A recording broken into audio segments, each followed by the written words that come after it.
Listen, bro, in this world, there's levels to clout. You could get yourself some Instagram followers. You could stack up a few bands. You could even be famous, but there's only one spot in life that is superior to the rest. A spot so glorious and sought after that they are idolized like no other. It's me. I've got the infinite money glitch. Come on, Jimmy, you know it's me. I need a max win. Man, shut the fuck up, Drizzy. I'm literally Kanye West. Nah, but I'm the top G. All right, little bro, let's go band for band then. It's me. But I'm the fastest kid in my school. Bro, I don't know who decided speed would be the deciding factor for who's the king of the school, but all I'ma say is that motherfucker's the GOAT, bro, because I was the fastest kid in my school. I was clapping everyone in races. I was breaking track records, and I had all the 9-year-old baddies, man. I wish I could still pull like that.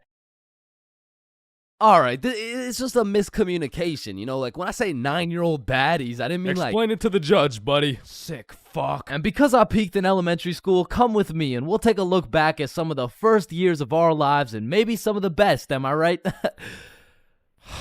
Kindergarten. Coming into kindergarten, kids were either excited or terrified as fuck for their first day. I mean, I would be pretty fucking pissed too if I knew this was the beginning of me being locked up every day for 13 years. But kindergarten was funny as hell because these kids had no clue what was right and wrong, so they'd be saying the most outrageous shit for no reason at all, bro.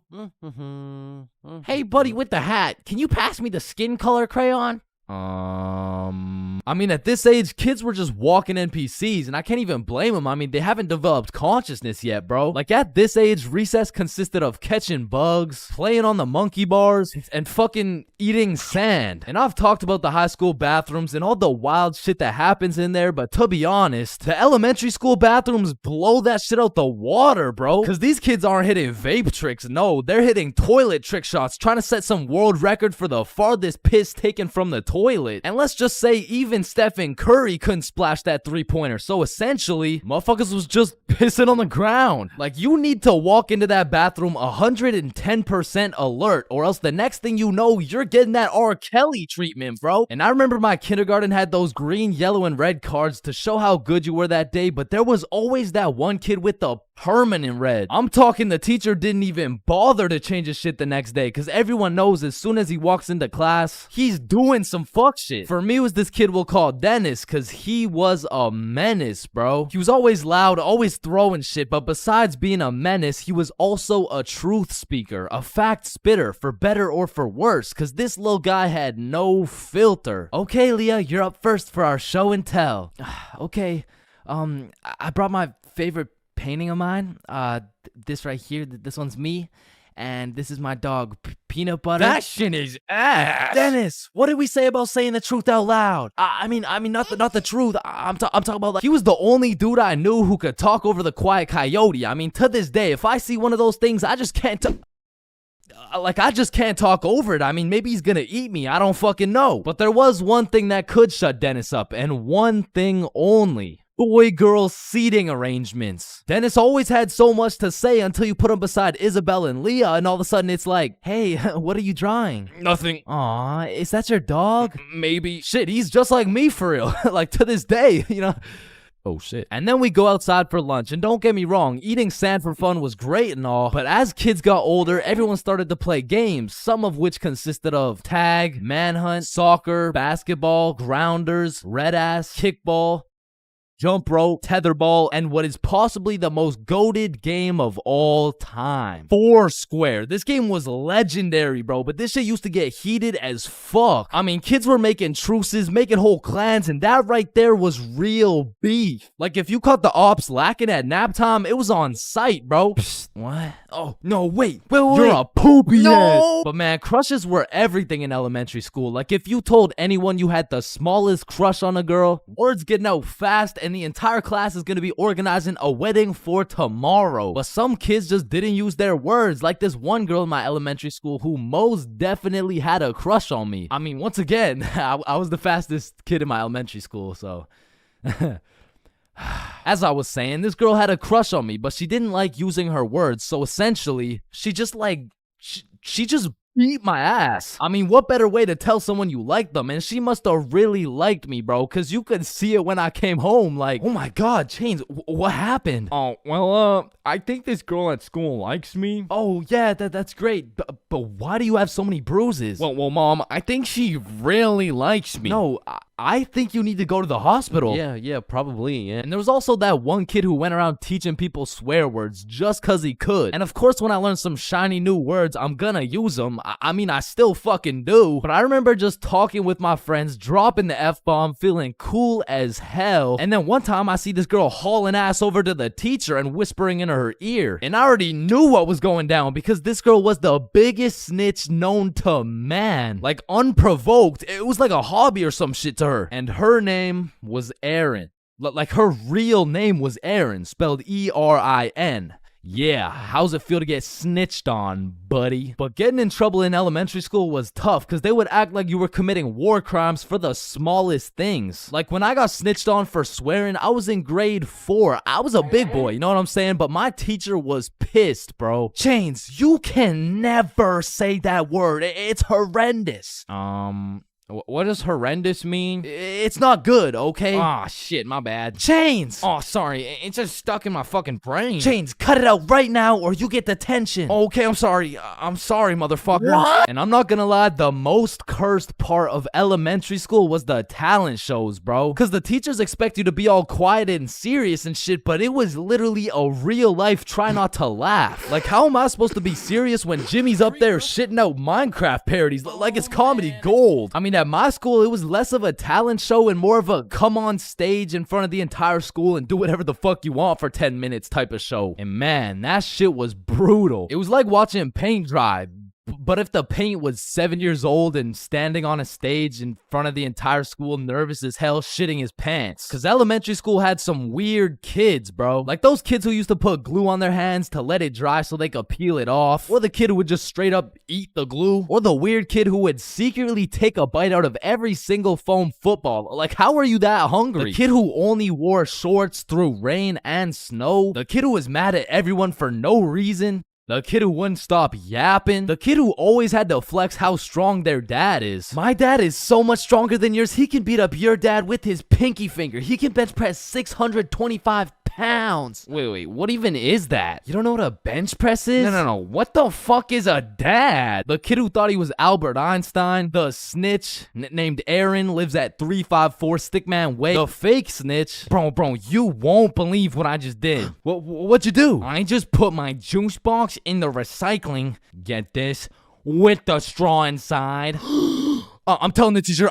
Bro, chill. Teacher. Jackson. Yeah, can I go to the bathroom? The teacher's pet named Aaron, E-R-I-N, postal code 3310. And of course, the fastest kid in the school. You know what I'm saying? That was me. I was him. I was the fastest kid in my... Man, you could be the 47th president of the United States and you'd still get flamed at school. It's just inevitable. It could be your haircut, your clothes, and bro, even when there's nothing to roast, somebody's gonna try and spit out some bullshit anyways. Hey, yo, why does Carl's face look like Spider-Man's left nut? Yo, I can't see it. Why do you know what his nuts look like? And bro, when I was in middle school, all my clothes were hand-me-downs I got from my neighbor, and this motherfucker just didn't want to see me win, bro. Cause I was getting piles of V-neck shirts and jeans that didn't even fit. And not only did my neighbor have no drip, but dude was 10 years older than me, so every fit I made was just a decade too late. And pulling up to school and that shit had me feeling like a rotisserie chicken, the way I was getting cooked at a 360-degree angle, bruh. But my fit wasn't even the only thing that was outdated, cause my phone looked like the first phone ever created. And it acted like it too. I mean, I would have to click the screen 5 times and then send a prayer to the heavens just to turn that shit on. And only real G's know the pain of having to whip out an old ass phone around someone else. Like, I remember this one time a girl came up to me and asked if she could add me on Snapchat, and when I gave her my phone, my shit crashed, bro. I think your phone just ran out of battery. Oh no, don't worry, sometimes you just gotta Yeah, here you go. Actually, I have a boyfriend, so Wait, I'm just wait, gonna, wait, no, wait, what the gonna- fuck? And ever since that day, that phone was my #1 op, bro. So much so that the next time a girl came up and asked for my Snapchat, I started fucking malfunctioning, bro. Hey, can I get your Snapchat? No. Oh. Okay. No. It's just cause I don't have Snapchat. Oh, well, what about your phone number? I actually don't even have a phone. You don't have a phone? Oh, well, I did, but then my dog ate it. You know? Oh what my I'm saying? God, is your dog okay? Sorry, I don't even have a dog. I don't have one. Then who ate your phone? Fucking I did. Wait, was that? Nope. Like, I do appreciate all the hand-me-downs, because without them, I would be walking through the school butt-booty naked. But to be honest with you, if it was a choice, I would have rather been butt-booty naked. Because these V-necks were straight girl-repellent. Like, there's birth control, there's condoms, and then there's V-necks, bruh. Well, shit, I mean, you could still pull a lot while wearing a V-neck, but it's just like... It's just gonna be dudes. And just when you think I couldn't have been more roastable, my mom will be like, oh, sweetie, you need a haircut. No, please, mom, no.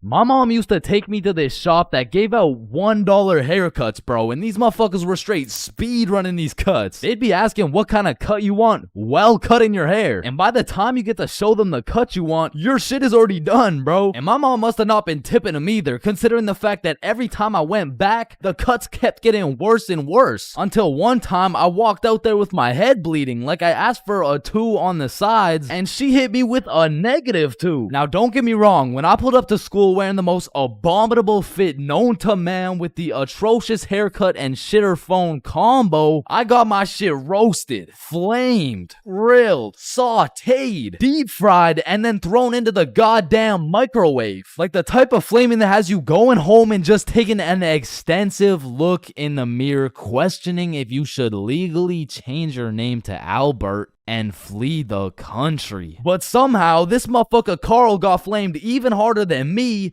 just for being Carl. Like, whenever a friend group is created, there's just one dude selected to be the punching bag for the entire group. And you know, I feel bad and shit, but like...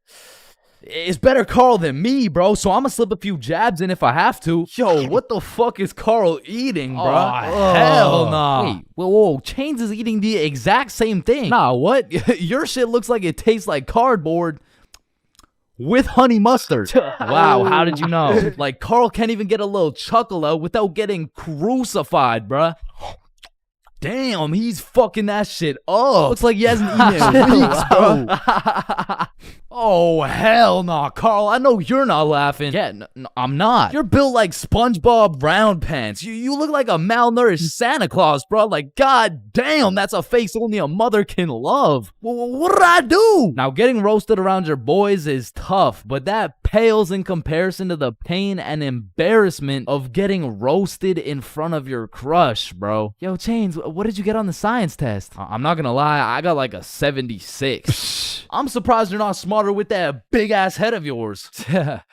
Good one, Joe. No, like for real, your shit is massive. Like the sheer amount of brain you could fit in that bitch should make you Einstein. You look like you should be pulling 10,000 IQ plays right now. You look like you got the solution to world hunger somewhere hidden in that big ass noggin. Like how do you even stand up straight with that absolute cranium for a head? But I remember this one time I got my shit flamed so hard in front of an entire audience that I was brought to tears. But I mean, I was 6. I was 6 years old. And the day was December 24th, Christmas Eve. So my mom brought me and my brother to this improv play, and as we sat and waited for the show to begin, this little elf walked up to us like, hey, do you guys want to be a part of the show? Yeah, let's do it. Okay, yeah, I'll do it. And once the show began, they called me and my brother up to the stage and asked us a very simple question. So, what do you guys want for Christmas? Oh, I want a Minecraft sword and a creeper stuffy. And, what about you, little man? And as I looked into that crowd with dead silence, my brain stopped braining, bro. Hey, don't worry, it can be anything. Shit. I want, Just, kid, what do you want? I wanna... Man, I wanna... I don't really know what I want. Yo, who brought this fucking dumbass on stage, bro. Get the fuck out of here. Now I'm paraphrasing. I mean, I was 6. I don't remember exactly what he said, but that's what it felt like. And as we walked back to our seats, I was super embarrassed. But as the show started, it was actually pretty funny, and people had probably forgot about it by now. But 10 minutes into the show, a character walks on stage with some goofy ass buck teeth. Yo, this guy looks stupid as hell. Oh shit. And this dude proceeds to absolutely cook 6-year-old me with no remorse. Hey, what's your name? I don't know. What? Okay, how's your day? Day? Day? What the fuck is a day? I don't know. Well, what do you know? No.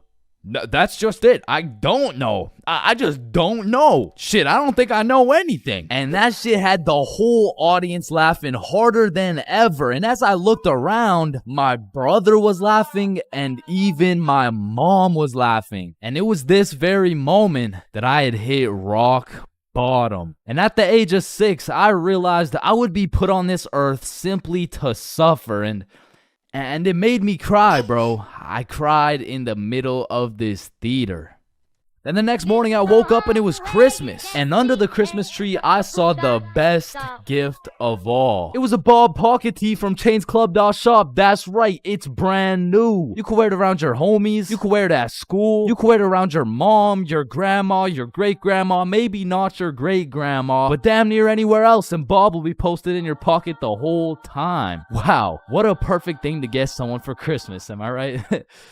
yeah, I'm right. Yo, I just got robbed by a gay homeless dude in Japan. Who's with me? You know, like anyone. Anyone. Yo, is this not relatable? Bro, ain't no fucking way. Nah, bro. What the hell? How the fuck does that even happen? Not again, bro. Now, I'm not gonna lie. Japan is one of the safest countries in the entire world. And apparently there's only 3,065 homeless motherfuckers in the entire country. So in order to get robbed by a homeless dude in Japan, you either need to be unlucky as fuck or just a complete dumbass. But way back when this story took place, I was a certified dickhead, bruh. At the time, I had the critical thinking skills of a newly born chimpanzee mixed with the spatial awareness of a fucking Joe Biden on top of the decision-making skills of Joe Biden's son. So with that being said, this story takes place way back a few weeks ago when me, Bob, and Billy hopped on a flight to Tokyo. And as soon as we arrived in the city, we started absorbing all that food, bro. Sushi, ramen, fucking cow testicles, you name it, we ate it. And after an entire week of decimating every last crumb of food in Tokyo, we thought, well, that was fun. I guess it's time to go home. Yeah, I guess so. And as we're ready to pack it up, we overhear a few people talking. Oh, hey, konnichiwa. we come from the United States of America. How do we go to Osaka? Yeah, man, Osaka has some of the best food in Japan. Just take this train right here and you're there. Wow, you're English. Very good. I'm from Washington, dipshit. Oh, I see. Washington dipshit. Is that Chinese or? Holy shit, did you hear that? Yeah, no, that guy's fucking clueless. No, I'm talking about Osaka. Apparently the food's even better over there. Oh shit, yeah, but don't you think we had enough food already? I mean, shit, we are in Japan. Fuck it, bro, let's go. So we hopped on the train and got off in Osaka. And like the certified fat asses me and the boys are, we were looking around for some food. And the moment we seen all-you-can-eat Wagyu beef for just 30 bones, we all knew what had to happen. We walked in that bitch and wasted no time. We were running through that meat like Tiana Trump in her prime. Cause sometimes we were burning the meat, sometimes we were taking it raw. But at the end of the day, the meat filled us up and made us happy. So we thanked the owner, left the shop, and headed back to our hotel. And man, I was full as hell. For like an hour, and then I was like, yo, who's trying to get some more food? The fuck? Bro, we just ate a whole goddamn cow. Yeah, we did. Like, we probably just canceled out the life work of 5 vegans in one sitting. Type shit. And it's already like 8 p.m., bro. It's dark as hell. Well, I'm gonna go out anyways. You know why? Why? Cause we in Japan. Man, get your fat ass out this goddamn hotel. So I got my fat ass out the goddamn hotel and started walking around. And all I took with me was my phone, the key to the hotel, about $100 worth of yen, and a smile smile on my face knowing I had never in my life been robbed by a gay homeless dude in Japan. But little did I know, all that was about to change on this wild-ass Friday night. Now, if there's one thing I learned about Japan, it's that everyone there is very kind, extremely polite, and a raging alcoholic. I'm talking they clock out of work at 6 p.m. and they clock into the bar at 6:02, and they don't leave until...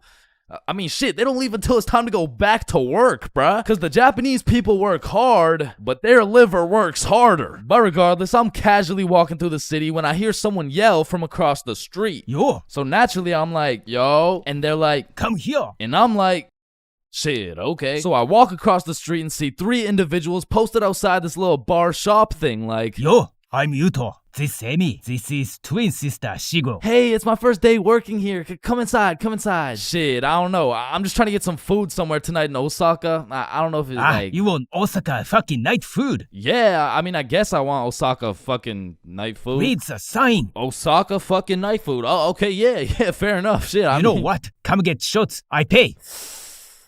Shit, we in Japan. So they take me inside and everyone there is just happy as fuck. They got Rihanna playing on the speakers, dudes bringing out shots, and the chef was turning up so hard, dude started twerking, and damn, that boy was cooking.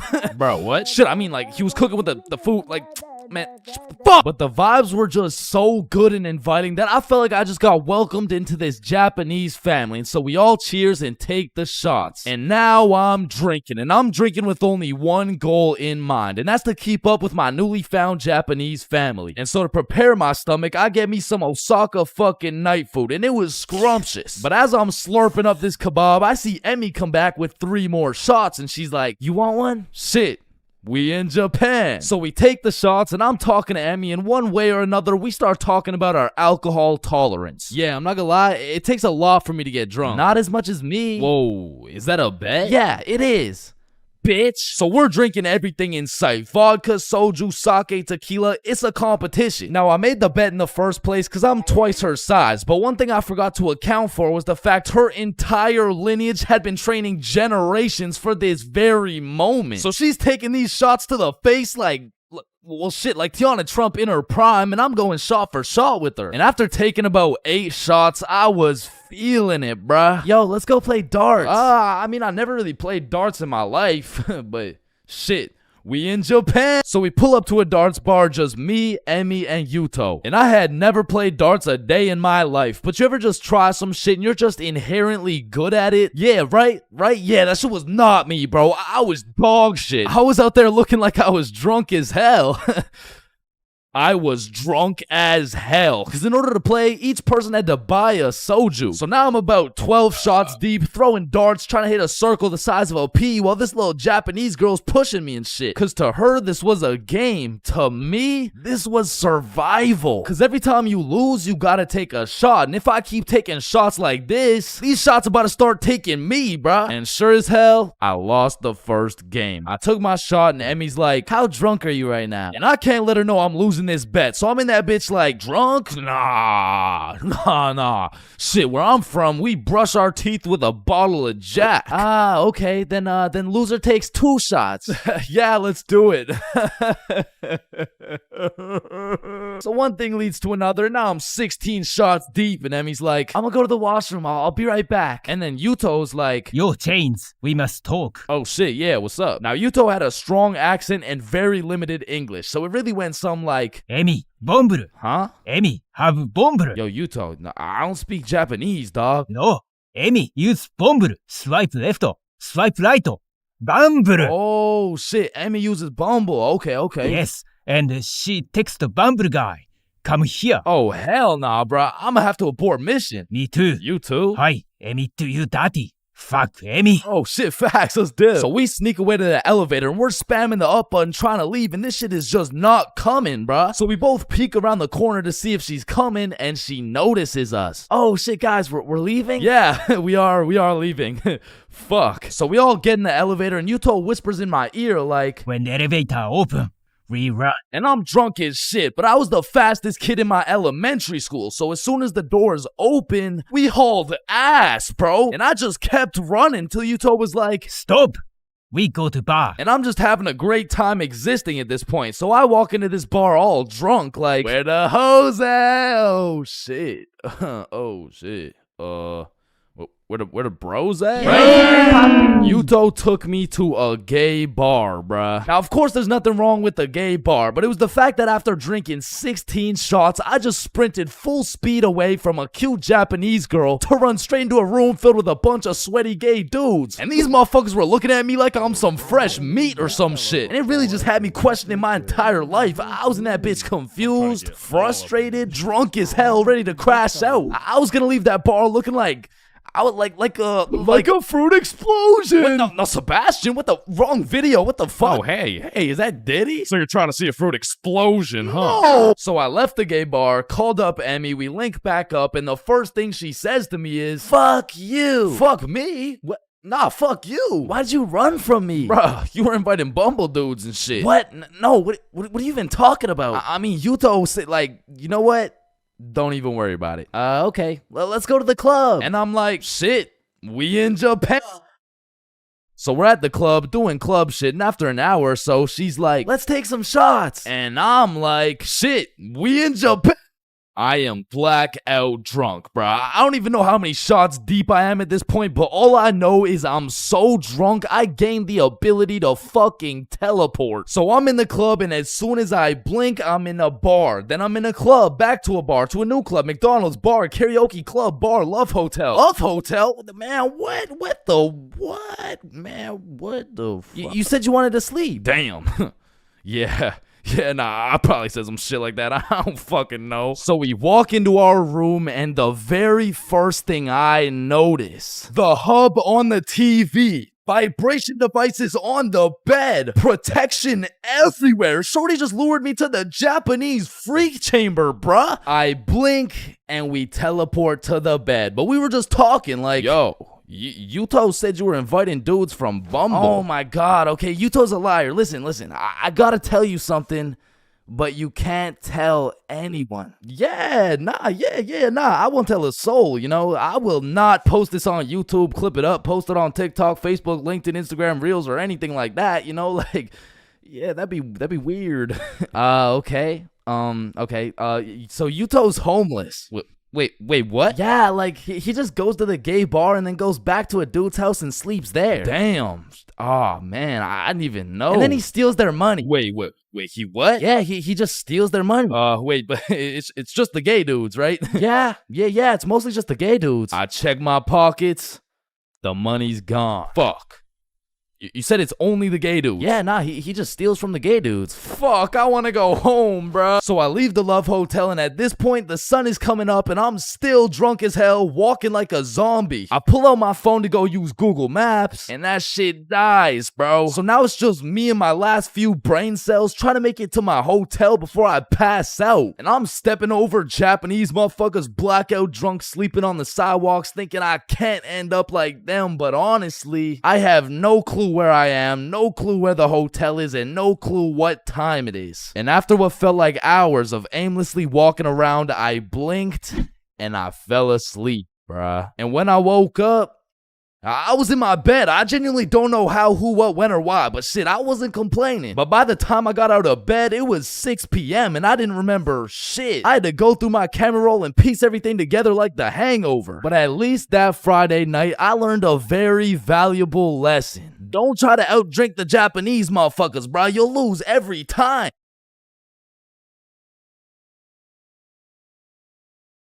Five, 4, 3, 2, 1. Happy New Year! Oh my god. Yeah, let's go.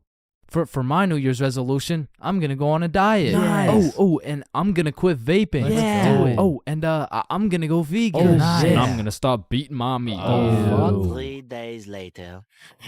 Man, fuck the diet. Right? I didn't even want to go vegan anyways. Wait, guys. Where's Jonathan? Alright, I'm gonna keep it a stack. This New Year's resolution thing is a whole lot of bullshit. Some goddamn buffoonery. A heaping pile a fucking horse cut. Like, don't get me started on these new year, new me motherfuckers, man. Like, dyeing your hair and getting another piercing doesn't change shit. Now you're just broke, depressed, and lonely in a different font. And I'm not gonna pretend like I don't see you motherfuckers in the gym for the first 2 weeks. Like, come on now. You and I both know as soon as you get out of this gym, you're about to pick up a large strawberry milkshake, a Big Mac with no pickles, and a side of chicken nuggets, and it's disgusting. But Chains, how do you know down to the exact specifications of the order? 'Cause shit, I'm about to get the same damn thing. Because the devastating truth is a new year doesn't change jack shit. And if you're watching this in 2022, I'm really not trying to kill the hopes and dreams of 2023, but let's be honest. If you really wanted to be jacked, you would start working out, bro. Like, I hate to be the bearer of bad news, but the Earth orbiting the sun one more time isn't gonna get you any bitches, bro. 'Cause trust me,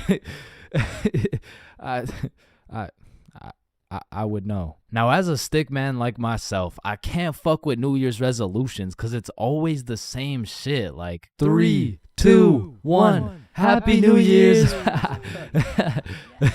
Oh, hey man, Happy New Year's. Well, what's your New Year's resolution? Oh, it's 1080p. What about you? Oh yeah, same. But did you see Ethan, bro? Nah, what's his? Yo, he's got 4K. Yo, what's up, dudes? Oh, look at the quality on this guy. Damn, wait, do you hear that noise? Yeah, what is that? Oh shit, it's Chains. He got 480p again. Shit. Why is it 480p again? God damn. That whole New Year's resolution bit was unfunny as fuck. Like, corny as shit.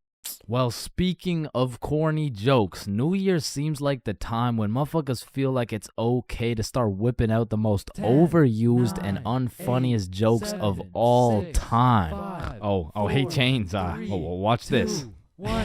Happy New Year. Hey Chains, I haven't seen you since last year. So you know how it's gonna be 2020 soon, right? Yeah, what about it? Well, I got 2020 vision.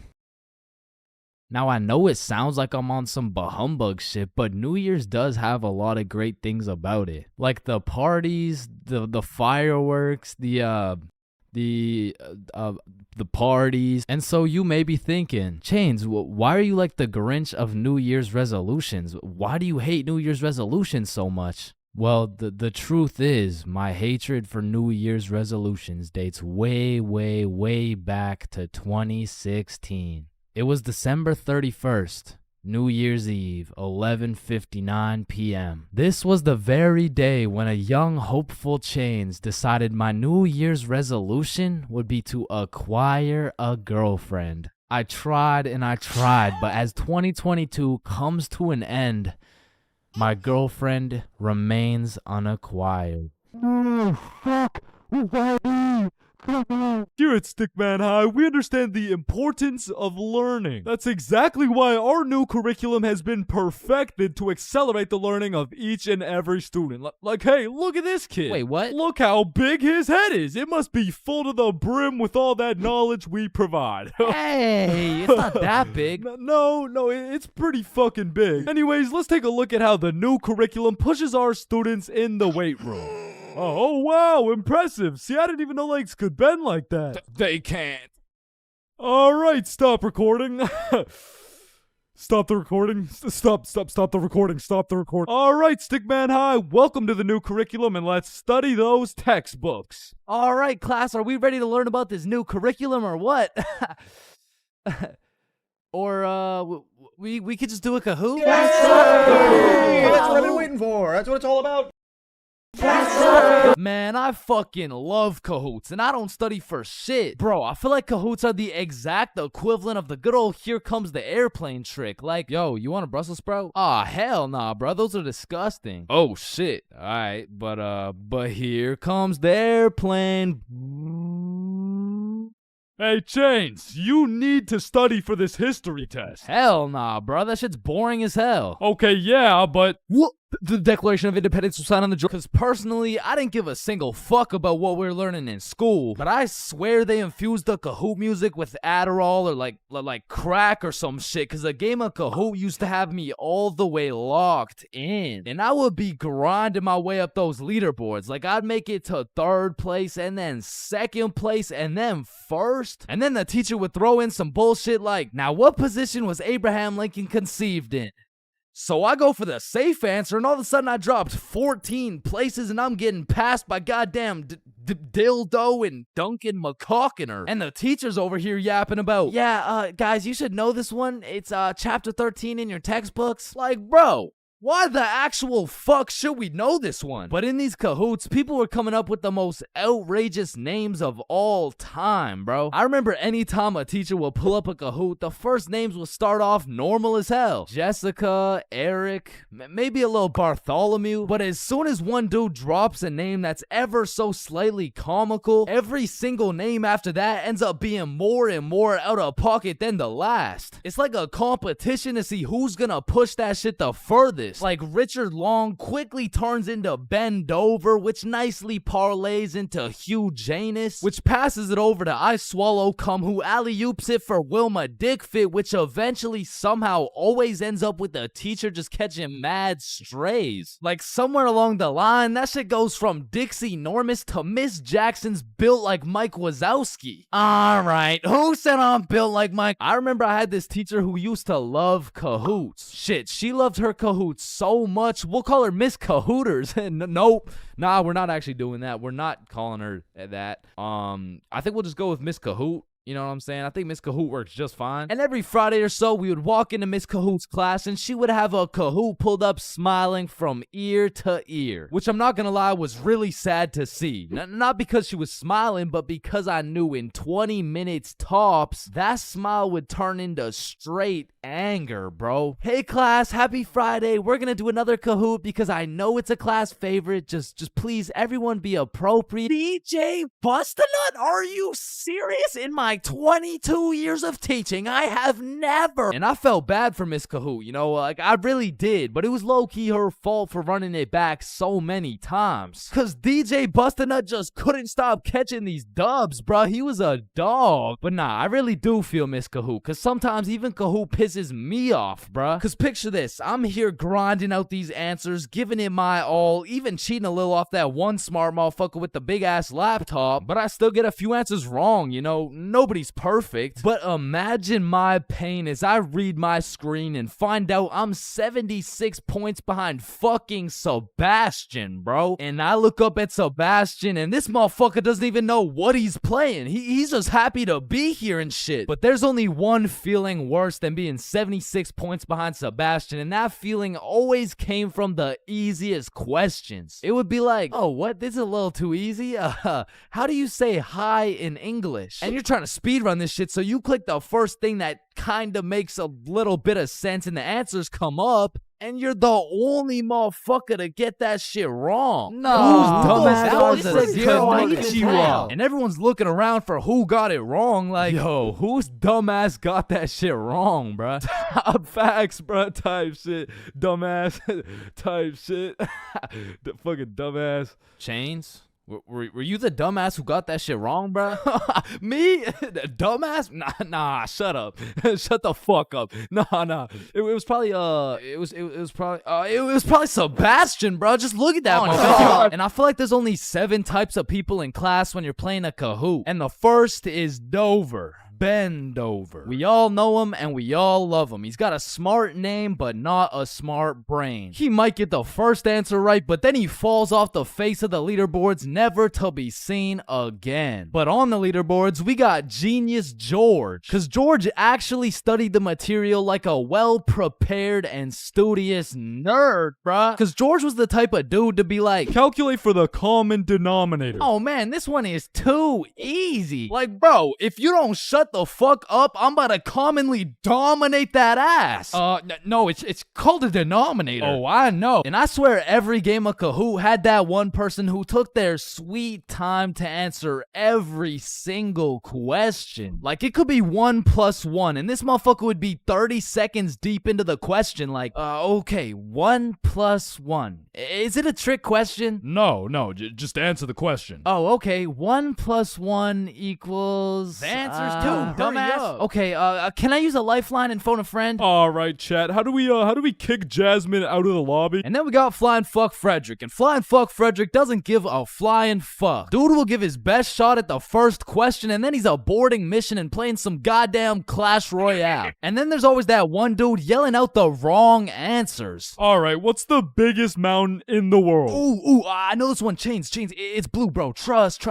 Oh, shit, bet. Wait, no, I meant red. Sorry, my tongue slipped, bro. My bad. Bro. Oh, and it looks like Chains is off the leaderboard. Everyone, let's point our fingers and laugh at him. And we got the radiating Redditor. And I say radiating because that boy is radiating the most profuse body odor known to man. And I don't know, maybe it's all a part of their strategy to win, because that shit throws you off your game, bro. They'll be invading your nostrils with a concoction of Doritos, Skibbity Toilet, and Badussy. And if you've ever played against a Redditor in a game of Kahoot, you may be wondering, yo, how is this dude getting every answer right while sitting back drinking Mountain Dew watching Best Sigma Moment compilations? And the answer is he's cheating, bro. And not the normal kind of cheating either. This dude's using a Kahoot bot to get every answer right. And now you may be thinking, nah, why would someone cheat on a Kahoot, bro? It's not that serious. And that's facts, but the thing is, the prize was a gummy bear, and this dude can't leave no calories behind. And then we got the casual Kahooters. Fuck, I gotta stop saying that shit, bro. I was trying to say we got the people who just play the game. They got normal names, they guess some right, they guess some wrong, but at the end of the day, they probably still get their shit yelled at, all because DJ Bustinut couldn't stop catching these dubs.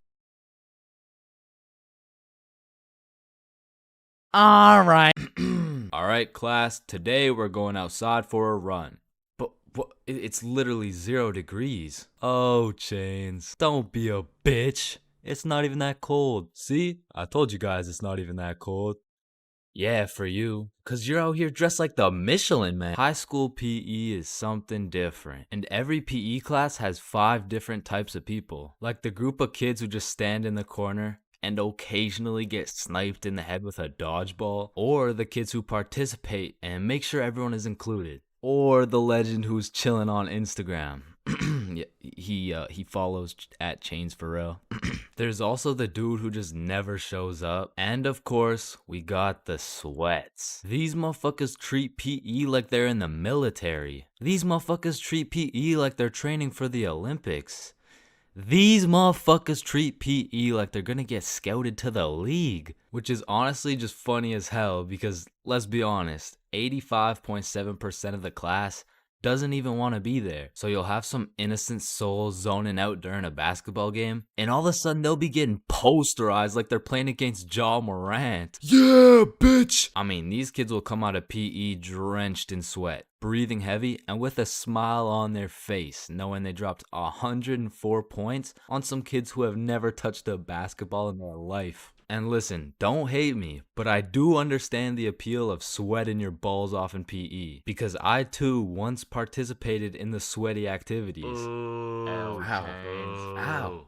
I know, but there's just something so exhilarating about hearing the snapping of an unsuspecting freshman's ankles. But as I matured, I realized there was only one thing better than shitting on random students, and that was shitting on sweats. I became the anti-sweat. I would act like an innocent soul waiting to get posterized, but when the sweat would come in trying to end my career with a windmill dunk, I stuffed that boy like a Thanksgiving turkey. Pause. And don't get me started on the fitness gram pacer. Whoever created this legal form of torture will catch these hands. Oh, Chains, no, I heard he sadly passed away a little while ago. You could be having a good day and you'd pull up to PE like, hey bro, you know what we're doing today? I'm not sure, but I think we're playing soccer. No, it can't be. Alright, class, today we will be doing the beep test. Fuck.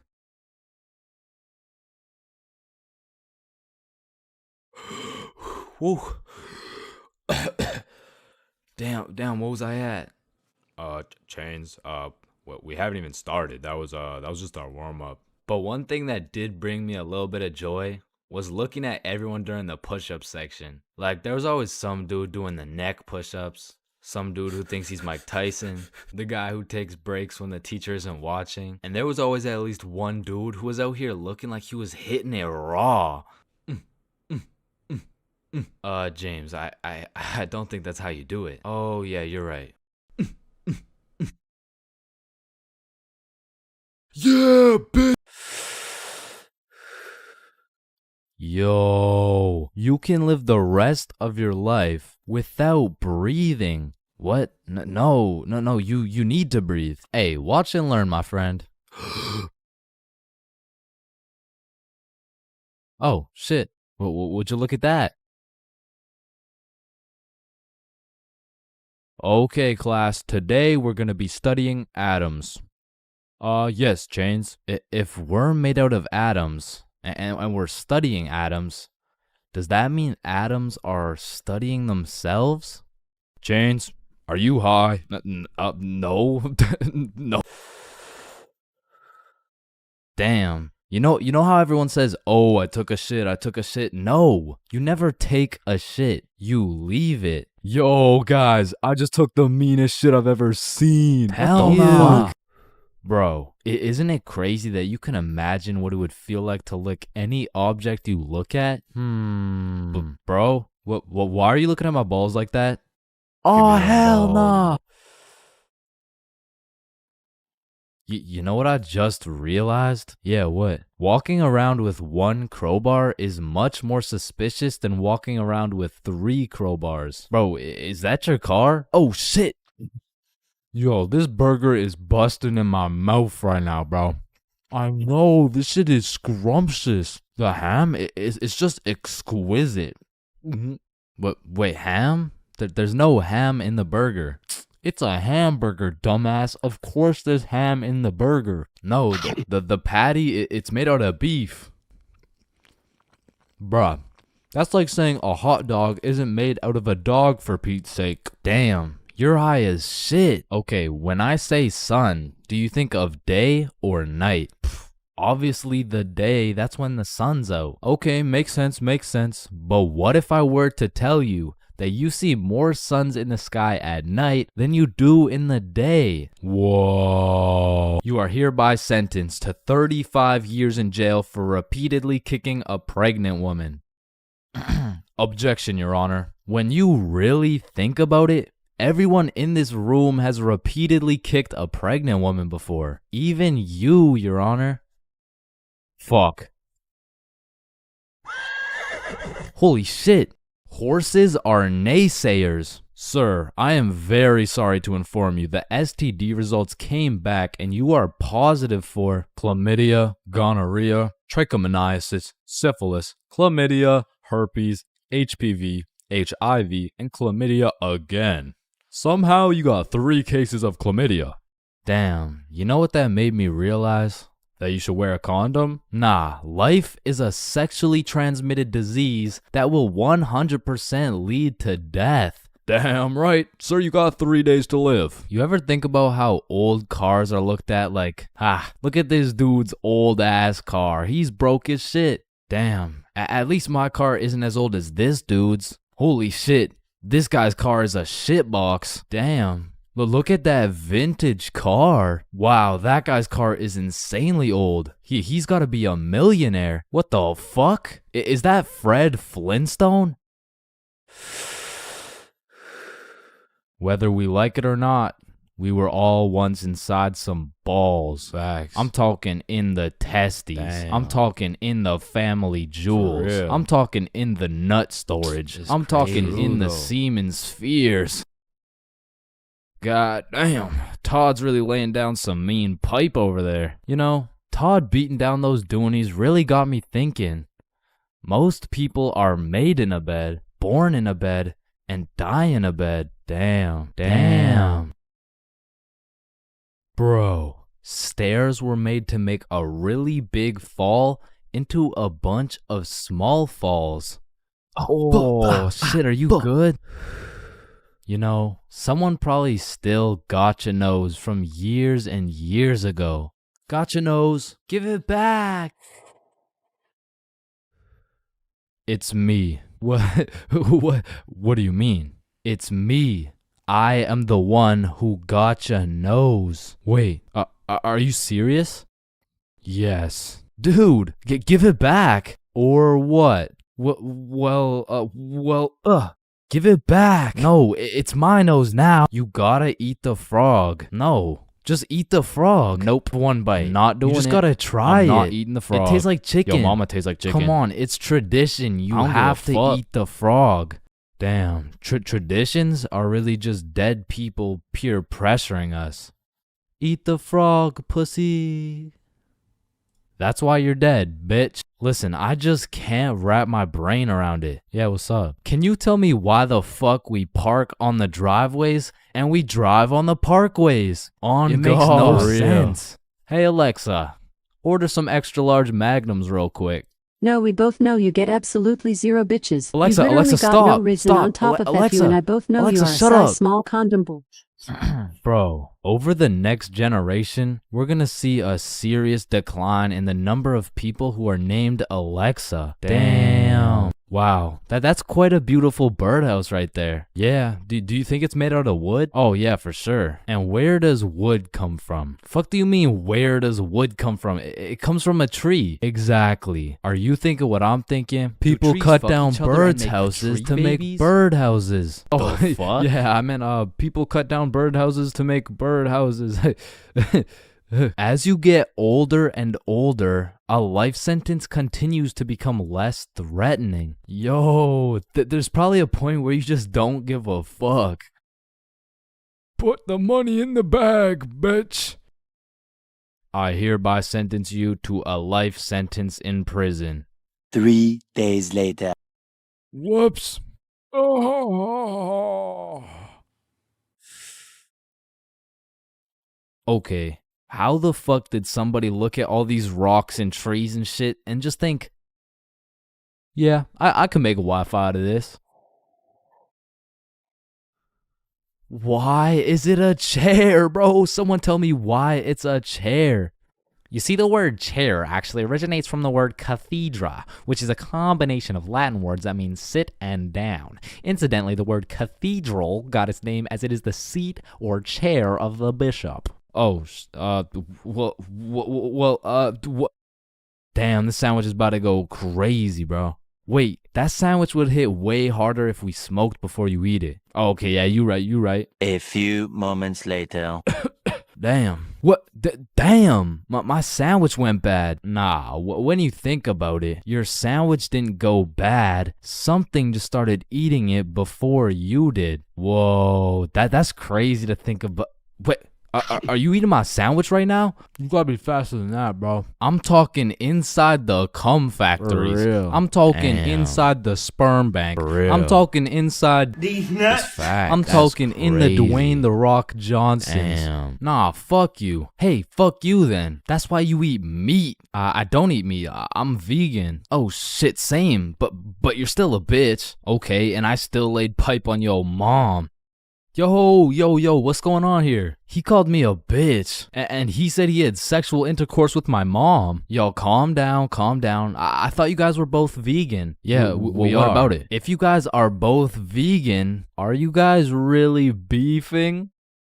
Damn, that was unfunny as fuck. Should we just beat his ass? Yeah, we should. Shit, damn. I see here. Looks like your toothpaste hasn't been doing the job. Try this one. 9 out of 10 dentists recommend this toothpaste. Wait a minute. If dentists make their money off people having bad teeth, and 9 out of 10 dentists recommend this toothpaste, why would I choose to use this one? Go. Shit, he knows. Man, you ever think about how the ocean is just some really big soup? Damn, I guess you're right. Or have you ever thought about how there's more airplanes in the ocean than submarines in the sky? Oh shit, apparently not. Damn, we're high as fuck. Man, you know what I just realized? What's up? Your balls are kind of like a body bag of sorts. You know what I'm saying? You gotta stop looking at my balls, bro. Okay, but who named it a chair? Like, who just looked at this thing and was like, oh, yup, this is gonna be called a goddamn fucking chair. Boo. Oh, you scared me half to death. What happens if you get scared half to death twice? Oh, I don't know. It's just a saying. Boo. Oh shit, is he dying? I think. Damn. When you really think about it, most guys will get their first set of flowers at their funeral. That's some real shit. Wait, Chains, are you high at a funeral? No. Being absolutely faded in math class is one thing, but pulling up to school while you're hammered, wasted, absolutely plastered is simply a different ball game. Cause there's lots of people who can properly utilize that Mary Jane on a daily basis. For example, tattoo artists. In fact, I feel like majority of tattoo artists would say, it helps me work better, dude. And I would happily trust this man to do his best work knowing he's baked as shit. However, if this dude was wasted, it's a little bit of a different story. Alrighty, dude. All done. Yo, I asked for a rose, bro. And because of this reason, you would truly have to be a dumbass to go to school drunk. Chains, but the title of the video says going to school drunk. I did, bro. I went to school drunk, but listen, it was no ordinary day at school. No. In fact, I didn't even go in the day at all. I went drunk to the school dance. Meaning this story takes place when the boys and I were in grade 11. It was a Thursday night, the night of winter ball. And as the boys and I were getting ready, you know, looking like some distinguished young gentlemen, I had realized, damn, none of us have any girls to take to the dance. Fuck, you're right. That means we're gonna have to ask a girl to dance, bro. What? You mean like talk to them? Yeah, if only we knew someone with a bigger roster than a cheerleading team. Someone with more hoes than a shed. Someone who pulls more tens than EDP.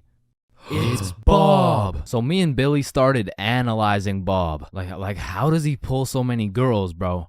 Is it the jawline? I don't know. What about the silky smooth clear skin? Maybe. Or is it those succulent luscious kissable lips? It's the glasses. Yeah.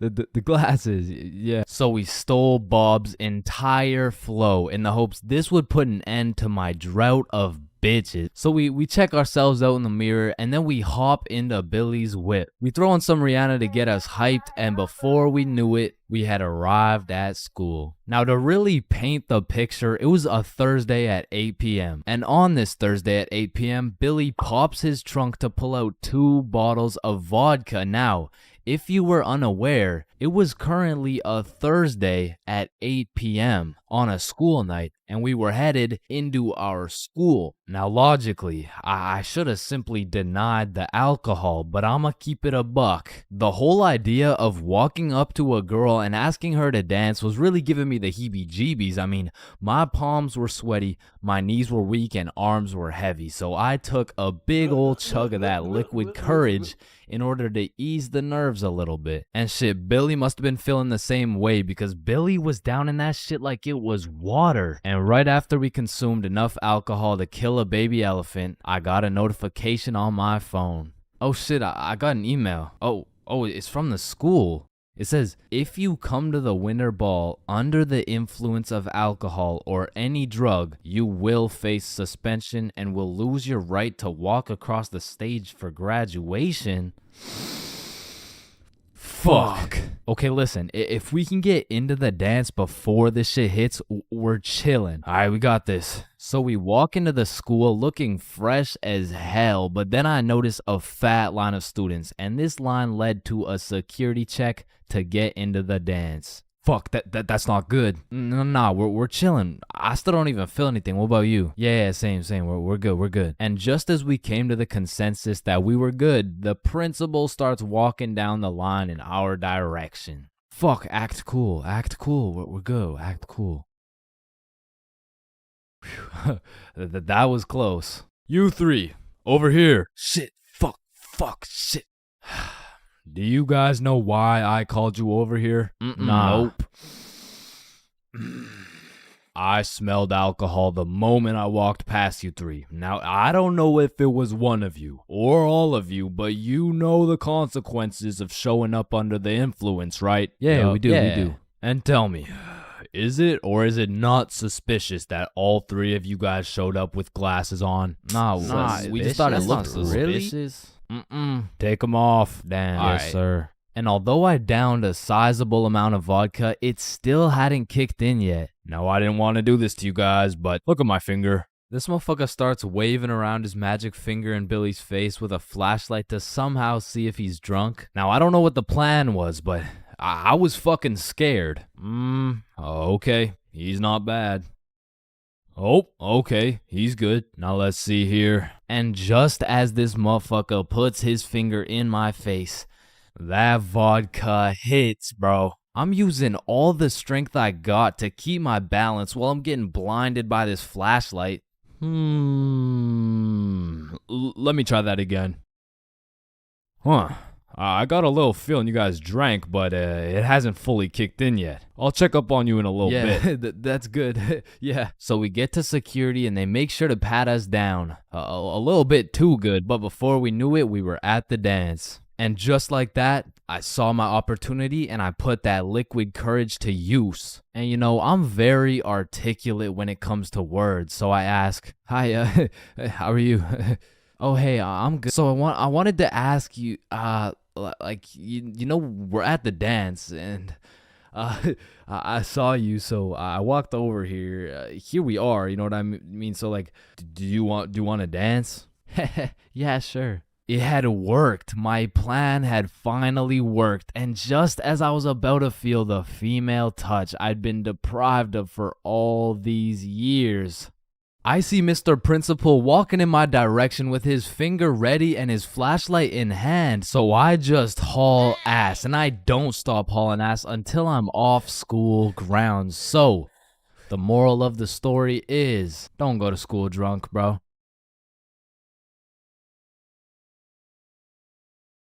As a broke stick man like myself, I spent my fair share of time on the bus. And if you spend a long enough time on the bus, you will see some weird ass shit. I mean, I remember my first time getting on the bus by myself. I was feeling strong and independent. Next thing I know, a crackhead sits down beside me talking about, "Yabba dabba doo. The world is ending and you're gonna die a painful and lonely death, buddy."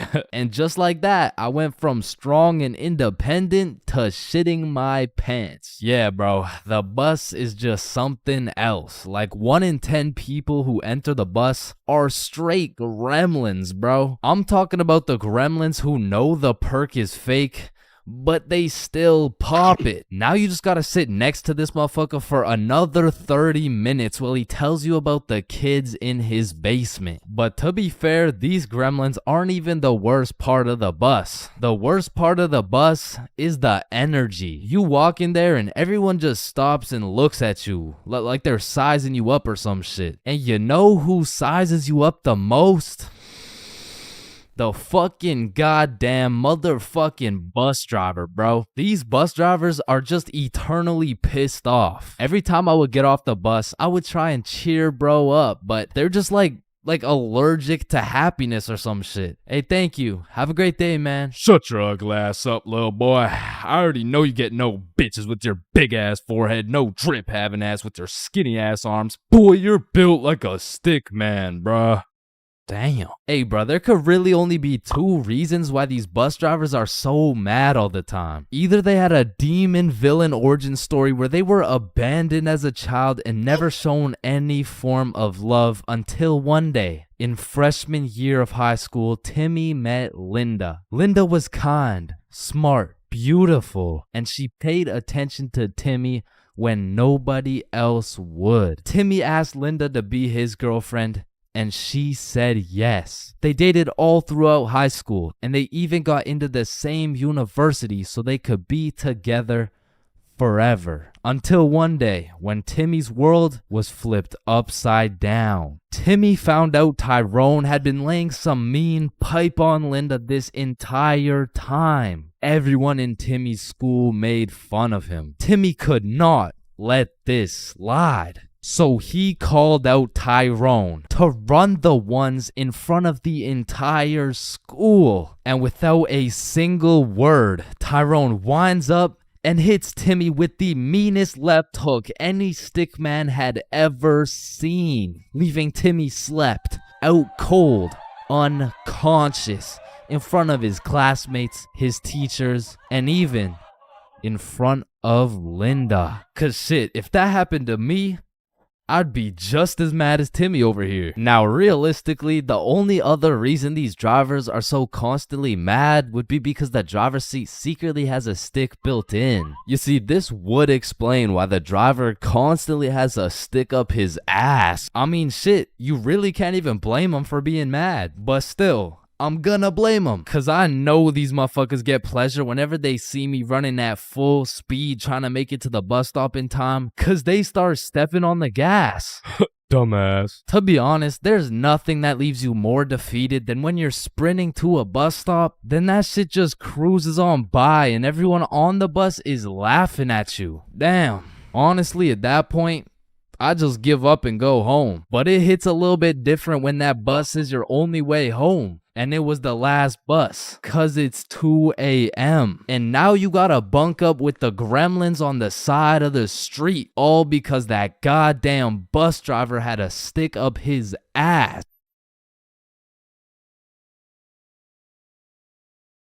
Man, sometimes this world can be a little cold. It can get a little gray, but there is nothing that can bring more excitement and vibrance to your life than having a crush. I mean, it gives you something to wake up for, something to smile for, someone to impress, and someone to be absolutely crushed by, leaving you more depressed than ever before. Which is when you get a new crush. I mean, crushes make the world go around. Everyone's had a crush at some point in time, and sometimes that shit gets too serious. I mean, I've had homies prepared to throw away their entire lives just to impress their crush, bro. Oh my god, look at these big weights. I wonder if anyone's strong enough to lift these. Oh my god, look at this big jump. I wonder if anyone's athletic enough to make. Oh my god, look how creepy this cave is. I wonder if anyone's brave enough. Oh my god, look how tall this building is. I wonder if anyone could stick the landing. I said, I wonder if anyone could stick the land. Oh, ew, did he just die? Oh my god, I'm getting the ick. Nope, just getting a few extra reps in. Man, I remember my first crush like it was yesterday, bro. She was 5 years old. But I was 5 years old too, right? Like, so it wasn't actually yesterday, you know, it's a saying, but we were both 5 years old, and I remember sliding in smooth as hell. Yo, shorty, you like Legos? Yeah. How about you and me go Lego my ego? What does that even mean? Shit, I don't even know. I seen it in a commercial once. And after that day, me and Rose hung out all the time. We'd be playing Legos, we'd link up at recess, and I couldn't help but let her know how I truly felt. Hey Rose, I like you. Oh, I like you too. And that shit had me thinking, damn, this life shit is easy as hell. I'm barely 5 years old and I already got a wife to raise my kids. Little did my dumbass know life wasn't all sunshine and rainbows, cause when I came to class the next day, I saw Rose playing Lego with another dude. And that was the day I realized crushes cause nothing but pain. Especially before high school, cause let's just think about the 3 possible outcomes. 1, you have a crush on this girl and you decide to tell her, cause what's the worst that could happen, man? You guys are right. Stacy? Yeah, I have a crush on you.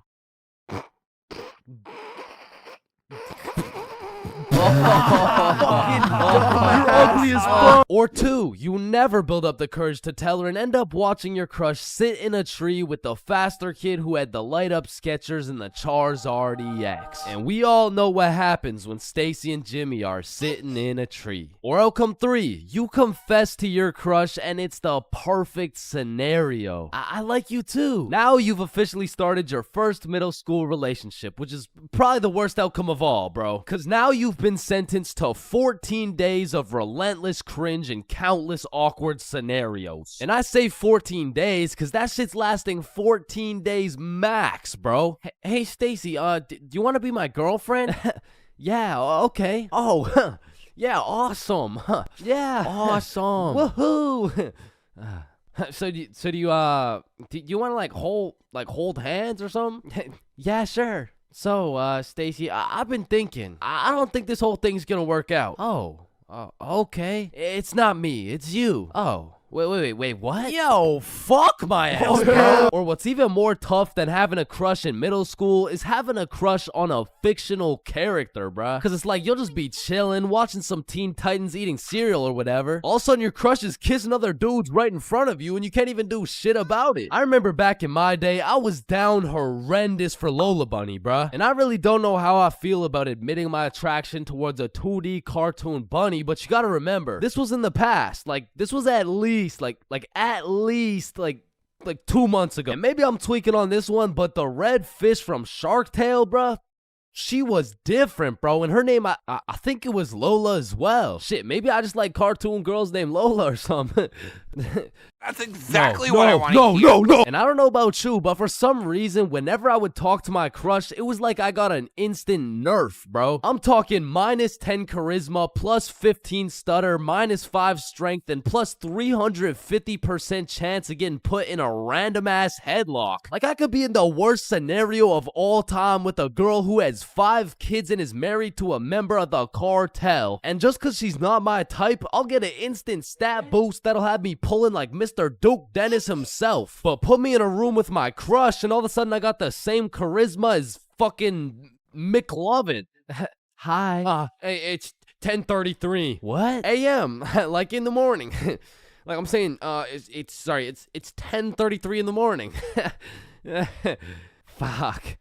And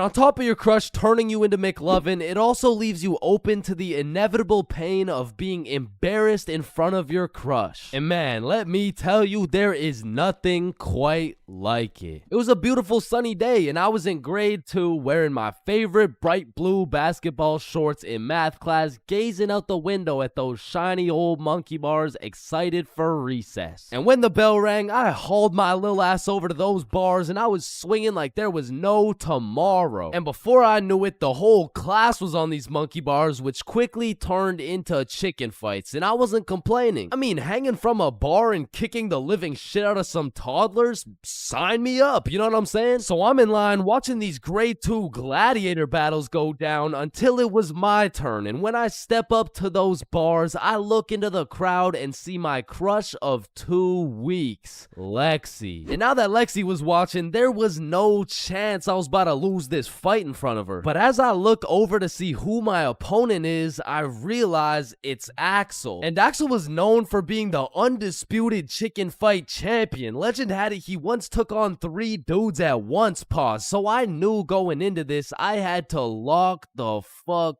in, bro. So we climb over to each other and he's kicking my shit in off rip until I hit his ass with my specialty move, the Python Squeeze. And in 10 seconds flat, let's just say I folded that motherfucker's clothes with him still in him. And everyone was hyping me up because I just did the exact equivalent of dunking on Michael Jordan in his prime with Beyonce watching. So of course Axel's pissed. Hey Chains, you, me, rematch now. Ooh. And And I look over at Lexi, and she looks over at me, and now I can't back down. So we get back in position, climb over to each other, and I go for the python squeeze again, and this motherfucker Axel just winds up and kicks me in the balls. And I'm not gonna lie, that hefty kick to the dick accessories was the worst pain I had ever felt in my 7-year-old life. But I couldn't just drop and lose to Axel in front of Lexi, so with all the pain and anger I feel radiating from my nuts, I hit Axel with the meanest 20-piece combo in chicken fight history, and he drops. And then he pantsed my shit, bro. And embarrassed, I drop and try to run away, but the shorts around my ankles trip me and I face plant. Face down, tighty whities up, balls in shambles in front of everyone, including Lexi. And some people like to say, oh, it could always be worse, but this time, I don't know. I don't know, man. I don't know. So the moral of the story is, man, fuck Axel, bro. High school bathrooms have to be one of the most unorthodox places in the entire world. Walking into the bathroom, you have absolutely no clue what to expect. And honestly, that's the best part. I remember one time I had walked into the bathroom, you know, to take a piss. And when I had opened the door, I was not surprised to see some motherfucker getting his head shaved bald. And these dudes were so casual about it too. Yo, what's up? What up? And you know, it's cool and all to be able to be entertained while you're trying to release your bodily fluids. But I mean, sometimes you just want some peace and quiet. Because you truly never know when something like this can happen to you. And that is precisely why I'm scared to ever shit in the school bathroom. And listen, my school bathroom has always been bad, but these TikTok trends that keep popping up made the bathroom situation so much worse. Yo, look at this TikTok. That's kind of funny. 1 week later. Damn, someone took the soap dispensers. Who snatched the blow dryers, bruh? Where the fuck did the urinals go? 1 hour later. Hold up. Who hit a lick on the bathroom? These TikToks had the school announcements like, Guys, I'm begging you, stop with the devious licks. if you see anyone hitting a devious lick in the bathroom, report it to the office immediately. And I'm not gonna lie, this trend was low-key pointless. Like, once you go home, the fuck are you gonna do with the broken blow dryer, bruh? But there was one TikTok bathroom trend that was fire. So, what is the square root of pi? Chains. Yeah, can I go to the bathroom? Be quick. Am I tripping or did I just hear? Yeah, bro, bathroom functions are a 10 out of 10 TikTok trend. Hey man, if you're still in high school, I recommend trying it. Anyways, I've obviously never been in the girls' washroom before, but I be seeing way too many TikToks filmed in there. Like, is it just a normal thing for girls to go to the washroom while other girls are just in there hitting the renegade? Like, I wouldn't know, but that whole situation seems a little bit awkward to me. Boom. Boom. Wait, renegade, renegade, renegade. And when it comes to most public schools, the washroom is like the black market of the school. So there's always some dude trying to sell you something. Yo, you need anything right now? I got that Gandalf OG, that Alaskan Thunder, some purple monkey balls, got those Girl Scout cookies. Hey man, just give me a second, I'm kind of busy right now. I got that Sour Diesel, that Granddaddy Purple Deluxe. Trust me, this stuff will blow your socks off. And every once in a while, someone will bring boxing gloves. All of a sudden, the school bathroom turns into the octagon. People are getting knocked out, dropped, and getting hit with the guillotine chokehold. But as soon as a teacher walks in,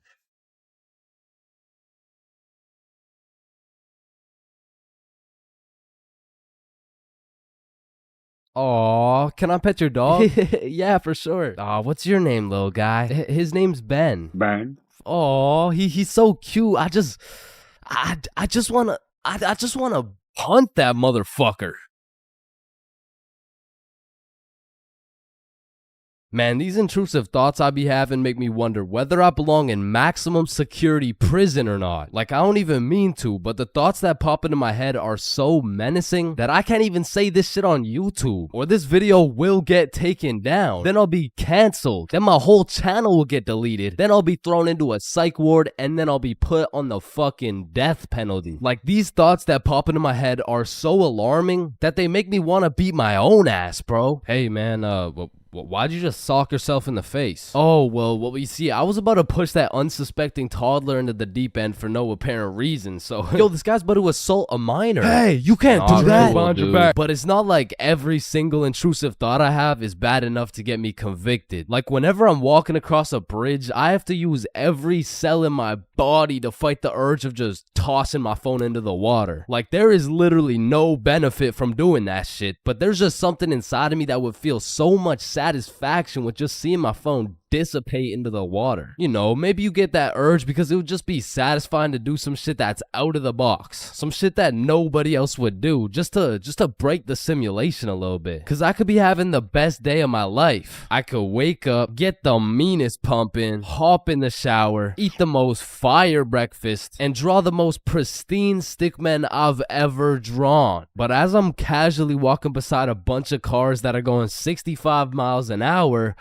I'm still gonna have the urge to just throw myself in front of a car, bro. And it's not even on some emo shit. Like, I want to live, but I also want to dive into some oncoming traffic. But at least I'm not the only one who does this. Like, other people do this.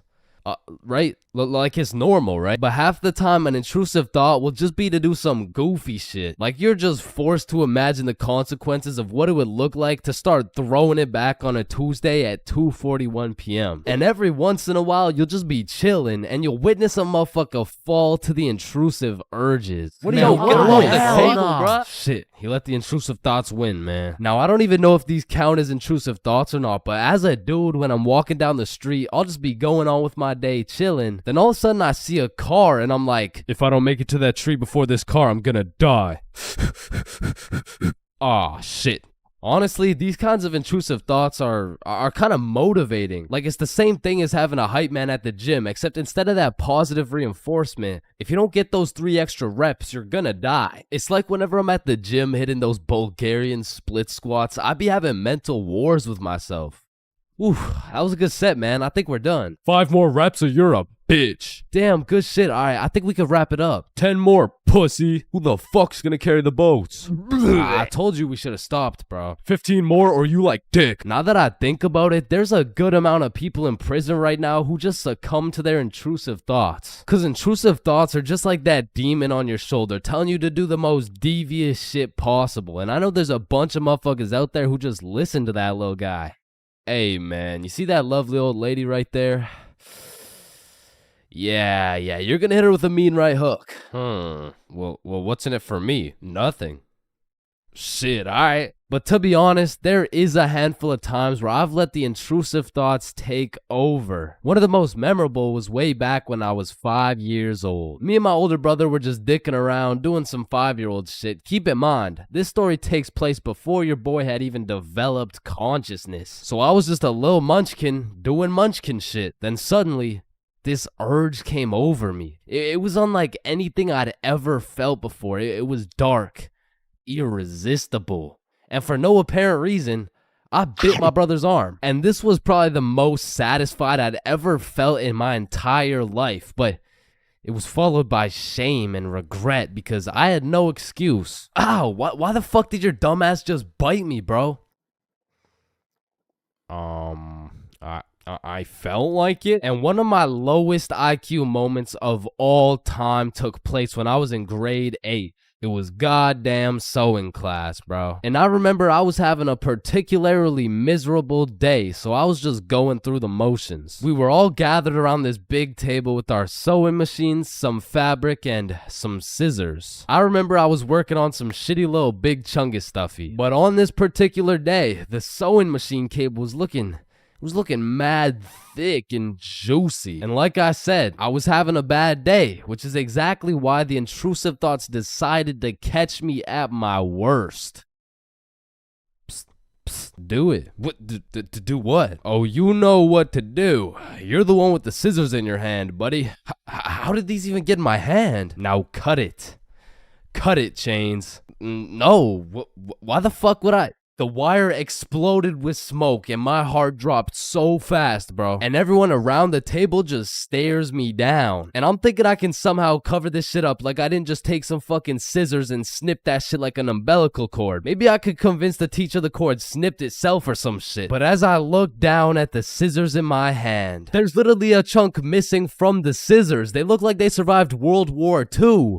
But barely. The scissors are all charred up and shit, and just like that, my plan of convincing her I didn't cut it went out the fucking window. You take one look at the cord, one look at the scissors, and one look at my dumbass face, and you could piece together exactly what happened. So my sewing teacher walks over looking pissed as hell, and she tells me to go sit in the corner. So I take my charred scissors and sit in the corner like I'm a 5-year-old, but to be fair, I made a 5-year-old decision like I was in grade 8. I was 14, bruh. What kind of 14-year-old cuts the cord to a sewing machine cause he felt like it? Like if my 14-year-old son did some shit like that, I would tell the kid I'm going to get some milk and I'm calling it quits. I would have to have another kid and try it all over again cause that kid is going nowhere in life, man. So as I'm sitting in the corner realizing I'm a disappointment, it was one of those moments where you fucked up so bad you don't even feel any emotions. I was just sitting there straight-faced like, well, fuck me. It was really one of those moments where you just want to stop existing. So after the class ended, the teacher came over to me and she said, Chains, why the fuck did you cut the cord of the sewing machine? No, Miss Sewingson, you gotta hear me out. Okay, this better be good, Chains. What was looking mad juicy and the scissors just teleported into my hands. I don't even know. You did what? Mom, it was the intrusive thoughts that they told me to do it. I'm about to intrude that ass. The fuck?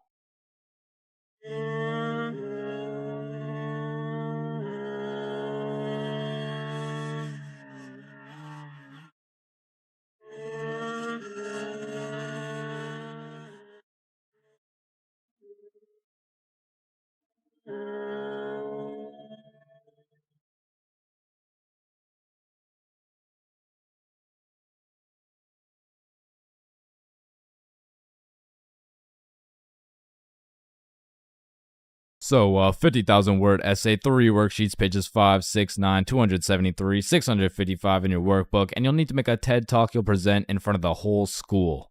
What do you want, Chains? Well, how much time do we have? Everything needs to be handed in at 12 p.m. on Thursday or you'll get a 0. Wait, Mr. Cummingson, that's in 2 minutes. Actually, it's 1 minute now. Any other questions?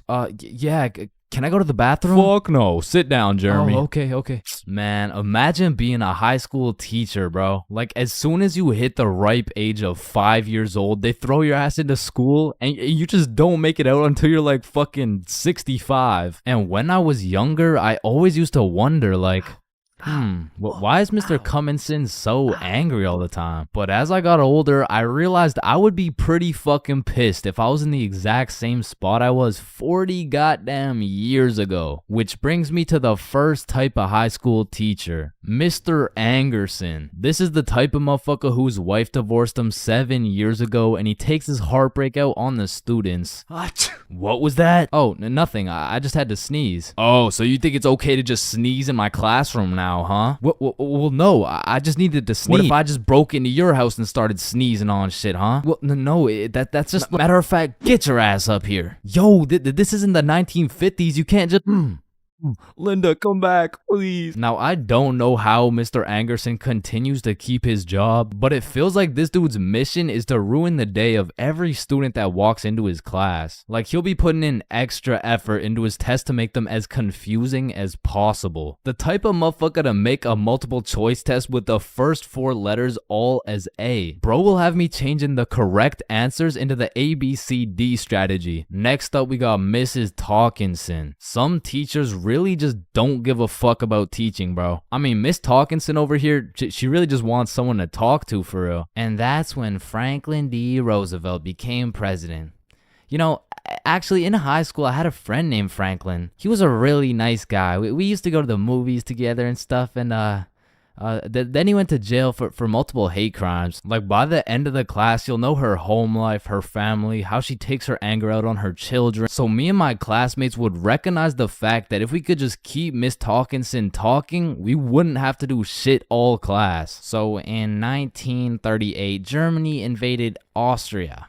Yes, Chains. Miss Talkinson, have you ever been to Germany? Oh my goodness, you would not believe what we did in Germany. And for my personal favorite teacher, we got Miss Cakinson. You know, the teacher that is caked up for absolutely no reason. Like, she's got that dump truck for what? I mean, I'll be failing all my classes, rocking with a 1.5 GPA. But I walk into her class, fuck, all of a sudden I turn into a... Miss Cakinson, actually, you forgot the homework for today. Oh my god. Shut up. Oh, I thank you, Chains. I almost forgot. You're welcome, Miss Cakinson. All my homework is done, all my tests are aced, and at any given chance... shoot, my computer isn't working. Does anyone know... What do you need, Miss Cakinson? And I'm there. Miss Cakinson, if you're watching this, just give me a chance, please. And next, you know we got Mr. Questionable. Ensign. Now I know what you're thinking. Bro's name is a little bit of a mouthful, and that's because he may or may not have a mouthful of little boys. Okay, listen, I'm not here to point fingers at anyone, but if I was to point fingers at someone, it would be fucking him. Like, I'm really not trying to accuse anyone of anything, but there does come a point when some things this man does gets a little questionable. Maya, let me help you. So you put your hand like this and you... OMG, Chains, you will not believe who just followed me on Instagram. Oh shit, was it at ChainsFR's? No, it was Mr. Questionable Ensign. Damn, brother, this test was hard as fuck. Yeah, bro, literally everyone failed that shit. Facts, bro. What did you get? Yo, I got 22%. What about you? Oh, I got 103%.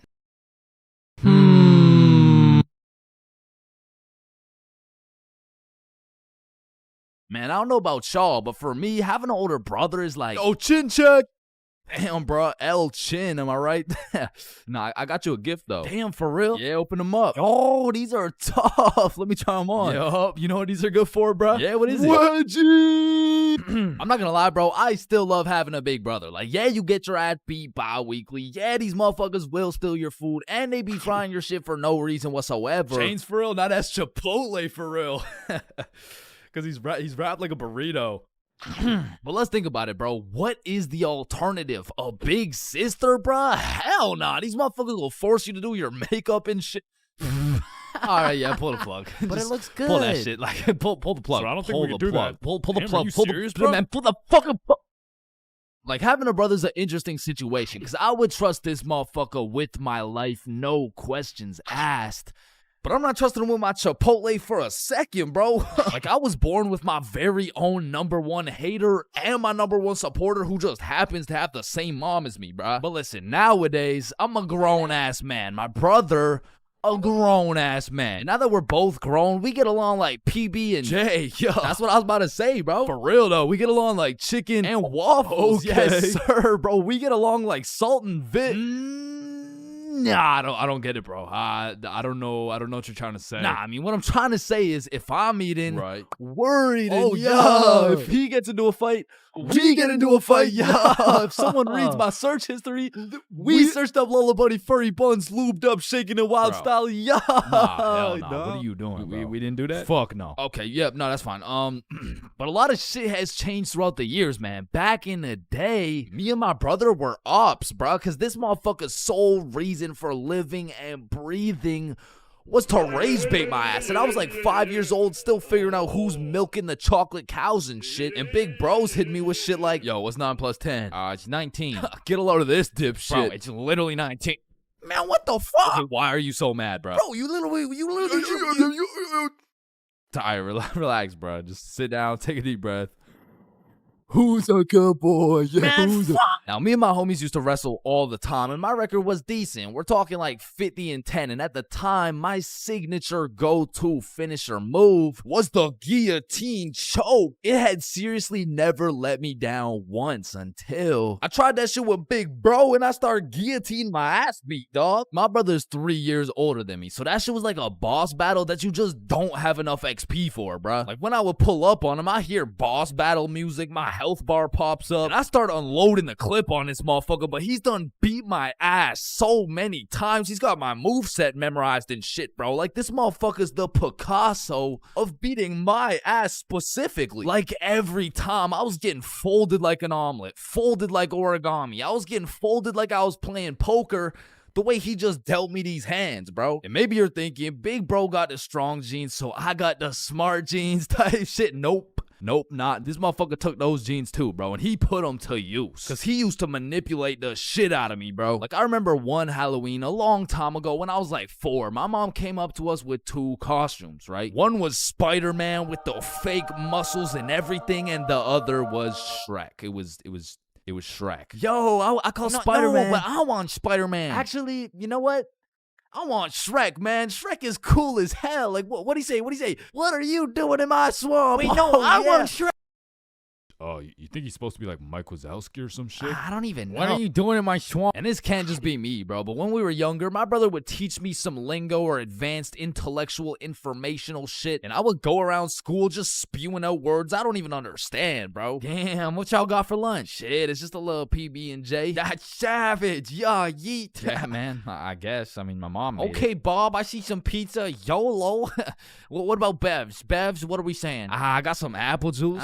Okay. Yeah, man, I love apple juice. I don't. Bro, what? Who doesn't love apple juice? Yeah, well, it's because my brother says that juice has a secret society where all the juices, I'm talking apple, orange, fucking pineapple, get together and they control the bank. Shit! Now, me and my brother would go at it, bro. It was a seemingly never-ending rivalry between us of me getting my ass beat, him beating my ass. Okay, maybe it wasn't a rivalry. Shit, I think I was getting bullied. But one day when I was 7 years old, everything changed for both me and my brother when we got a stepsister, bro, because she was annoying as fuck. Her name was Alicia, and she was spoiled, bro. Every time she didn't have her way, she would just call up her pops, and it was raps for me and bro. Alicia was getting the princess treatment, and we were getting the fucking peasant treatment, dog. Like, let me tell you a story from my childhood, bro. I was 7 years old, and me and Alicia shared a small room, and it was split right down the middle. The left side was blue, Spider-Man bed, teddy bear, boy shit, right? And the right side was pink, Disney princess posters, Barbie dolls, all the girl shit. And one night, I was in dreamland, counting sheep, having a wonderful time, and when I woke up, I realized I done pissed the bed, bro. Grown-ass man at the big age of 6 pissing in the sheets. Hell nah. I was like, shit, man, I gotta get my act together, bro. So throughout that day, I drank a little bit less water, hopped into my cozy Spider-Man bed sheets, and went to sleep.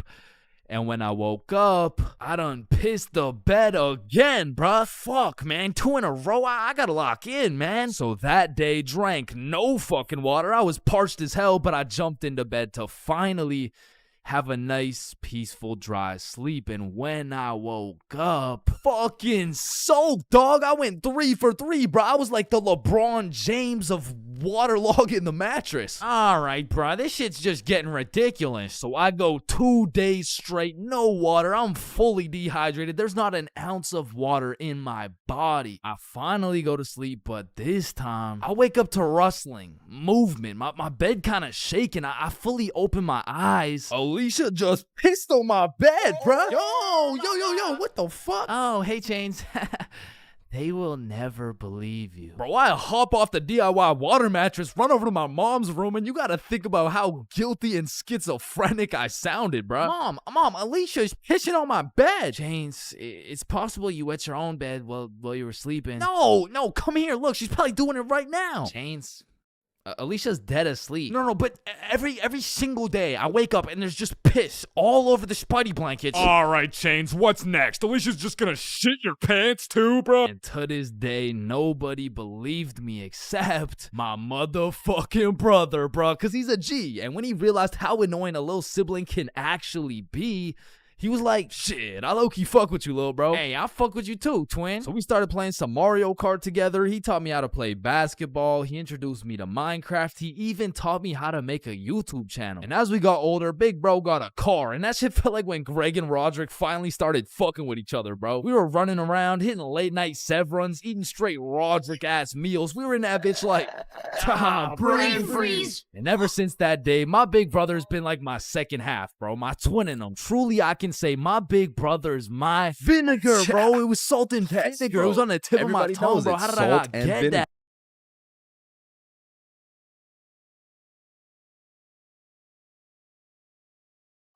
What are you doing in my swamp? You know what they say, there's a first for everything, bro. Like your first steps, your first dance moves, your first words. Dada. Hey, would you look at that? We gotta get some milk. I'll be right back. Your first stepdad? New dada? Yeah, nah, I'm head out too, actually. And your first kiss? Man, the things I would do to go back and completely erase that shit from existence. Bro, all these Disney movies I was seeing as a kid had these first kisses turning ugly-ass frogs into some fucking giga chads and shit, like spoiler alert. Fucking ribbon. And on top of that, the fact you have to close your eyes, like bro, imagine you're learning how to golf and you're about to take your first swing and these motherfuckers are like, yeah, now do it with your eyes closed. Bruh, this is my first time. What do you expect to happen? Like honestly, my first kiss is top 5 worst Chains moments of all time. And let's just say it's not 5 or 4. Or 3. That shit was really bad, bro. So with that being said, this story takes place in grade 7, which is the year I got my first girlfriend. Now, I told this story a few months back, but I purposely left out the part of my first kiss. Well, gosh diddly darn, Chains. Why would you do such a preposterous thing? And the truth is, I was planning on taking this shit to the grave with me, bro, but fuck it. Sometimes you just gotta let the world know. Okay, you're right. I got something to get off my chest. Epstein? Wait, with the what? So for the homies who haven't seen the video, one day me, Bob, and Billy were mobbing around our local mall when we seen these 3 girls from our class. So we walk up to them and lay down some of the meanest 12-year-old riz these girls had ever seen. Hey, yo, shorty, I think I just shit my pants. Can I get into yours? What the fuck? Oh, shit, my bad. My fault. Hey, yo, shorty, are you a cigarette? Am I a cigarette? What? Because I'm trying to get lit and put your butt in my mouth. Wait, what? Nothing. Please. Holy shit, bro. Let me guess. You all got restraining orders. No, worse.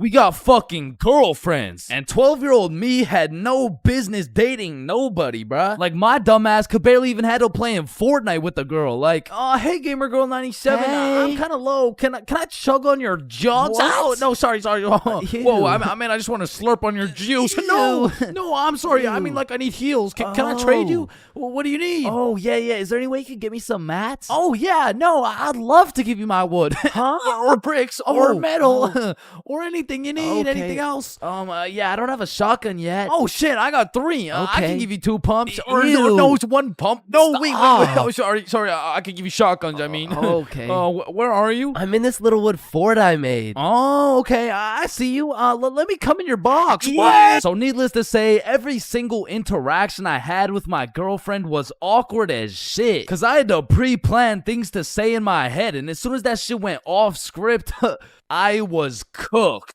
Hey Jessica, how you doing today? Honestly, just not the best. Oh, that's good. What'd you do today? Oh, I don't know. Just did my makeup. Hey, me too. You did your makeup?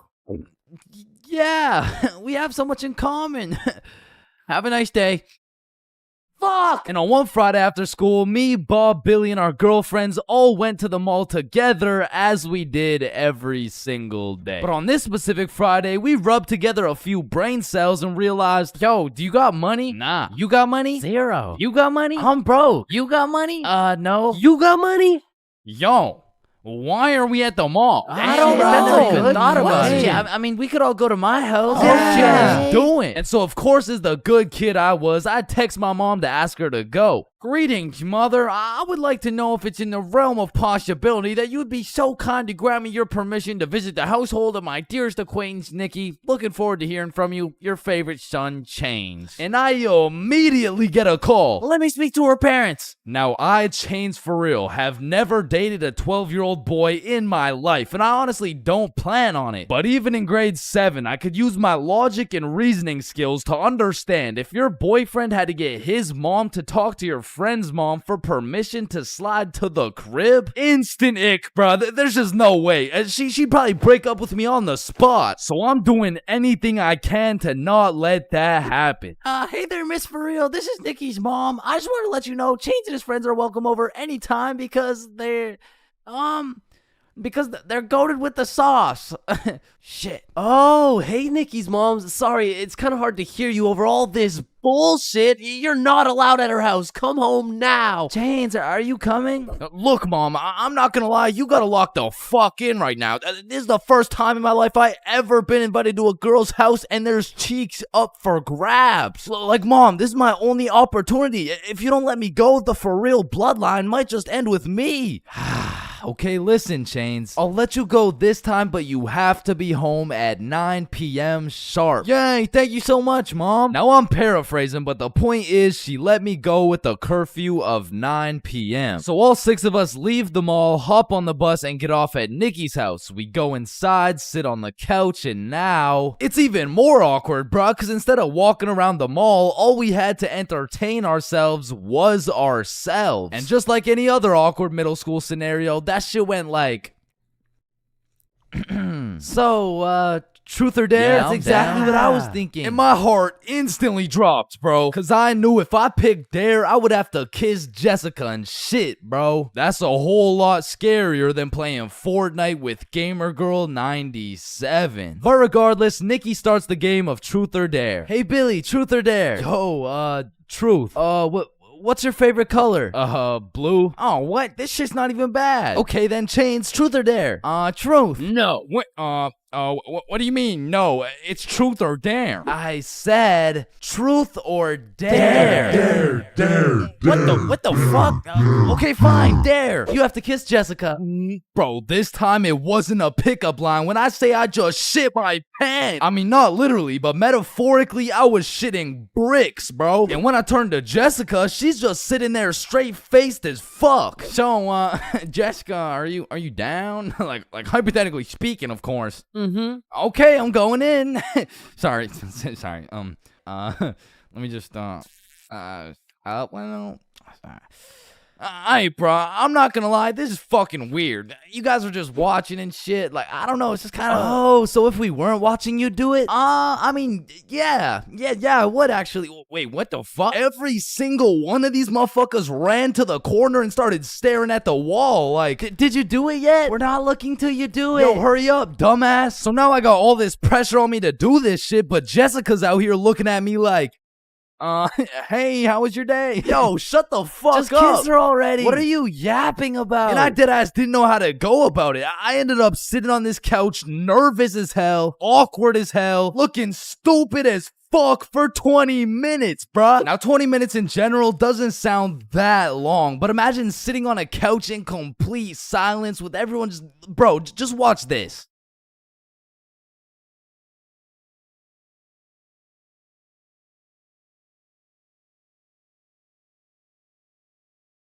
My brother in Christ, that was 10 seconds, bruh. Imagine doing that times 120. So after the second longest 20 minutes of my life, I say, you know what? Fuck it. And Nikki's mom walks in the room. Hey, who wants snacks? Oh. And at this point, I checked my shitty-ass Samsung Galaxy 3 and it was already 8:50 p.m. And with the curfew at 9, I had no choice but to lock in. So I lick my lips, close my eyes, and real quick, I smash our mouths together. And when I turn around, not a single motherfucker is facing the wall. I look the other way and Nikki's mom is peeking around the corner with her fucking mac and cheese and shit. So I made like my pops and I was out that hoe. Pleasure doing business, Jessica. Wait, what? Where are you going? Thanks for having me, Nikki's mom. What the hell was that? And I proceeded to sprint home, making it home at 8:59, exactly 1 minute before my curfew. And that night when I went to bed, I couldn't sleep, bro. I haven't been able to sleep since. Damn, I should have taken this shit to the grave with me. Fuck. There's a lot of awkward things in life, like the handshake fist bump dilemma, or waving back to someone who is waving to the dude behind you, or the you too situation. Enjoy your meal, sir. Thanks, you too. Actually, wait, no. But on this long list of things that will keep you up at night, I feel like school dances lands itself in the top 3, bro. Cause it's like, is it a party or is it a school event? Are we hitting a Dougie or are we just standing awkwardly in the corner? There's just too many questions, bro. Like another question, who the fuck hired this guy to be the DJ? Like, I don't know how much they pay this dude, but it can't be anything over 50 bucks. I remember at my first middle school dance, I seen the DJ walk in with all his gear and shit, and I thought, damn, look at those big ass speakers. This dude knows what he's doing for sure. Hey, Stickman Middle, are we ready to turn up? Yeah, let's go. 1, 2, 1, 2, 3, let's go. So I walk over there to give bro some song requests that he so desperately needs, and as I walk up to this dude's expensive ass setup, I look down at his laptop and this motherfucker's on Spotify and he's moving around the volume slider like he's doing some shit. Like, bro, I could have done this shit for free. Nah, trust me, bro. I know what I'm doing, dude. Want a break from the ads? Now, to be honest, it was really the middle school dances that had me fucked up. Like, you took a bunch of self-conscious, prepubescent little kids and threw on some music and told them to dance with each other. Like, shit, of course they're gonna start hitting those Fortnite emotes, bro. That's all they know how to do. Like, these grade 6s are fresh out of elementary school. There's no way you'll catch one of these youngins asking a girl to dance. Like, they're still scared of catching cooties, bro. Or what about the grade 7s? These kids were straight menaces. Like, I remember at my grade 7 dance, there was a duo. We'll call them Greg and Roderick. Greg and Roderick would run up on some unsuspecting students, and Greg would slide behind him on his hands and knees, and Roderick would casually strike up a conversation. And just when the poor guy was expecting it least, Roderick would shove his ass, causing the unsuspecting victim to trip and eat shit. And they went around to damn near everyone pulling this shit, until one time they messed with the wrong dude. Hey bro, it's just a prank. Now, grade 8s. These boys are damn near in high school. They don't dance. It'll ruin their street cred, bruh. Instead, they prefer mosh pits, rap, EDM, fucking smooth jazz. It doesn't matter what song. These grade 8s will be relentlessly jumping up and down for no apparent reason. And soon, these grade 8s will turn into freshmen. All that street cred they once had, gone. If you push one of these freshmen into the middle of a dance circle, he'll stress so hard he'll start malfunctioning and hit those fucking Fortnite dances again. Now, grade 10s. Most of these grade 10s are a little self-conscious, but if you throw one of them into the dance circles, let's go, Michael. Let's see it. Let's go.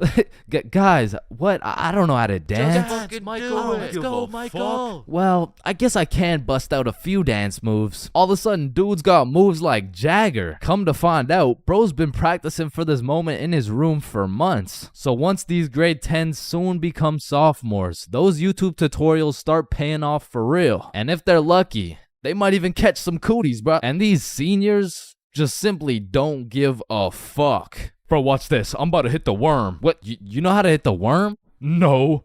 Damn. And I'm not done flaming this fucking DJ. Like, this dude be leaving my balls more blue than Squidward. Pause. These bitches lost. Oh, hell nah. Is that lo-fi? And then out of nowhere, really quick, the DJ will throw on some heat and it'll have everybody turning up. But just as fast as Pop Smoke got that shit jumping, Ed Sheeran shut that bitch right back down. Like, mixing drill with The Shape of You has to be some sort of felony, bro. Like tell me this dude deserves to roam the streets freely after pulling some shit like that. In fact, funny story, I had seen the DJ after the dance in the parking lot one time, and we walked up and we jumped the fuck out of him. Alright, but not all DJs were out here committing war crimes on my ears. Like, you know, the DJ was onto some shit when he got the students and the teachers turning up. Like, you play the right song and these teachers will forget they're on chaperoning duty. Shit, even the principal will start wilding out. Once you got the right song playing, motherfuckers will get hype over anything. Like, remember how hype it was when someone would land a flip in the middle of a mosh pit? Shit, remember how hype it was when someone didn't land a flip in the middle of a mosh pit? These motherfuckers were excited as ever, like they didn't just witness a dude snap his neck. Poor guy's probably getting trampled down there. Rest in peace. Sacrificed his life for a few Snapchat memories. But you know that one song, that when the DJ throws that hoe on, everybody knows what to do. Motherfuckers will run in from the bathroom, teachers will hop in, the Redditors will hop off the bleachers, and the school dance will be looking like something straight out of High School Musical, bro. Speaking of High School Musical, back in the day, I knew a dude named Troy. I fucked with Troy, but let's just say, he had a little bit of a lean gut. He was built like T Grizzly.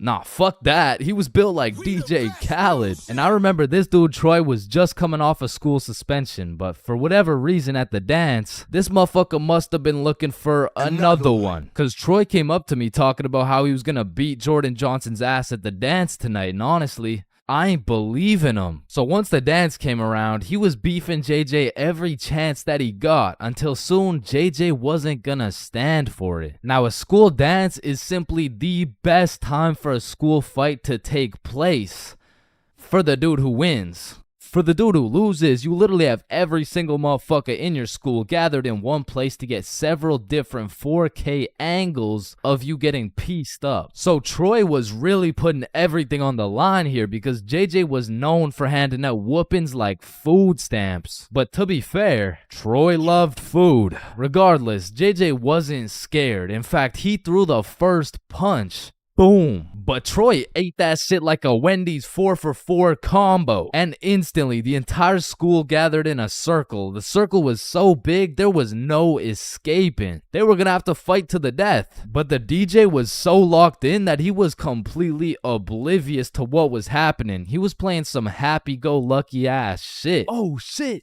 Ooh. Damn. Yo, get his ass. Let's go. Beat his ass, Troy. JJ. Yo, I'm Jordan Johnson. Now, the moral of that story is don't get into a fight at the school dance.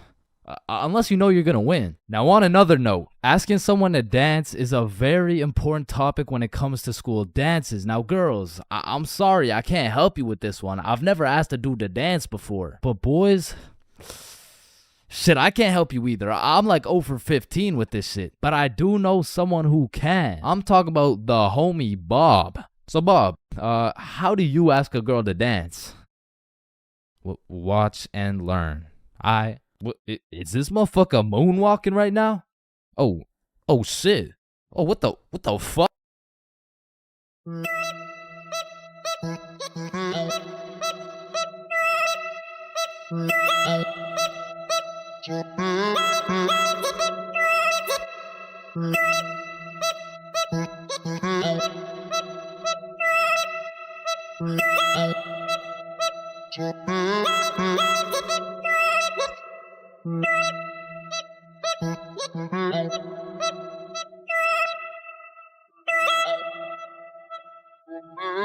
Halloween is the spookiest time of the year. Everywhere you look, it's vampires, killer clowns, old dudes in white vans trying to steal some children, which are all very scary things, especially killer clowns. But none of these spooky things scare me more than my worst fear. Going to jail, dropping the soap, and getting my booty snatched up. Now that's some real spooky shit right there. And I know some people are gonna be thinking, oh, that's just a myth, it's a stereotype. Nobody actually gets their booty snatched up for dropping some soap. But when it comes to my booty, I don't want to fuck around, and I sure as hell don't want to find out. But everyone knows drinking can heavily influence your judgment, and on one specific day, my judgment was affected and I found myself fucking around. And everyone knows what the chart depicts. The more you fuck around, the more you find out. This story takes place in grade 10. It was a crisp Halloween night. The houses were decorated, the leaves had fallen, and the jackos were lanterned. And as me and Billy walked down to the homie Bob's crib, we could pretty much smell that Halloween spirit. And when we knocked on Bob's door, we were surprised the homie Bob didn't open the door. It was Bob the Builder. Dude was fully suited up from head to toe. And when me and Billy seen hearing that, we already knew we needed some costumes. So we go to Bob's closet and come out absolutely dripping into Mario and Luigi costumes, mustache and everything. But now that we undeniably had that shit on, we still had yet to find something to do. But lucky for us, the night was still young, so we got to brainstorming. Alright, it's Halloween, bro. We gotta do something. Yeah, let's go find a party. Bet, let me check where they're at.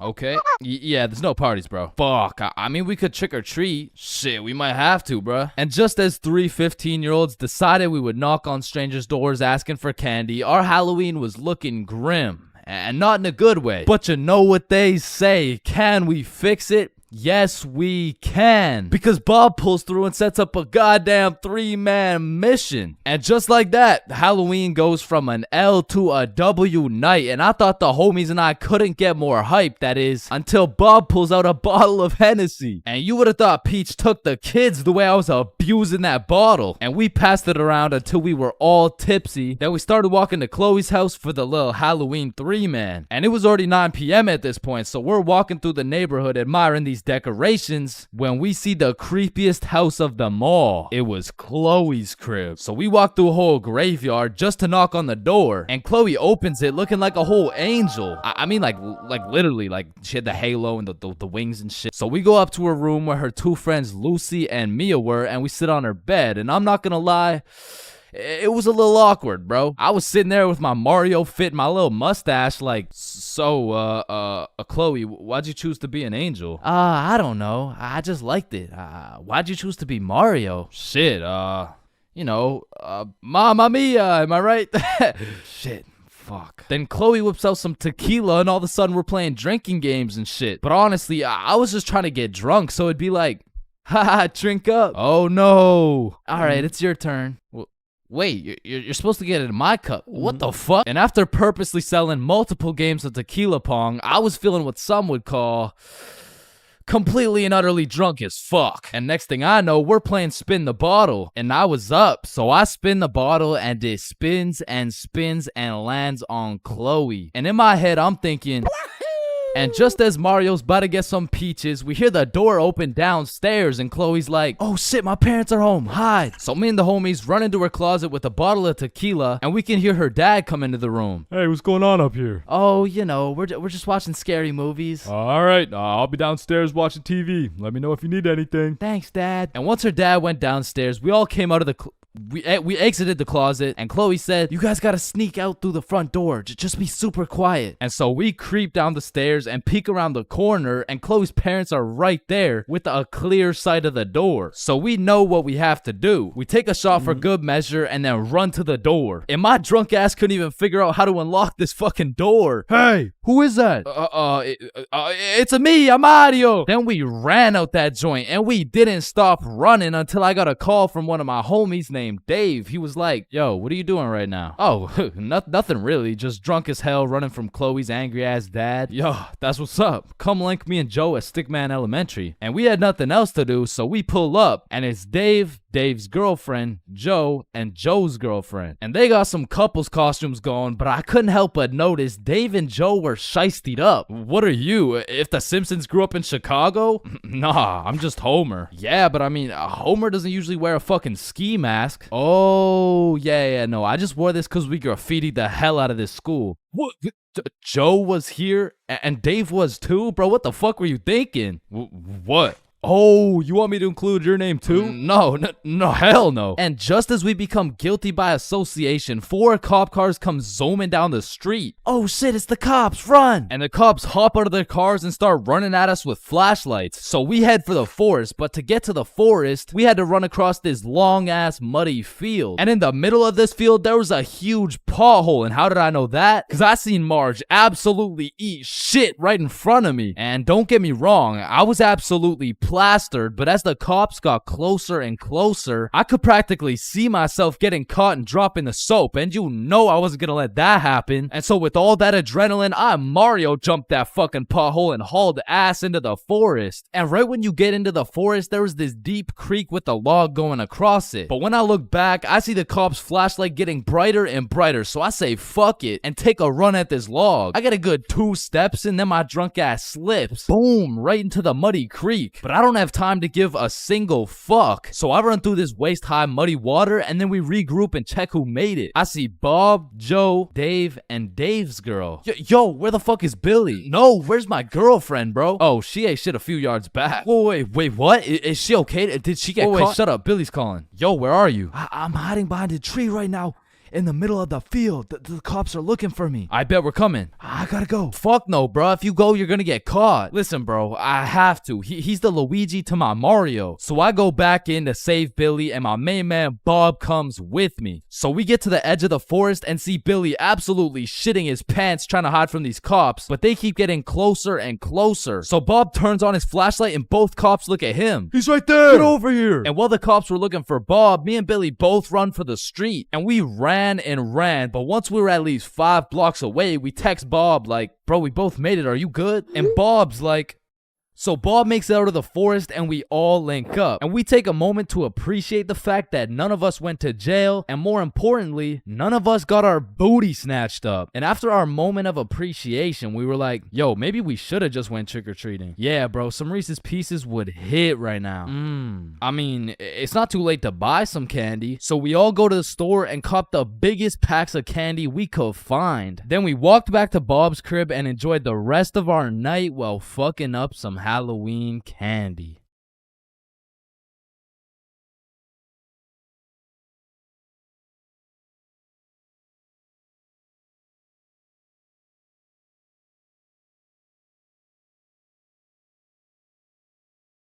Alright, I already touched on the unspeakable things that go down in the high school bathrooms, bro. But there's only one place on earth that is more foul than those bathrooms. And it's the goddamn locker rooms. That room smells like complete and utter dog shit mixed with Axe spray. Like maybe I just went to school with a whole lot of Discord mods, but the rancid smell of the boys' locker room would contaminate anything in a 50-foot radius. And shit, Lord knows what goes down in that questionable place. Like you'll walk in there and see anything, bro. Motherfuckers will be having fights, chicken fights, group fights, sword fights. Like any laws and rules simply don't apply to the boys' locker room. Motherfuckers will be throwing hands, selling drugs, committing arson, committing several counts of fucking tax evasion. Shit, you name it. It's pretty much a GTA lobby in that bitch. Like I remember one day I walked into PE and my teacher was like, hey,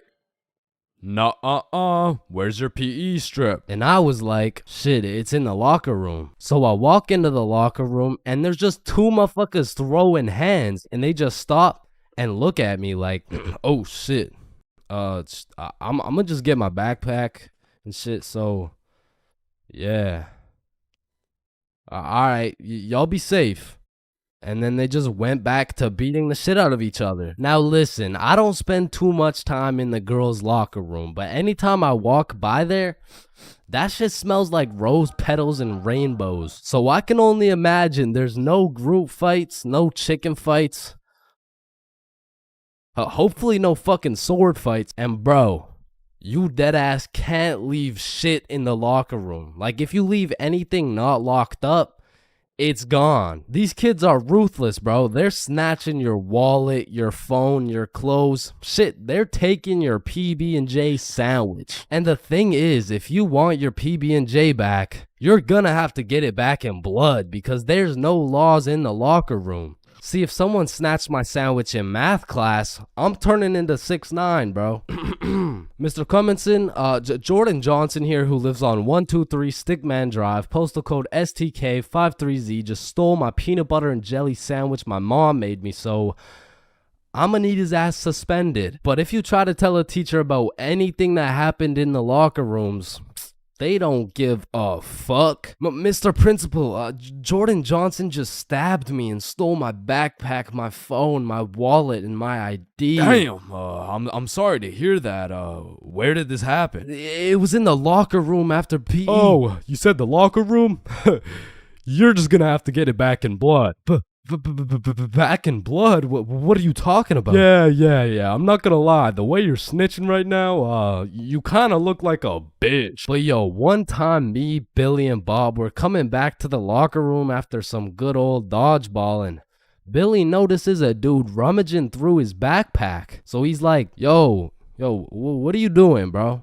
But when he turned around, Billy was bamboozled to find out the kid rummaging through his bag, he was special. And there was just this moment of silence. Yo, am I supposed to like beat his ass right now? Or bruh, I'm sure he didn't take anything. Just politely ask for your bag back. All right, yeah. Oh, hey man, can I get my bag back, please? And the kid just hugged Billy, and then he left. And I'm still confused to this day, but I'm gonna be honest. Locker rooms weren't all that bad, cause sometimes you'd walk in that hole and they would just be throwing a party. Now it still smells like ass, and there was literally no females, but it was still kind of lit. Like you'd walk in there and it would transform into the club. Shout out my label, that's me. I'm in this bitch with TP. I'm in this bitch with Ultra. Or you'll walk in there and they'll just be giving out free pizza. Like walking into the locker room is a gamble. You might walk in there and get robbed, or you'll get some fucking pizza. I don't know. But what I do know is there's only 10 types of dudes in the locker room. Starting with that one kid who must have thought it was the 1800s the way he was whipping motherfuckers. Next, we got the poor guy who's just trying to change. He's quiet, he's normal, and he changes. It's a locker room, so it makes sense. Then we got that one poor soul who gets absolutely cooked by the entire locker room. Yo, why is Kevin built like Mike Wazowski? Bro's got no neck. We're stick men. None of us have necks. Shut up. You skip neck day. Yeah, he skips neck day. Next, we got Bob. Bob's just that guy that casually takes his shirt off, and he's built like Giga Chad. Like, shit. Fucking sexy ass Bob. And I don't know why, but there was always that one guy who thought it was a good idea to just whip his nuts out. Unprovoked, uncalled for, completely out of pocket. Like, what do you look like with your nuts out in a room with 30 half-naked sweaty dudes? Like, personally in that situation, I'm keeping my balls in my boxers. Thank you very much. And bro, tell me why there was always one kid who was just dousing himself in Axe spray. And it's always the mustiest motherfucker doing it too. Like, who's gonna tell him that Axe spray doesn't replace taking showers, bruh? And I don't know about your locker room, but for mine, there was always a dude eating. Like, out of all the places on earth, why are you eating in the locker room? Like, for some reason, there's something about eating around a bunch of dudes in their boxers that just doesn't sit right with me. I mean, simply by bringing that sandwich into the locker room makes it contaminated. That sandwich will be tasting like wet dog and Axe spray. And next, we got the kid who just makes as much noise as humanly possible.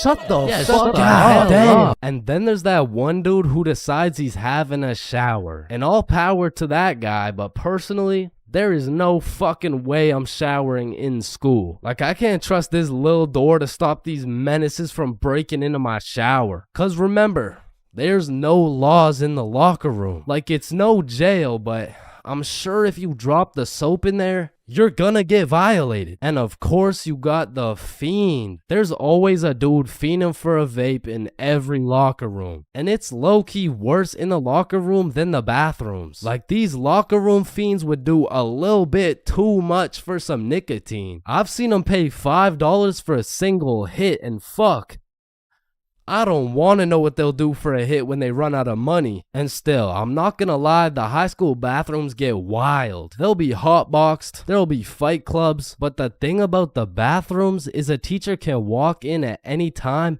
and get every student suspended. Like, even the poor kid taking a piss will probably get suspended just by association, which is exactly why the high school locker rooms get so fucking rowdy, because there's truly no teacher strong enough to stop the buffoonery that goes on in these locker rooms. So they don't even try. Shit, I don't care if your teacher is John Cena. There is no single man who can put a stop to the fuck shit that goes down in the locker rooms. But there is one thing that can: a female.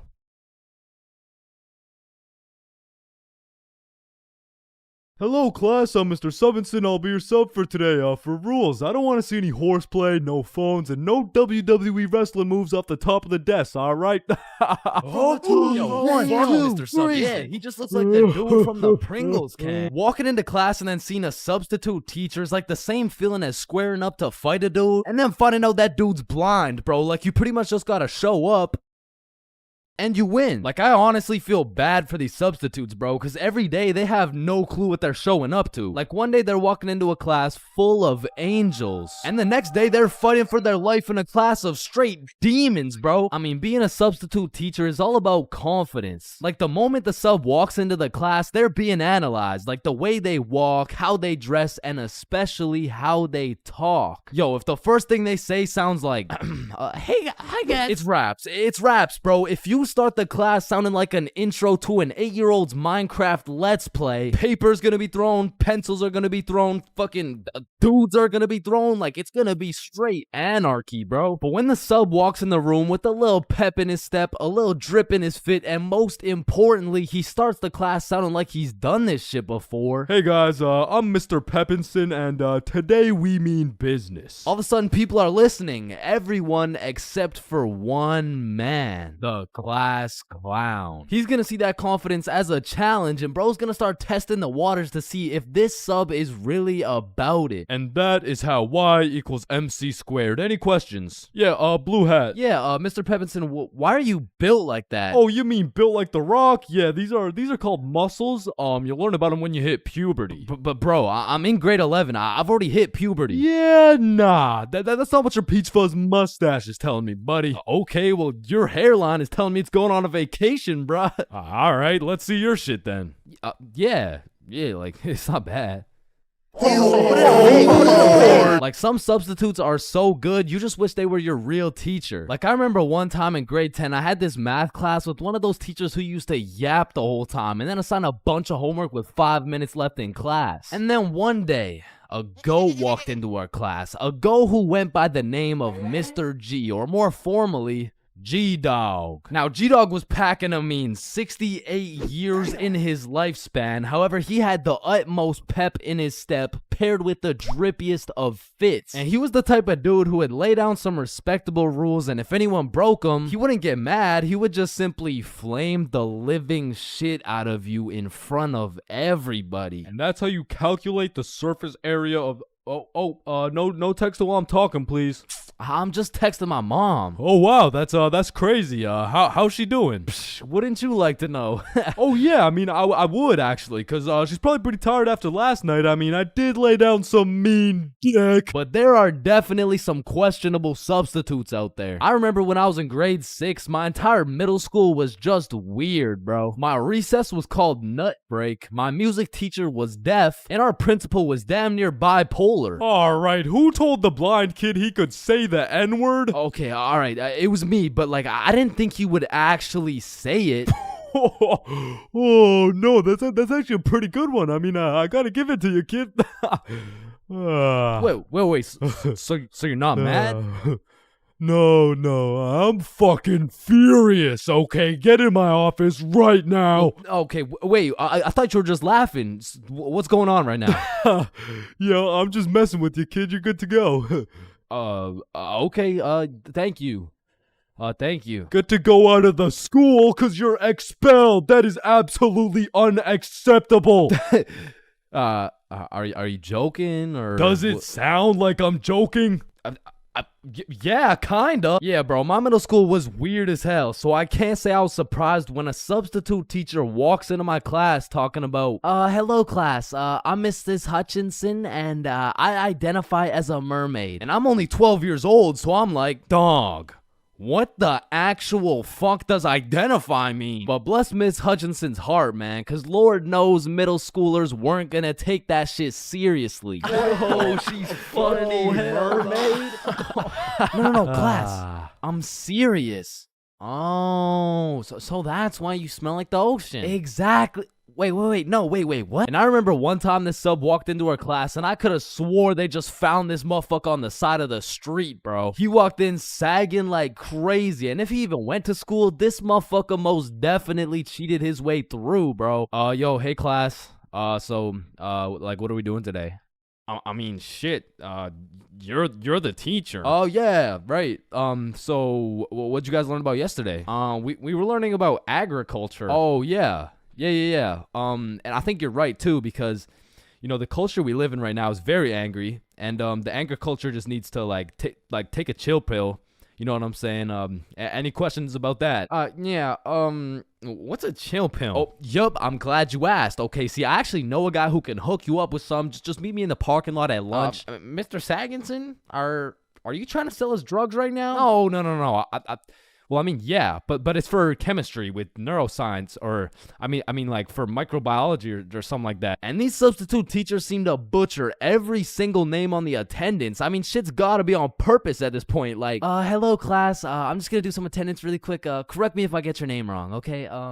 Horda Hansa. Is Horda Hansa here? Okay. I mean, my name's Jordan Johnson. Well, you're absent now, so you gotta speak up sooner next time. Wait, what the fuck? Maya? Is Maya present? It's Mia. Wow, quite the name you got there. It's spelled kind of weird, no? No, it's not. It's literally 3 letters. Ariana? Is Ariana here? Sorry, it's Ariana. Okay, and like, what's your point?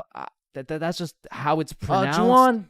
Is there Juwan in the room? It's Juan. No, Juan. And some subs be walking into your class with the most bullshit rules ever. Like, hey, Mr. Subinson, can I go to the washroom? Does your teacher usually let you go to the washroom? I mean, yeah, I think you legally have to. I don't believe it. Sit your ass down and get to work. Wait, Mr. Subinson, respectfully, I'm about to shit my pants here. Wait, does your teacher usually let you do that? What, shit my pants? Yeah. Yeah? Alright, I'll allow it. Hey, who the fuck is this guy? And I feel like there's no greater sense of community among a class than when a substitute teacher comes in. The entire class just comes together to gaslight the fuck out of this poor substitute. I remember one time in grade 10, me and my homie had a sub come in who was giving us this multiple choice test. And my homie was the type of dude who'd be getting 0% on everything, and the way his grades were looking, he just couldn't afford to fail another test. So what he did, I just need to preface, I do not condone. But from the moment the teacher walked in, he acted like he needed a little extra help. You know what I'm saying? And to be honest, he put on a spectacular performance. I mean, someone either needs to get this man an Oscar or a diagnosis, bro. And I just acted normal, but I guess by proxy, I got a little extra help, and I don't know what that says about me, but I do know what it means. It means the substitute teacher walked out of that class happy she was able to help 2 students in need. And it also means me and my homie both walked out of that class with 100% on our tests.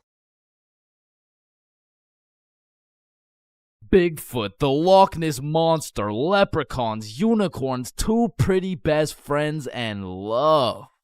They don't exist, bro. I've looked far and wide. I've searched the depths of the valleys and the highs of the mountains, and yet still, one of the friends always gotta be chopped, bruh. But love too, though, man. I've searched everywhere. I've scoured my hometown. I've gone from the coast of Mexico to the cities of Japan. But one way or another, I always just end up with nobody to love. Or I end up getting robbed by a gay homeless dude. I mean, I was down bad, bruh. It got to the point I thought maybe I just wasn't meant to find a girlfriend. Maybe this was just a face only a mother could love.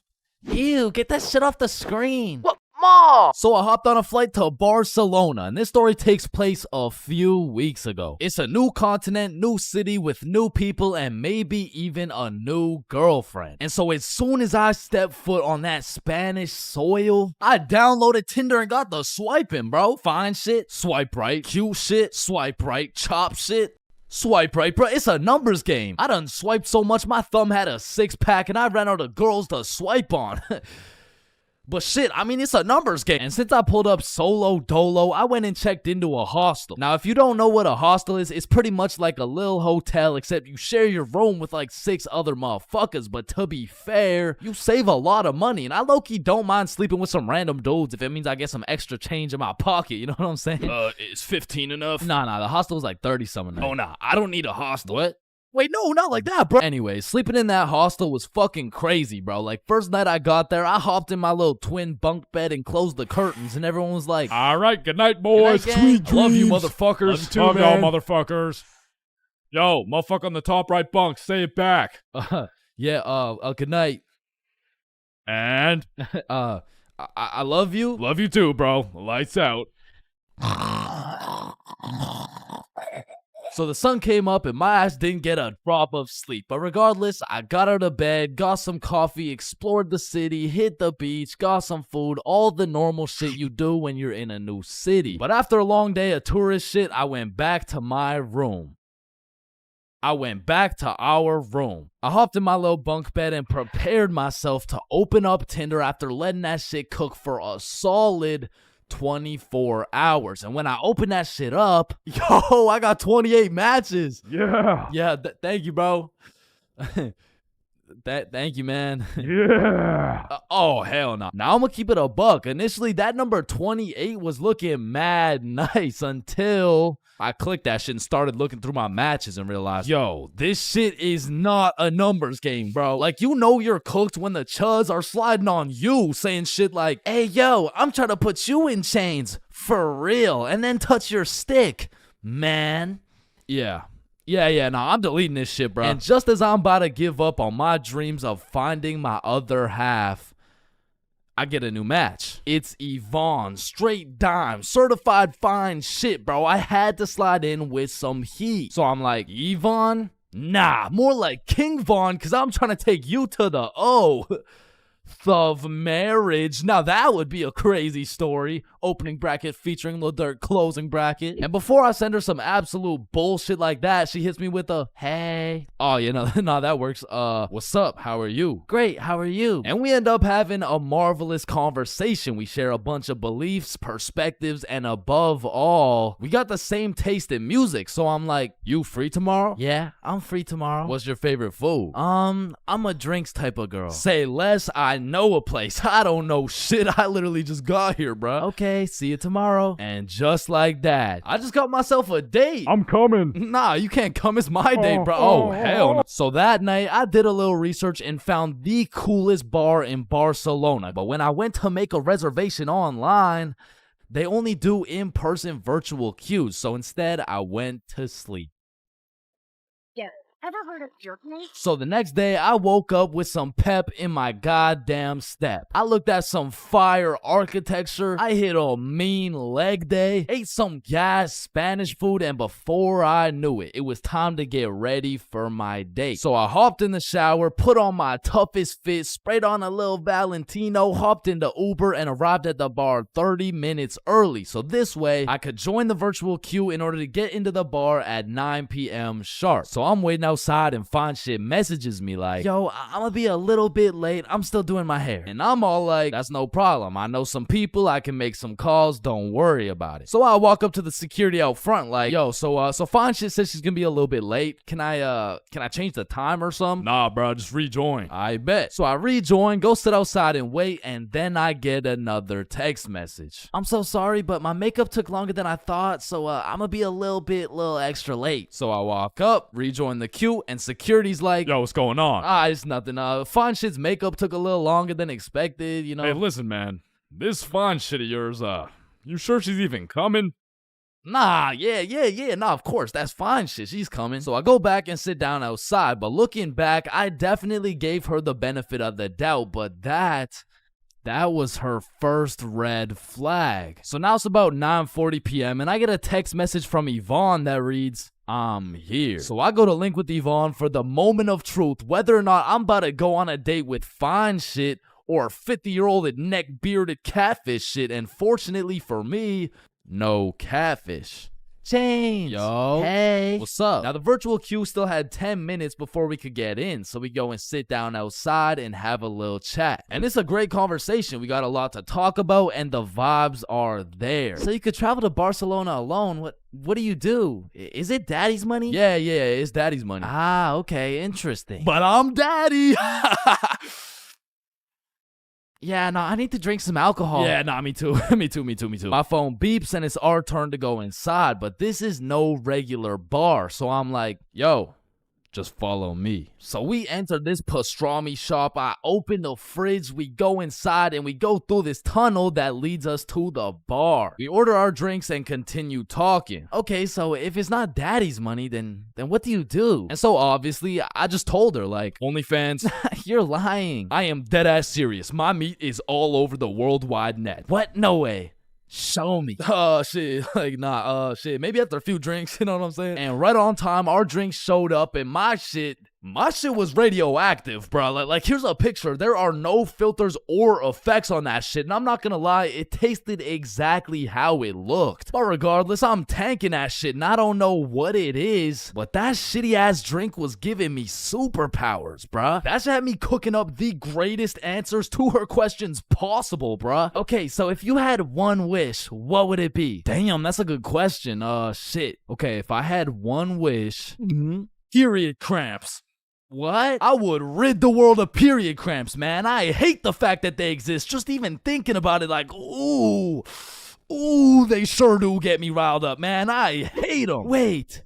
Me too. Nah, that's crazy. We have so much in common. And from that moment on, I could tell she took down her guard and got comfortable. Cause she started saying shit like, this guy from my school is obsessed with me and he won't stop snapping me. Damn, maybe you should stop responding or some shit. She snaps a picture of us and captions that shit. He getting it and you not. Lol. Red flag number 2. What kind of anime villain origin story are you trying to create for this motherfucker, bro? But I digress. We order the second round of drinks. But as she's sipping that shit, I can hear an accent starting to form in her speech. So I'm like, yo, where's this accent coming from? Oh yeah, nah, when I drink, my French accent starts coming out. And I kid you not, she went from one drink sounding like, yeah, so my favorite food is pasta, to drink 4 dead ass talking like, actually, I changed my mind. My favorite food is croissant. Shawty turned from fine shit to French shit so fast, I didn't even know who I was on a date with at this point. And then she hits me with a, I'll be right back. She grabs my face and hits my ass with a big ass smooch. Now that shit took me aback. I was not expecting it. However, maybe it's just a culture thing. Maybe it's normal for her. So I can't say that it's a real red flag. So she's still in the game. And when she comes back, she's like, yo, Chains, let's go to the beach. Say less. So we're walking down to the beach and she says some shit like, so when's the next date? Oh, it's on Saturday at 6 p.m. Oh no, I'm not free on Saturday. Oh, you mean date with you? Yeah, nah, this is the last one. Now I said it as a joke, but she wanted to get all mad and shit and storm off. Now in this situation, I have 2 options. Option A is chase after her and beg her to stay. And option B is standing there like an absolute peak male specimen to the point the gravitational pull of my testosterone retrieves her back to the very location she left. And I went with option B.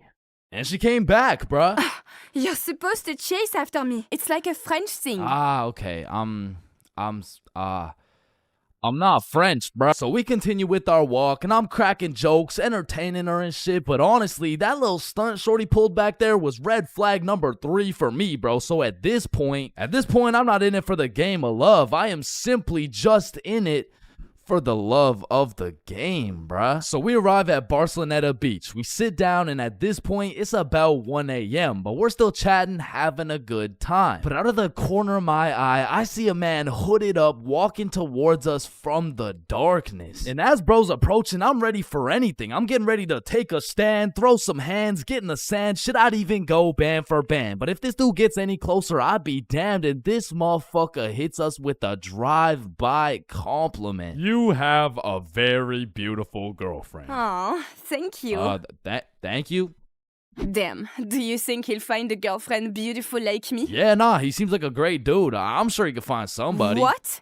I said, yeah, nah, he seems like a nice fella. This girl slaps the shit out of me and says, you're supposed to say, nobody's as beautiful as me. Bro, in this moment, I had never been so unattracted to a girl in my life. Am I tripping? Or did you just slap the shit out of me? And then she tries to kiss me again, talking about, I'm sorry. Nah. What? Now what? And even after getting my shit absolutely Will Smith, I'm still trying to be polite. Like, listen, I don't kiss girls on the first date. You don't kiss girls on the first date. Yeah. So, you're telling me, for a living, your occupation is laying down that pipe on film and then proceeding to post it online and you can't kiss me. Type shit. And she storms off, bro, but I know exactly what to do to solve this problem, so why stand there like an absolute peak male specimen to conjure up that same gravitational pull? And she's still walking, bro. She just kept walking. She got on the bus. She dipped, bro. She left. Damn. And as the bus disappears in the distance, I hear a motherfucker say, yo, you from here? Nah, I'm just visiting. Oh, shit, okay, us too. You know where the good clubs are at? Yeah, I mean, I heard all the good ones are like right there, bro. Oh, shit, bet. Okay, we're about to go hit those if you're trying to pull up, bro. Say less. So these two random ass dudes I just met and I start heading to the club together and I'm like, yo, where you guys from, by the way? We're from France. Yo, that's crazy. I just had a date with a French girl. Oh, no way. How'd it go? Ah, shit. I think it went pretty good. That's what's up. Yeah. So why's your cheek so red? Oh, I mean, she just slapped the shit out of me. Wait, she what? Nah, I mean, it's probably just a French thing. You know what I'm saying? Nah. Not a French thing. You just got assaulted. Aw, shit. So me and the new French homies pull up to the club and it's jumping, bruh. We start taking shots, shooting shots, airballing shots, and then I get a bunch of voice messages from Yvonne talking about, all the good feelings I had for you are gone. You are a literal piece of shit. Go get AIDS filming for OnlyFans, bitch. Oh, hell no. Okay, wait, She let me believe that respond. shit? And I'm drunk as hell trying to say a nice response. Like, it really is the type of shit where type shit. And the French homies take my phone and start cooking her ass in French. Now, I didn't understand a single word that came out of their mouths, but it sounded like homies just dropped a career-ending diss track on her. And I say that because as soon as she opened it, she blocked my ass, bruh. Hey, bruh, you know what they say. What do they say? Getting blocked's a whole lot better than getting cocked. What? There is no way they say that. Yo, 3-man alert, 3-man alert. So the two homies start laying down that French riz, and that shit hit so hard, I just got a free entry, bruh. Hey, English. Room for one more? So the six of us absolutely fucked the club up, went out for some 4 a.m. churros, dipped in chocolate, and man, that shit hit harder than Yvonne, bro. So at the end of the day, even if I didn't end up finding love in Barcelona, there is one thing I did find. I did find out how Chris Rock felt. God damn.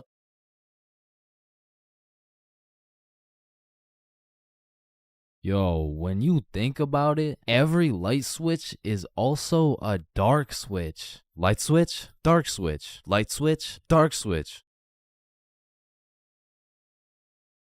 Okay, class, sound it out with me. Ball. When you really think about it, we learn to read, and then we read to learn. Teacher, yeah, I think change is high. What the fuck? This is kindergarten.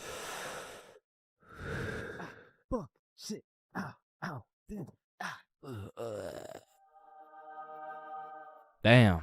Any staircase can be a staircase to heaven if you're not careful enough. Baby, I've spent the best 4 years of my life with you, and I can't imagine my life without you. You're a 1 in a million, so will you marry me? So 1 in a million, huh? That means there's 8,017 people just like you. How does that make you feel? Yo, if you cut your leg off, would it hurt? Of course it's gonna hurt, bro. Nah, think about it. Where would it hurt? Your leg. Oh, 'cause you cut your leg off. Yo, what happens if you push down the gas and the brakes at the same time? Shit, let's find out. Oh shit, it takes a screenshot. Damn, my eyes are dry as shit. Just close them for a minute. Damn, bro. You never actually close your eyes. You just look at the inside of your eyelids. Damn. Yo. Can anyone answer 547 to the power of 3? Yes, Chains. Yo, did you know every single odd number has an E in it? Damn. Chains, are you high again? No. Wait a minute, bruh. Since you were born deaf, what language do you think in? Oh shit, you right. Damn, I just realized squirrels' cheeks are also their nut sacks. You know what I'm saying? That's kind of like your mom. What? The way she had these nuts all up in her mouth. Bro, if everyone in the world all blinked at the same time, nobody would know. Oh shit, that's facts. Oh, I just blinked. Did you? Nah. Oh, I just blinked. Did you? Nah. Wait, what about just now? Yo, which of these buildings do you think has the most stories? Oh, it's gotta be that one, bro. That's massive. Nah, this one's even taller. Oh, it's this one for sure. No, it's this one. No way. That shit's library? tiny. Think about it. Oh, story. How are you supposed to get clothes? What are you talking about, bruh? Okay, imagine you had no clothes, right? How are you supposed to get some clothes? You go to the store and purchase that shit. Bro, they're not about to let you buy some clothes while your meat's hanging out. Nah, you just cop some clothes real fast. It's simple. Bruh, a young kid walks by and it's raps. So you guys both have the power to read minds? Yep, yes, that's sir. Right. Then if you both read each other's minds, whose mind are you reading? Oh, I don't know. We could try. All right, yeah, sure. Nah, that was not me. that was you for sure, dude. Damn, bro. When you think about it, the hospital is the only building you leave without entering. Damn. And people are having the worst day of their life, the best day of their life, the last day of their life, and the first day of their life, all in one building. Damn. Bro, I'm kind of scared down here. What? Why? But because I'm scared a shark's finna eat my ass. Well, when you think about it, there's more people eating sharks in the world than sharks eating people. Damn. That's actually really crazy to think about. Fuck, yo, every single day, there's some random motherfucker out there who took the biggest shit for that day. Yeah, he's in this room. Bro, it's literally just you and me in the room. Yo, this Taco Bell is busting. So he incorrectly assumed his position. You spelled that incorrectly. Spelled what incorrectly? Incorrectly. Yeah, but what's incorrect? Incorrectly. Wait, what? Wait, guys. When you really think about it, the only time incorrectly isn't spelled incorrectly is when it's spelled incorrectly. Shut the hell up. Yeah, shut the fuck up. You know, the number of people older than you never increases. It only gets smaller and smaller. Damn. What? It just got smaller. Yeah, pizza's here. Shit, I got the munchies. I'm about to fuck this shit up. Wait, I ordered a mushroom pizza. Why'd they give us cheese? Hey, any pizza can be a mushroom pizza if you're patient enough. Damn, I guess you're right.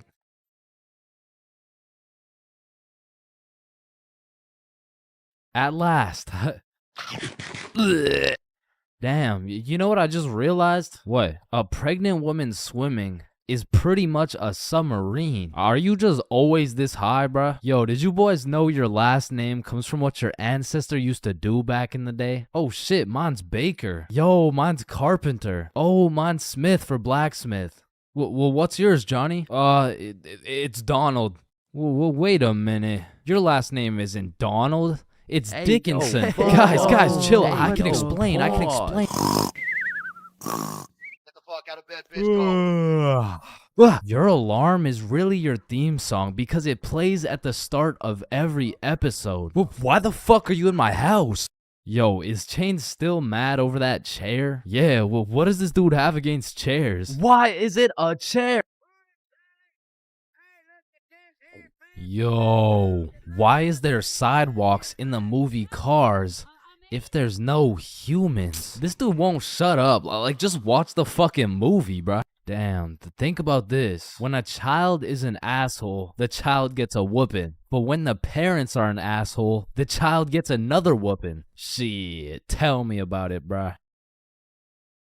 Fuck. Bro, you've checked the fridge 15 times already. No good food's finna magically appear. Damn, now that I think about it, we don't keep checking the fridge for new food, but rather we keep checking to see if our standards have dropped low enough to eat the shit that's already in the fridge. So we got Mercury, Venus, and then here's Earth. Yeah, Chains, what do you want? If Earth is the third planet from the sun, does that make every country a third world country? You're high again. Just get the fuck out of my class. And look at these sheep. Sheep. You know how one of your teeth is called a tooth? Yeah. And one geese is called a goose. Okay. Then why isn't one sheep called a shoop? All right, Chains, I can't keep doing this. We have to break up. Shoop. You know what I've been thinking? Yeah, what's up? Teenagers be whipping that shit like they're always running out of time. But old motherfuckers be driving like they got all the time in the world. Like, look at this geezer. Poor guy's practically decaying behind the wheel. But he's taking his time like he's got any time to spare. If I stab this cereal box, does that make me a serial killer? That one was straight ass. You gotta work on that shit. I'm gonna work on that one. Yo.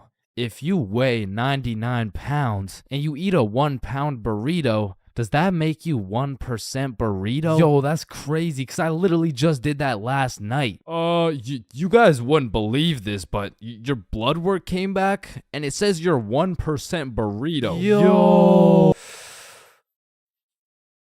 Yo, picture this. Imagine if Ed Sheeran was working at a bread place, right? Would that make him the gingerbread man? You're high as shit. Alright, bro, I'm a dip. Nah, don't leave me alone in this forest, bro. Hey, when you really think about it, you're not scared to be alone in this forest. You're scared you're not alone in the forest. You feel me? Yo, that's actually so true. Bro, you know what? Low key, if you're dead broke, robbing a bank isn't even a bad idea. Bro, there's no way some hobo's about to pull off a bank heist. Nah, but just think about it. Whether you successfully rob the bank or not, either way, you get over 10 years of bills you don't gotta worry about. Alright, fuck it. You got the strap? Yup. Yo, throw on your seatbelt really quick. Nah. What? Why not? Well, you see, it increases my risk of dying from cancer. What are you talking about, bro? That shit makes no sense. Just let that sink in. Oh, yeah, I got you. Yo, what's up? But still, that shit makes no sense. No, but actually think about it.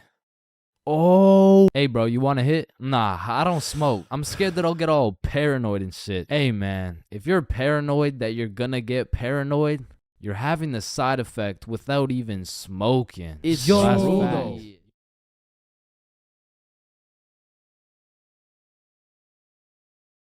Damn, light bulbs were such a good idea that they became the symbol for good ideas. God damn, I just spilled my water. Why does water make clothes darker if water is clear? What the fuck? Yo, there's two guys coming. On me. Oh, I clapped his ass. Yo, Billy. Yeah, what's up? You see that lamp right there? Yeah. What about it? That lamp in the video game uses real life electricity. Whoa. You know what I just realized? When a morgue worker dies, he still goes into work the next day. Bro, how could he go to work?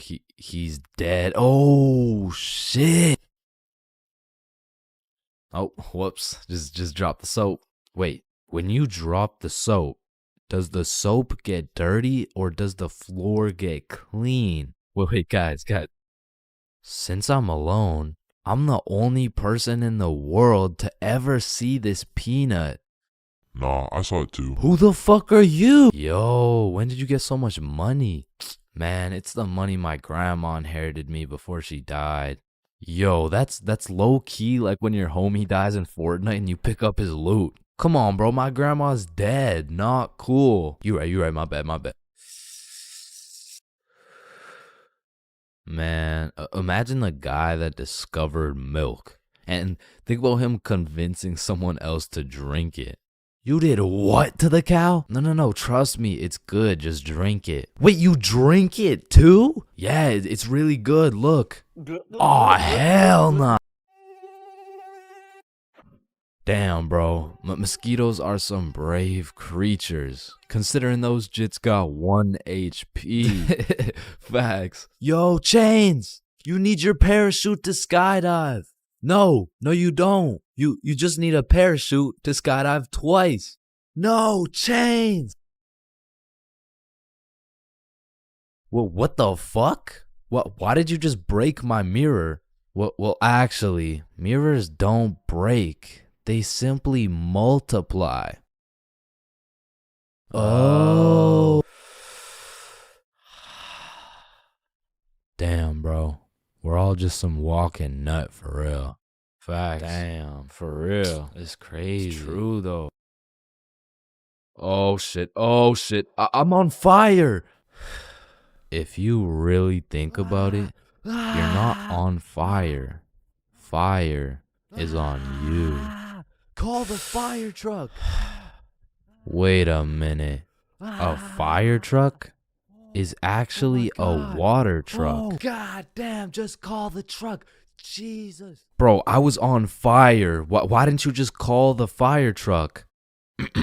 First of all, you weren't on fire. The fire was on you. Second of all, it's a water truck. Bro, I got the munchies. We should cook some cookies or something. Nah, you don't cook cookies. You bake them. What? Then why are they called cookies? Shit, I don't know. Cookies are just cookies. No, that's like saying you cook bacon instead of baking it. Well, actually, you do. What the fuck? Bro, what keeps the hot dog in like hot dog shape? It's like meat inside some animal intestine casing or some shit. Okay, so it's hot dog meat inside animal casing, right? Yeah. So, hypothetically speaking, once you eat the hot dog, it's still hot dog meat inside animal casing, but you are the animal casing. So, with that being said, when you eat the hot dog, you become the hot dog. Just let me eat my fucking hot dog, bro. And that is why Genghis Khan has the most descendants in human history. I actually know someone with more descendants than Genghis Khan. Well, that's impossible. Who could possibly have more descendants than Genghis Khan? Genghis Khan's dad. Damn, you know Google Maps, right? Yeah, of course. Bro, someone at Google really just said, yup, let's just have someone drive down every road on fucking Earth. And then they did it.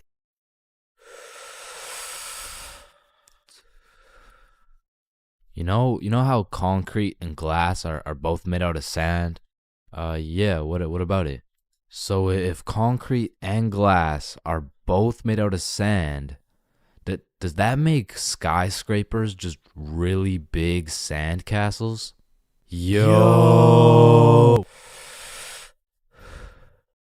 How tall is the tallest person in the world? I don't know. Let me check. God damn, he's 8'1". Holy, you know what I'm thinking? Yeah, imagine getting railed by this absolute. No, I was thinking at one point the tallest person has experienced the height of everyone else in the entire world. Holy shit.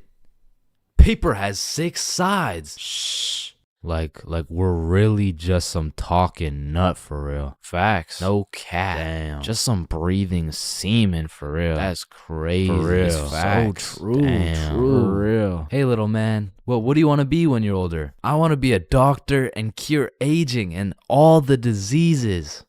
Well, if one day we cure all the aging and all the diseases, then we will all die painful and horrible deaths.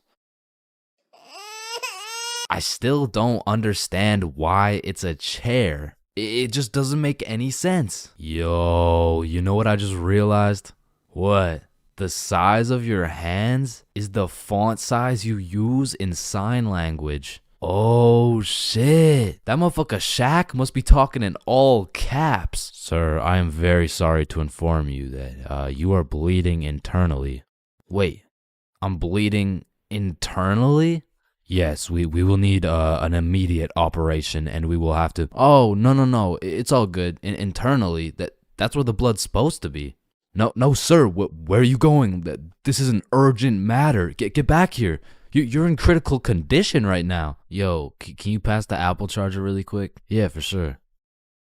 Yo, what if Apple chargers were called apple juice? Whoa. Damn. Yo. Apple juice? Bro. You know what I just realized? You can drink a drink, but you can't food a food. Nah, that one was ass. Yeah, you right. Like, I mean, we're literally just semen that can talk. So true. Facts. That's so crazy. For real. Yo, when you put your socks on inside out, the entire universe is wearing your socks, except you. Fuck. Yo, look, it's a unicorn. Damn, it's got a really unique horn. Unique horn? Unicorn. Unique horn. Unicorn. Unicorn. Unique horn. Unique horn. Unique horn.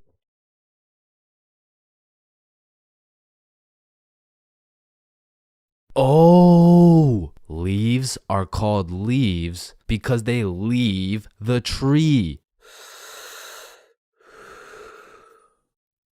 Holy shit, I got an idea. Can you pass me the wrench? Rope. Glue. Piece of pizza, please. Tape. A little more tape. Damn. Big ass magnet. Alright, all done. Whoa! This bad boy uses 0 gas. It's completely eco-friendly. Hop in.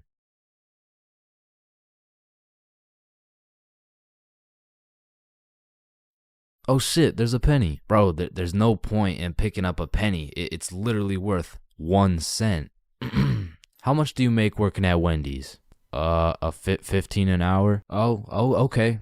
So you see there are 3,600 seconds in an hour. And because you make $15 an hour, that is exactly 0.416 pennies per second. So with this being said, the second it takes to pick up this penny off the ground is a net positive outcome. Oh, okay.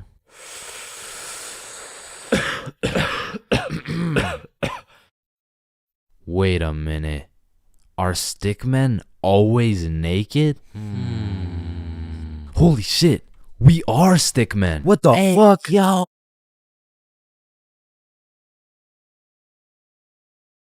Billy is one of my closest homies, and we've been friends ever since we were little kids, and for as long as I can remember, Billy's been a dumbass, bro. I'm talking he's slightly retarded, you know what I mean? And everyone knows Billy for just 2 things. Always making the absolute worst decision possible, and always having the best stories, bro. Like, statistically, this motherfucker should have died 61 different times already, bro. Nah, I got plot armor, bro. Bro, no you don't. I do. Man, shut the fuck.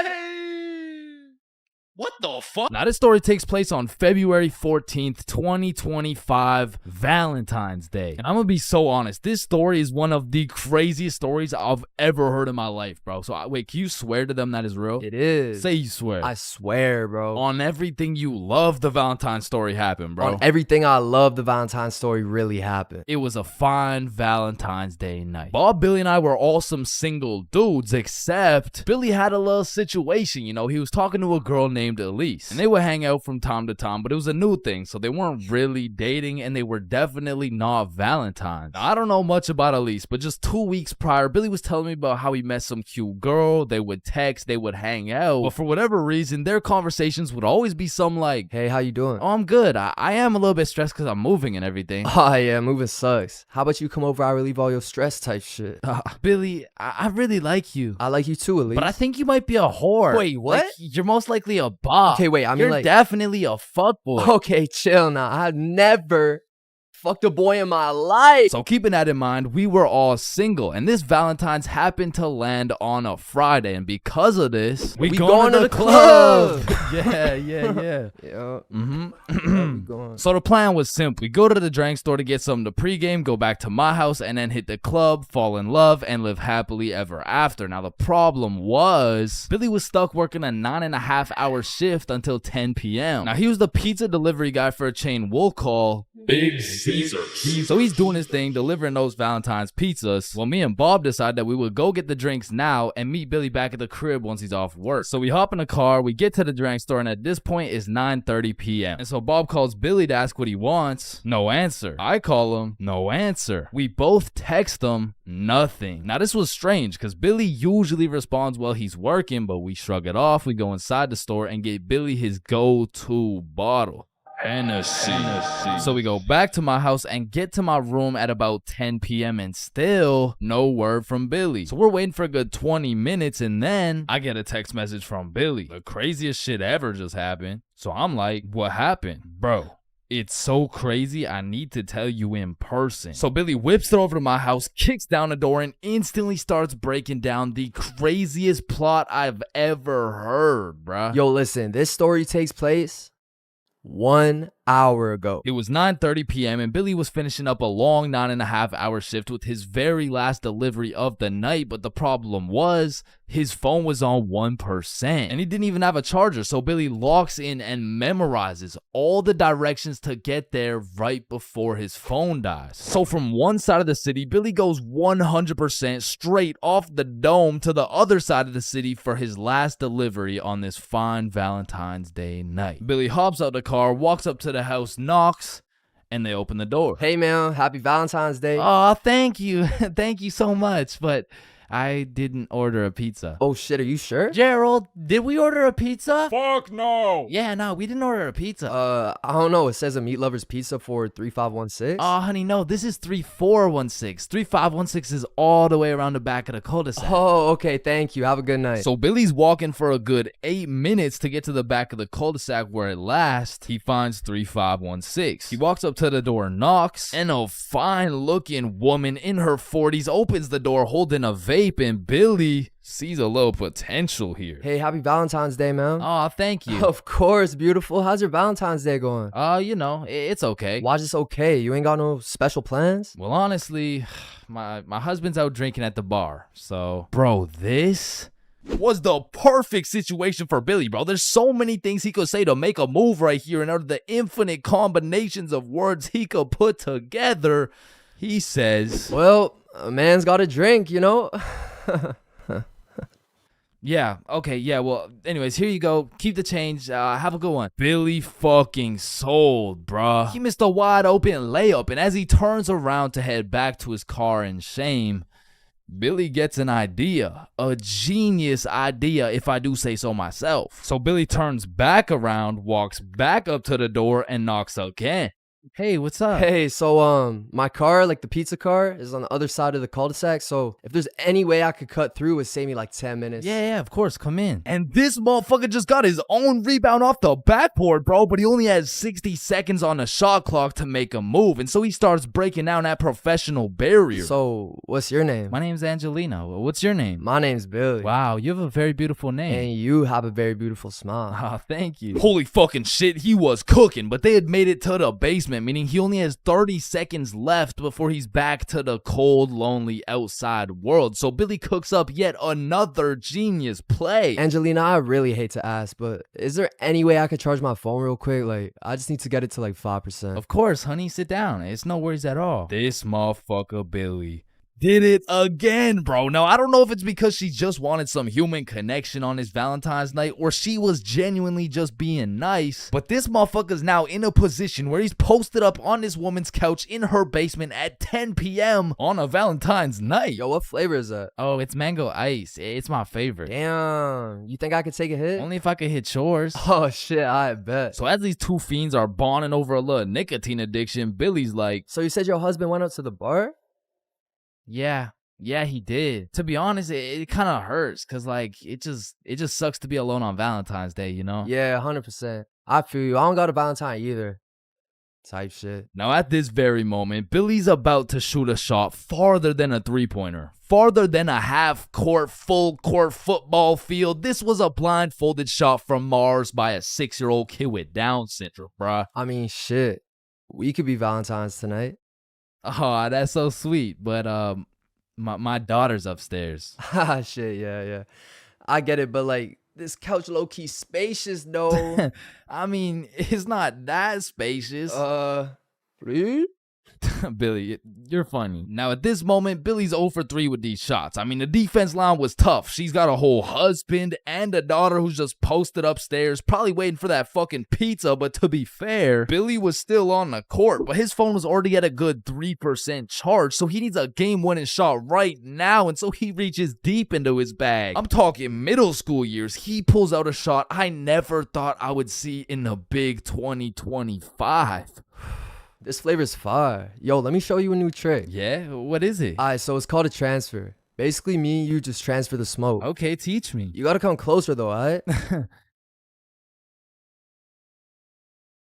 This motherfucker Billy switched the shot, bro, against all odds. Just 15 minutes ago, he was some bum delivering her Big Caesar's pizza. All of a sudden, now she's hot and ready, bruh. And so Billy's making out with some random dude's wife for a good 5 minutes. Then she's like...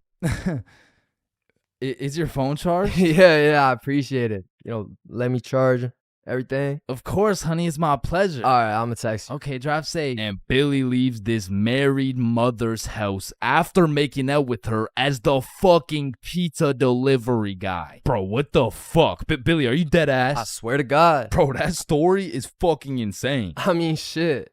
I'm not done, bro. Because if there's one thing that Big Caesar's taught Billy, it was how to deliver, bro. So he takes the receipt, boom, takes her number down and texts her. So he drives back to Big Caesar's, goes in, clocks out, hops in a car, drives home, goes inside, showers up, gets out the shower to check his phone.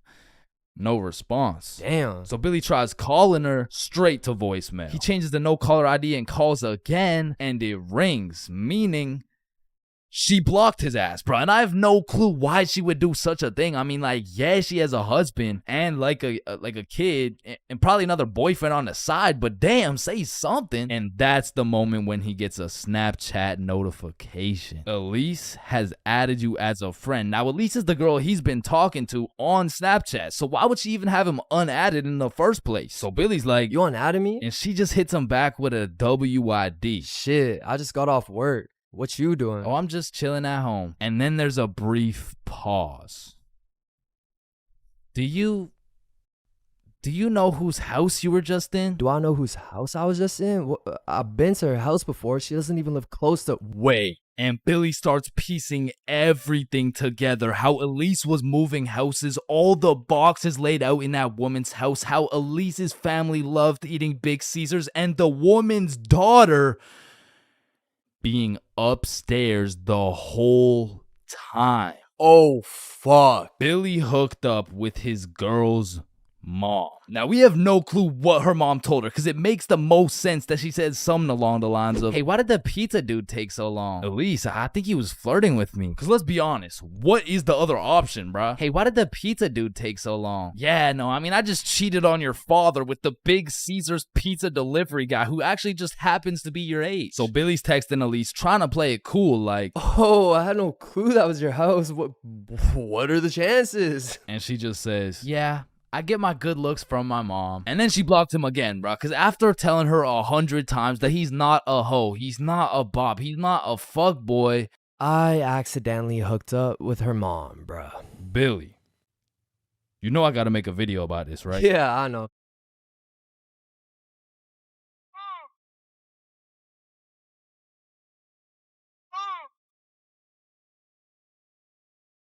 Man, family functions have the weirdest dynamic, bro. Like, how have you known these people your entire life, but have still never gone past a surface level conversation? I mean, let me know if it's just my family, but every function is the same. The whole gang links up, and everyone just asks the most generic small talk questions to each other. Hey, how's that new place you bought? Oh, yeah, you know, it's good. And how's the kids doing? Oh, you know, they're good. Oh, and how's the wife? Man, fuck your wife. I don't want to hear any of these NPC conversations, bro. And let me know if I'm getting too specific here, but what about that one uncle who goes by the name of either Bob, Jerry, or Dave? And this dude will just always be saying the most out-of-pocket things imaginable. Oh, how's your daughter Jane doing? Oh, Jane's always been hot, eh? Bob, she's 15. This uncle be at the family function thinking it's Coachella or something. Bob, another beer's a little bit excessive, don't you think? Yeah, football! I'm the youngest person in my whole family, which for whatever unspoken reason, it just means everyone has the go-ahead to flame the living shit out of me. Hey, Chains, still no girlfriend, huh? I guess you're not too good with the ladies there. But I make one joke back and I'm the bad guy. You don't seem too good with the ladies yourself, seeing as your wife just divorced you and she took the kids with her. Am I right? Not only do they feel free to roast your whole existence simply because you were born last, they unanimously decide you will be everyone's personal butler. Hey bud, go get another beer for me. Alright, yeah, for sure. Thanks. Now you better get started on mowing that lawn. Grass isn't gonna cut itself, am I right? Oh my god, bro. And coming into these family functions, you would think your mom is your closest ally. But as soon as she gets the chance, she will expose your biggest secret for a little bit of parent clout. You guys will never guess what I found under Chain's bed yesterday. Oh my god, what is it? Yeah, tell us. What? No way. Sometimes when my family tries to make small talk with me, they just miss the boat completely. So, buddy, how's those swimming lessons going for you? The swimming lessons I took when I was 5? Yeah, right, those ones. They're good. I finished them a little while ago. Oh, is that right? Good for you, buddy. And bro, don't get me started on those recycled ass jokes. Well, looks like you got your workout for the day. Oh, looks like you've gotten so tall. What are you feeding this kid, am I right? Oh, Bob, I think you got some food in your beard. Oh, don't worry, I'm saving it for later. Ah, good one, Bill. Oh, Bob, he's so funny. Thank you. I guess everyone at the function must have Alzheimer's or something, because these jokes will have them cracking up like they haven't heard the same joke the past 15 functions. But cousins, man. Cousins are the saving grace of family functions. Without cousins, you would have no choice but to participate in the tomfoolery of small talk. I'd be walking in the function just praying to see that one cousin. And bro, I have a family function survival tip for you. You always have to stay within arm's reach of either your siblings or your cousins. Because whenever some bullshit goes down, you just give each other the look and flee the scene. And because when you get caught lacking on your own at the function, you get jumped. Metaphorically speaking, of course.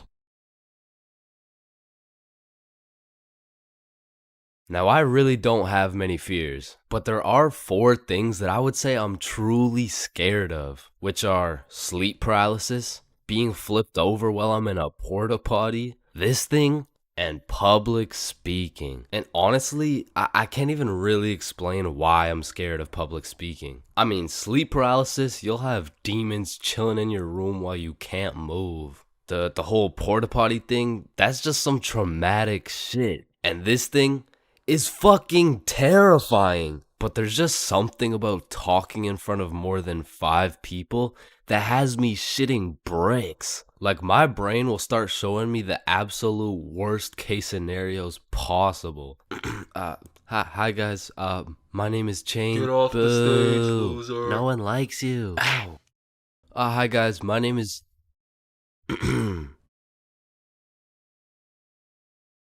So I volunteer at daycares because I really like young kids. I love young kids. I mean, like, not love, like they're only 4 years old. No, like, I'm not attracted to... Sir, hands behind your back. That's why I'm scared of public speaking. And even worse than normal public speaking was school speeches. And if you saw my Going to School High video, you would know I have a pretty bad record when it comes to speeches. Sorry, Tyrannosaurus Rex has short arms. Yeah, Chains, don't worry about it. You can sit down. You could just go tomorrow. It's all right. In fact, after I failed miserably while trying to present my speech well zooted, some motherfuckers was flaming me for it. So you know me, I had to get my get back. So when speeches came around next year, I put my heart and soul into that shit. And it wasn't just a speech.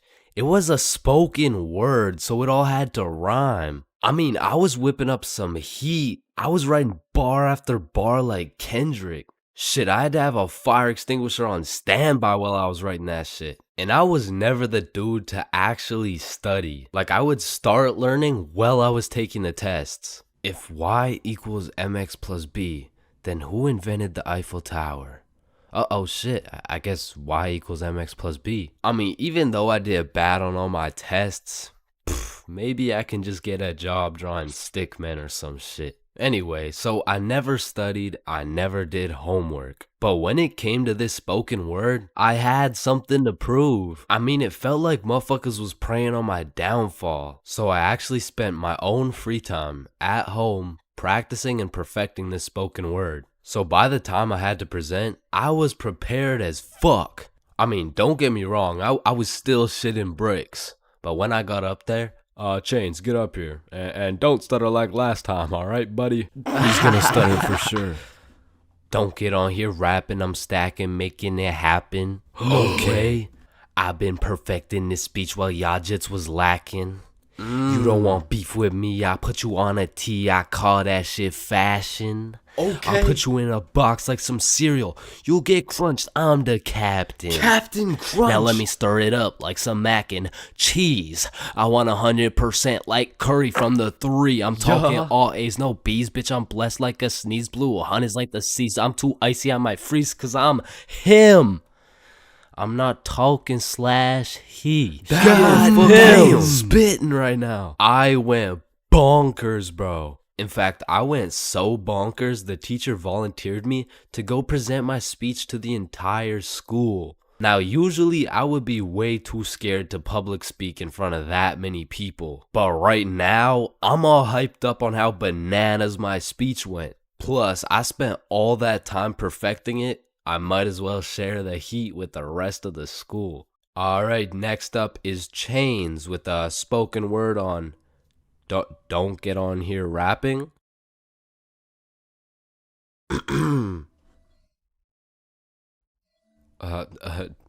Don't get on here stacking. I mean rapping. Stacking. I'm happing.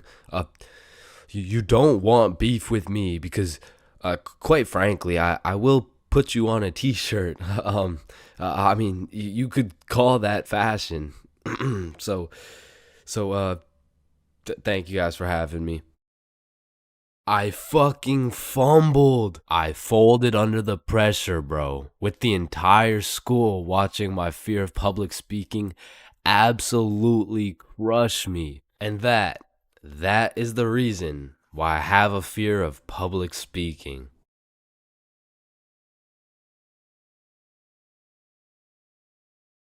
Man, there's a lot of questionable places on Earth, like the Bermuda Triangle or Area 51 or even this place. But none of these places can compare to the questionability of high school. And so inevitably, there's some weird ass kids in that joint. Like, you gotta be careful who you talk to, bro, cause you approach the wrong student and shit, you're getting cussed out by a pack of hyenas in social studies class. And usually I never care what other people do. Like, you do you know what I'm saying? But when I gotta sit through that shit for 6 hours a day, 5 days a week, shit, can you stop doing you for like 5 minutes, bro? And speaking of annoying kids, there's always that one kid in class who's constantly gargling on the teacher's meat. Like, we'll be finishing up the last class on a Friday, and of course the teacher's pet's gotta say some shit like, Mr. Cumminson, is there no homework for us to complete over the weekend? Well, no, believe it or not, I'd rather not spend my weekend marking your shitty ass little essays. So. Don't worry, Mr. Cumminson, I can help you mark essays all weekend long. Whoa. Isn't that against school policy? Well, what's against school policy? Riding Mr. Cumminson's dick with no license? Hey, you're not allowed to swear. And of course, the class clown. And man, I really just gotta commend him for his work. Like, it's not an easy job being the class clown. Dude throughout his entire GPA, future, and probably got his shit whooped on multiple occasions just to keep the class entertained. Like, I'll be rotting in English class, about to fall asleep, until the class clown starts cooking the teacher for no apparent reason. And next we're looking at adjectives. Does anyone have any good examples? Yeah, Jason. Bald as shit. Oh, well, no, that's actually 3 words. No. I wasn't even using an example. You're just so goddamn bald, it's distracting. Hey, you know what they say? The more hair I lose, the more head I get. Stop the cat. No. I don't think that's true, Mr. Clean, because you got more hair than you got hoes. And that says a lot with your Caillou looking ass. Just go to detention, man. And you know we got the Redditor, bro. Now, don't be deceived. Redditors can come in all shapes and sizes, especially the extra large size, and even the extra large size. But regardless, they all have the same programming encoded into their brains. They're either talking about a video game or they're quoting a meme, bro. And I got a little piece of advice to any Redditors out there. I don't care how funny that shit may be in your head. If you have to verbally describe what a meme looks like, for your sake, just don't say it, bro, because I promise you that joke will not hit. And next up we got Darren presenting a slideshow on why Elon Musk is poggers. Whenever you're ready. Me standing in front of the class waiting to present. You know that meme where Mike Wazowski is standing there in an awkward fashion with his hands by his side and he's got like 2 eyes.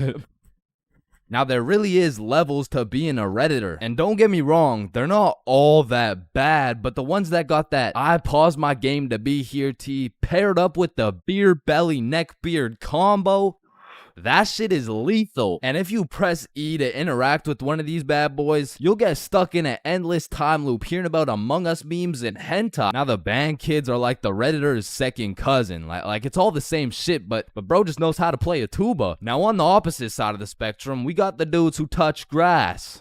The athletes. Now, I feel like these dudes got a bad reputation when it comes to the jock stereotypes from the movies, because the ratio of athletes shoving nerds in lockers is probably like 1 in 75, and the one was most likely just having a bad day. Speaking of bad days, getting shoved in a locker really has a way of ruining your day, and you really gotta feel bad for the nerds who have to endure this type of harassment every single day. Well, actually, it's only every other Tuesday after their football practice. Yeah, but you shouldn't have to be shoved in a locker at all. You shouldn't have to be. That's grammatically incorrect. It's actually supposed to be you shouldn't shut the. There's really just 3 types of smart people. The first dude, you wouldn't even be able to tell bro's smart because he's just lazy as fuck. He be acing every test using 1% of his brain power. Like he's got that Elon Musk potential, but shit, he just doesn't really feel like being a billionaire today. Or on the other hand, we got the weirdly political and argumentative smart dude. This guy used up all his IQ points on logic and reasoning and completely forgot to upgrade his social awareness, because this is the kind of guy that everyone mutually agrees is just annoying as fuck. Like, you can't do shit around this dude without him trying to start an argument. Yo, Chains, you think I sink this half-court shot? Bro, there is no chance you make that shit. But you are incorrect. No chance implies that statistically there is a 0% chance that it goes in, which is wrong, as others have made this exact shot before Billy. Truthfully, there's a chance for just about anything to happen, even though the chances may be slim. Well, that's cap, because there's no chance for you, bro. No chance for me to what? You gotta be more specific. For you to get some bitches. And some people are just smart, and they still have the ability to be a normal, functioning member of society. A lot of these people are chill as fuck. Like, they can teach you shit you don't understand, carry you in group projects, and if they're goated, they can just bless you with the homework. And this is not the same as getting your homework from the class clown or the athlete, because this shit is actually correct. And next, we got the other dudes who touch grass. The stoners.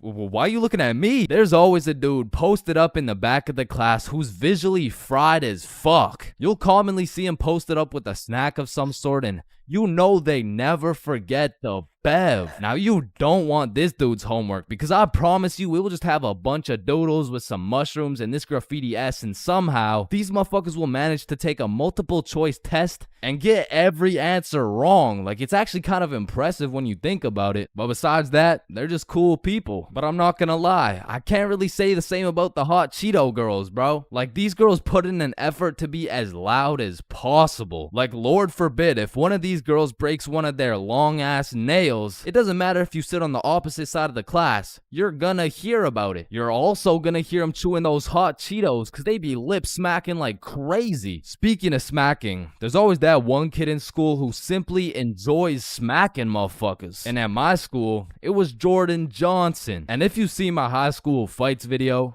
that's why you don't mess with me. Yo, I'm Jordan Johnson. or my high school dances video, I'm Jordan Johnson. you would know Jordan Johnson keeps a solid ass record. But it's at the point where bros fought so many people that nobody really even fucks with them. Cause now it's like either you fought Jordan Johnson or your homies fought Jordan Johnson. And either way, it's fuck Jordan Johnson. But all bias aside, you just got to appreciate the top tier, high value entertainment that JJ brings to the school. Like, after a long day of calculus and chemistry, there's nothing like watching a dude get Batista bombed in front of the whole school. And speaking of the whole school, 75% of the whole school are straight NPCs. And there's nothing wrong with it. It is what it is. Cause honestly, I love you for that. I couldn't be happier to share the school with you, my man. Cause I'm not gonna lie, I don't think I would survive a school without NPCs. The sheer amount of Redditors, hot Cheeto girls, and teachers' pets, fuck, I'd rather be homeschooled at that point. But all jokes aside, man, every student plays a crucial part of the high school experience. So remember to appreciate everyone.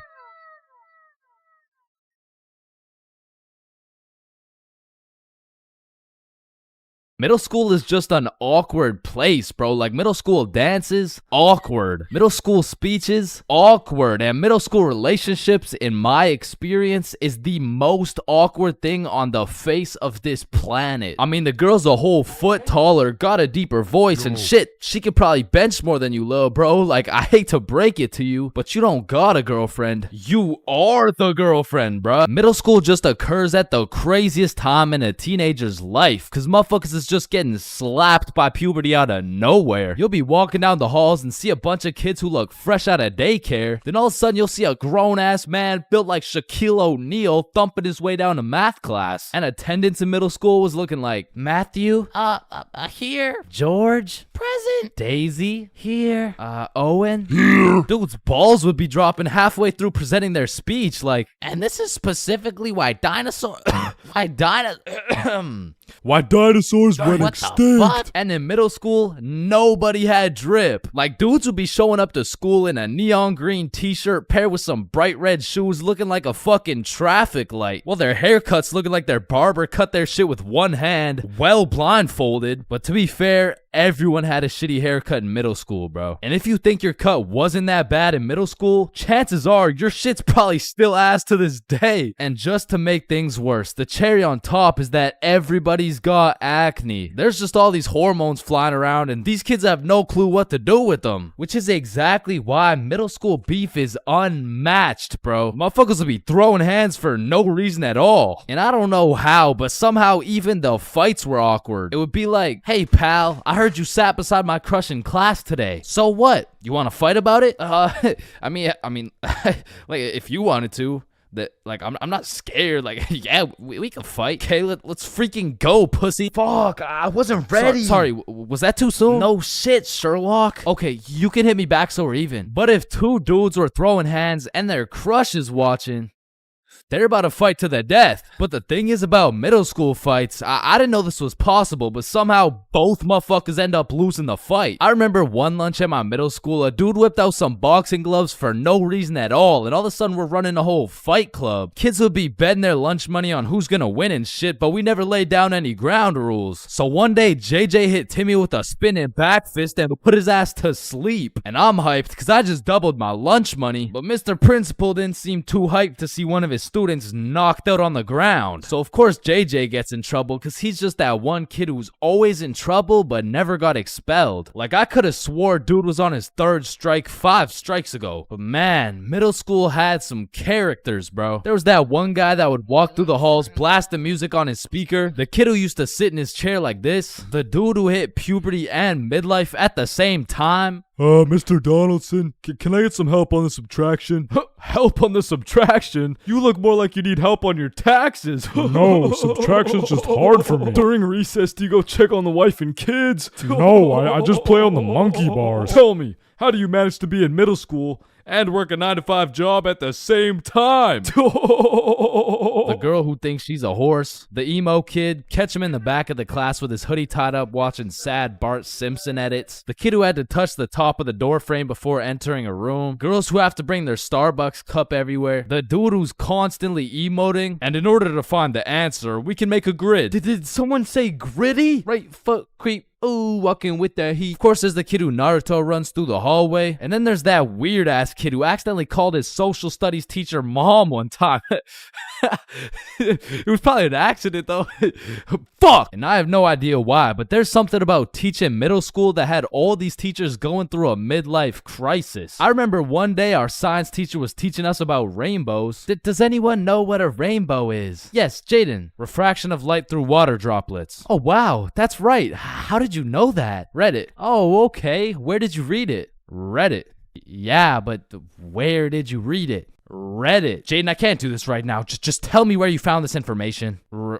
Reddit? God damn it, Jackson. You're the reason my children get their shit whooped every night. Now, I don't know what she had going on in her life, but the way she broke down talking about beating her children to a group of 12-year-olds really gave me the impression that she shouldn't be teaching middle schoolers, bro. And I don't know who was in charge of hiring these teachers, but I also had a deaf teacher, which, you know, it's cool and all, but it did make it a little bit harder considering the fact that, you know, she was the fucking music teacher, not to mention the fact that she was also half blind. And I think the idea there was that she could somehow feel the vibrations of the guitar or something, which didn't seem to work too well considering the fact that I got a fucking A in music and I can't play the guitar for shit, but I guess I just like I smelled good or something. I don't know. And I don't know about Shaw's experiences, but I feel like kids were just mad touchy in middle school. Like you'd be sitting in math class minding your own business, then for no reason at all, a motherfucker would tase you in the side of the ribs. And I remember when kids first learned about these pressure points, it was all fun and games. Someone would just poke you in the ribs like, pressure point, that tickles. Then there would be a new pressure point dropping every week. It got to the point where these 12-year-olds were hitting pressure point combinations and paralyzing your legs and shit. Hey bro, let me try this new pressure point on you. Yeah, sure, go for it. It tickles. And it was the same shit with this game. Like, you really couldn't trust anybody, bro. Yo, what's that on my leg? Shit. Got him. Oh, shit, there's a bug on you. God damn it, dumbass. Oh, fuck, I just broke my leg. Bro, I'm not stupid. You didn't just break your leg. No, I'm serious, bro. I promise, on everything, on my entire life. I just broke my leg. Look.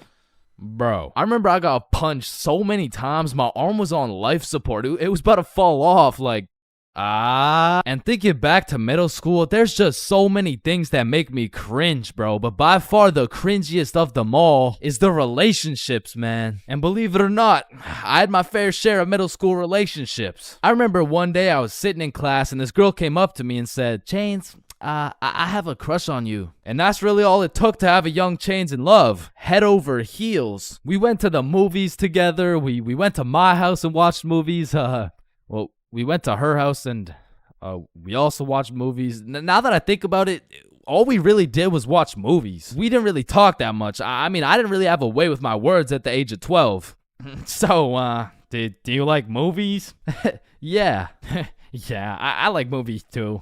That's why we're here at the movie theater. I also like popcorn with the butter. It tastes like I like how it tastes. And one day we went to the mall and I took a good look at my girlfriend of 2 weeks and thought, man, I don't even know this girl. Like who are you? I remember we were inside Zoomies at the time and I said, hey Jessica, you're a great person and all, but I don't really think we're compatible like that. maybe we should just break up. Which was probably the most words I've strung together during the entirety of our relationship. And she says with the straightest face, oh, okay. And then we proceeded to walk out of the mall and bus home together without saying a word. And I remember lying in my bed that night and thinking to myself, damn, I think I'm supposed to be sad right now. So I threw on my hoodie, tied it up, and watched some sad Bart Simpson edits.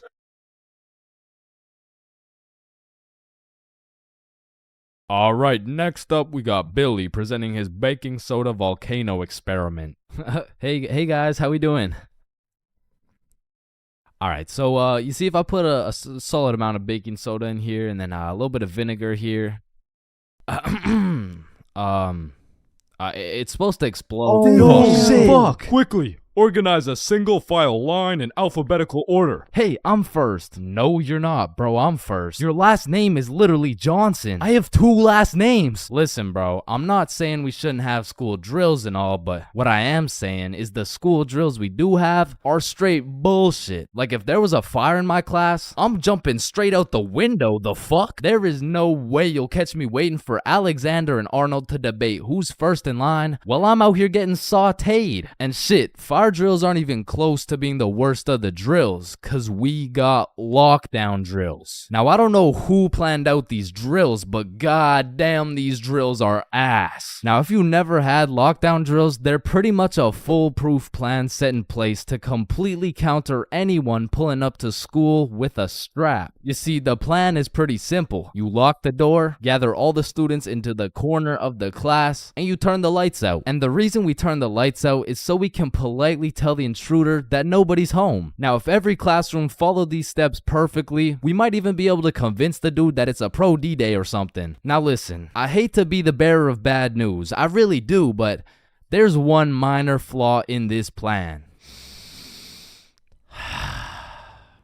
The shooter's in the class, bruh. You're out here telling the opposition your exact game plan, then you're surprised when bro pulls up to the hiding spot? Like shit, it's just easy pickings at this point. Now, earthquake drills, man. The game plan here is to essentially hop under your desk and start counting. Now, when I was in kindergarten, I thought this whole earthquake drill thing was a fun game we played to learn how to count. But 12 years later, we were still counting. Like, let's be honest. What the fuck is counting gonna do? Are you telling the earthquake how long it has to dismantle the school? Cause I'm pretty sure it doesn't give a shit how long it takes. Me personally, I feel like the best way to see if an earthquake is over is by observing whether or not the entire fucking building is shaking. But listen, I will say this. Out of all the drills, the earthquake drill is pretty valid. Like, whoever thought of this one was kinda cooking. I mean, these desks are pretty much made out of steel, bro. Like, out of all my years, I've never seen one break before. So it probably provides some solid protection. But shit, me personally, I'm still jumping through the fucking window, bruh. I don't care how many times I practice crouching under my desk. If I ever felt the slightest shake in the ground, I'm out of that hoe. So if you carry the 674 to the power of 2 over to the 47, you will find— oh shit!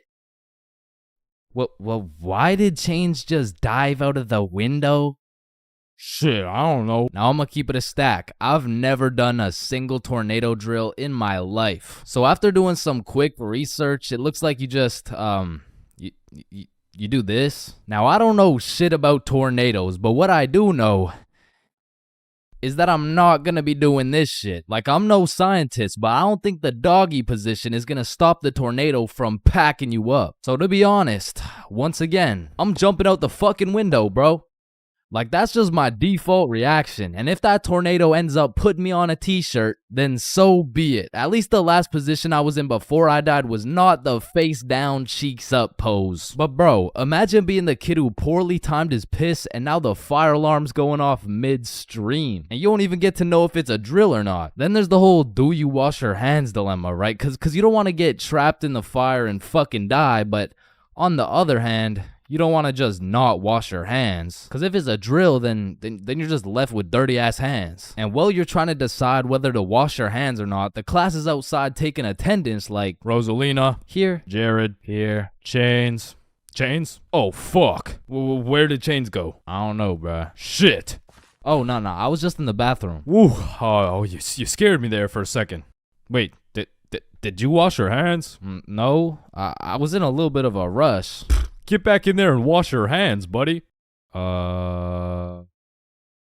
Now, the thing about school drills is they happen pretty often. I mean, every few weeks they throw in a fire drill here and a little earthquake drill there. So when the fire bell actually goes off, motherfuckers just assume it's a drill. They're out here horsing around, making jokes and shit, while the school's actually getting fucking cremated. But after almost all the drills are alphabetical, single file line goes out to the front of the school and on the field with every other class. And the amount of buffoonery that goes down on this field is insane. Bro. I mean, everyone walks in with a single file line, but after 5 minutes, that shit looks like a Travis Scott concert, bro. Like, I remember one time my high school got a bomb threat called in, so every class assembled the good old alphabetical line and we went out onto the field. And we were out there for a minute, bro. I remember looking around and these motherfuckers were running the world's biggest game of duck, duck, goose. Like there wasn't a whole ass bomb threat called into our school. That same day, one kid brought a football to the field, and all of a sudden, motherfuckers are running a pickup game while we're waiting to see if our school is gonna explode or not. And of course, the teachers tried to stop it, but these kids just used that as a diversion play and got another touchdown. Alright, so now that we thoroughly dissected each and every school drill, it's only fair we hit them with a tier list.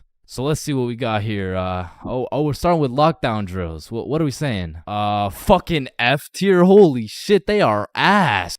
Alright, next up we got fire drills. Now these drills do get the job done, but I'm not gonna lie. I'm not fucking with this whole single file alphabetical bullshit. So I'm gonna have to give this John a C tier. Now tornado drills. You gotta go in the doggy position. Bro, I got no choice but to give this a D tier. And last but not least, my personal favorite, earthquake drills. They're still kind of ass, B tier. And bro, I know some of y'all may be thinking, you can't just talk shit about the school drills and not present any better solution. Well, lucky for you, I have devised the best and only way to fully counter any natural or artificial disasters. It's simple. For a guy like me who's 7 feet, 325 pounds, 0.5% body fat, and a 7-foot wingspan, I just simply remove myself from the situation. However, I do understand that I am built different, so for your average Joe, I have devised another plan. It's also simple. The moment some shit goes down, everyone runs at full speed out of the building. And of course, some would argue that not everyone is gonna be able to make it out of the building in time and that some people are faster and stronger than others, and you know what that's called?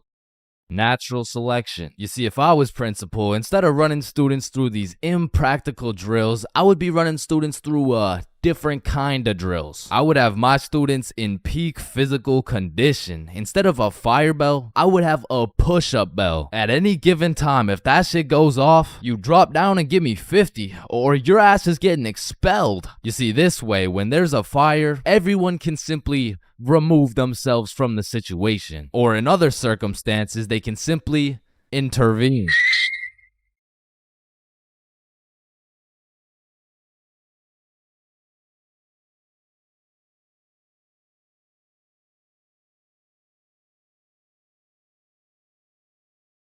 If you saw this video, you would know my very first time drinking, I got both high and drunk at the same time. But my first time being drunk takes place back when I was like 14 or 15. And this story takes place at my grandma's crib. No, listen, I know that sounds bad, but like, I mean, it's pretty bad. So the story starts with me and my brother pulling up to the family function. And right off the bat, we notice the chill cousins are nowhere to be seen. So instantly we can tell it's gonna be a long night of engaging in conversations about school, sports, my lack of ability to pull bitches. And about 5 minutes after arriving, you know, I'm just doing some good old small talk. Oh, hey bud, how's school going? Oh, you know, it's going. And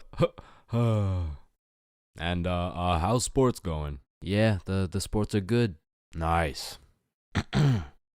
So, the weather lately, huh? And then after about 20 minutes, me and my brother are just getting our shit flamed by every member of the family. No wonder you can't get a girlfriend. You're ugly as shit. Damn, that was just mean. And don't get me started on you. You had a 3-year head start and still can't get any bitches.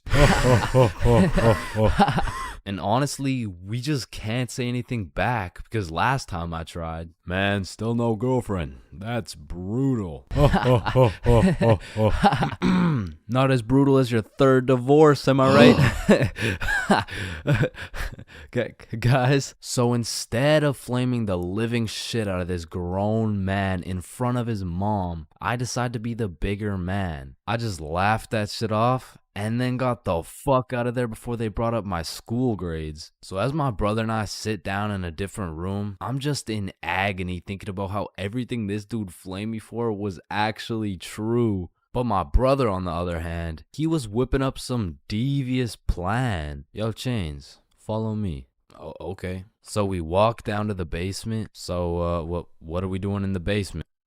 He opens a cupboard full of alcohol. Bro just cracks the seal on some vodka and starts downing that shit. Now, usually I would know this is a bad idea. But to be honest, I just got done getting my entire existence shit on by my own family. So I'm really just trying to drink my pain away at this point. I mean, we were passing that bottle drinking like rent was due and the wife was taking the kids. So with that being said, we got a little hammered. And keep in mind, this was my first time being drunk. So as soon as I stood up, I ate shit. It was like I had to relearn the controls of life. But we had to get out of the basement or else we'd look suspicious. So our drunk asses plug walked our way up the stairs. But we were trying to act as casual as possible. So we sit back down with the rest of the family like we didn't just down a bottle of vodka. And me and my bro were just sitting there looking at each other trying not to laugh. But the next thing I knew, this dude, Uncle Jerry, was back on my ass. Hey, look, Dumb and Dumber are back.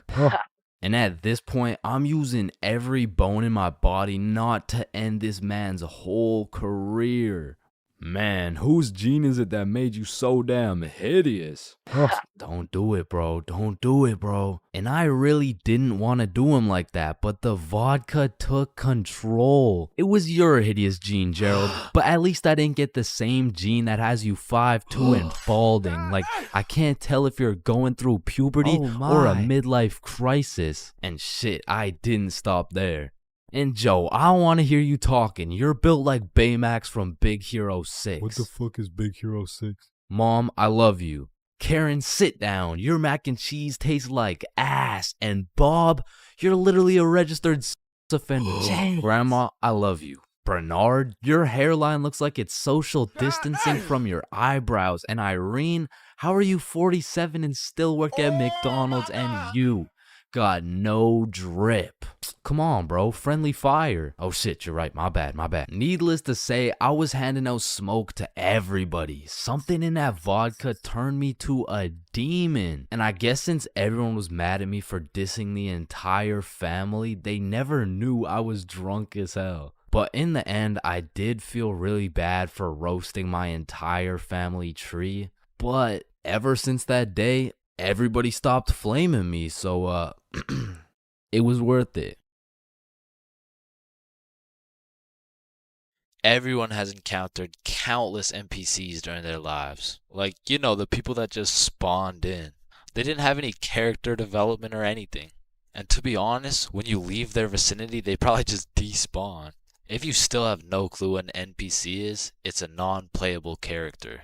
They're like the type of people you could sock in the face and they'd say some NPC-ass line like, "Hey!" And I know at least some NPCs have to exist. Because let's be real, there is no way all 7 billion people on this planet have whole lives from start to finish. That just doesn't add up. And I don't know if any of you guys have ever noticed this, but NPCs all have a spot they go to just do NPC things, bro. For example, if you go to Walmart, that's their natural habitat. You are bound to see at least 15 NPCs at Walmart.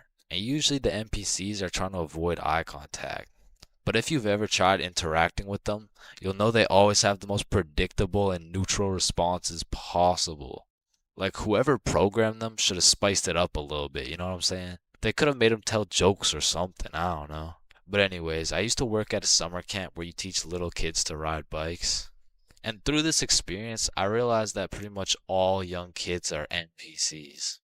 And I guess it's just because they haven't been alive long enough to actually go through the character development. But working at this summer camp made me realize there's no way these kids have a thought process. Hey buddy, what's wrong? I dropped my rock. Here you go. But I guess little kids still aren't even at the stage of having full consciousness. And honestly, they kind of have that caveman mindset. Eat something. But I mean, you can't really blame them because they've only been alive for a few years. But still, as a non-NPC, I'd like to believe I was never participating in these NPC activities as a kid. I refuse to believe I was out here spending my time doing this. But yeah, man, I really just want to know if there's any NPCs watching this right now. If there is, just fess up, bro. Because I don't even know if NPCs be on YouTube or if they just like despawn before they can do that. But regardless if you're an NPC or not, thank you for watching this video. Subscribe.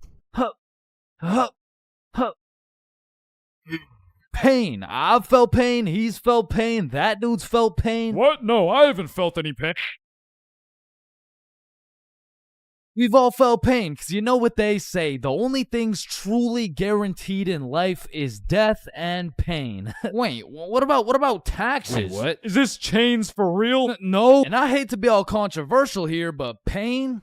That shit hurts, bro. Specifically, the little shit that just does 1 damage has no business hurting so bad. Like stubbing your toe or biting your tongue or fucking paper cuts. Like that shit shouldn't even hurt, bro. It's paper. It's not scary. Oh, shit. And I still remember the first time in my life I ever took some real damage and felt some real pain. And it was back when I was 4 years old. Which meant I was still learning the controls of life and shit. Like, yeah, I could run, but it was low-key like watching a dude play Fall Guys. If he was drunk and fried and asleep. But regardless, one day I was bored doing 4-year-old shit and then I seen my arch nemesis, a fucking chair. And I instantly knew what had to be done. I had to assert my athletic dominance by running and jumping over this chair. So I take a deep breath, I run up, jump, and clear this chair clean as hell. Now keep in mind, I was 4 years old, so that was probably the coolest shit I'd ever done in my entire life. So you know I had to show my mom to make her proud of the man I've become. Hey mom, watch this.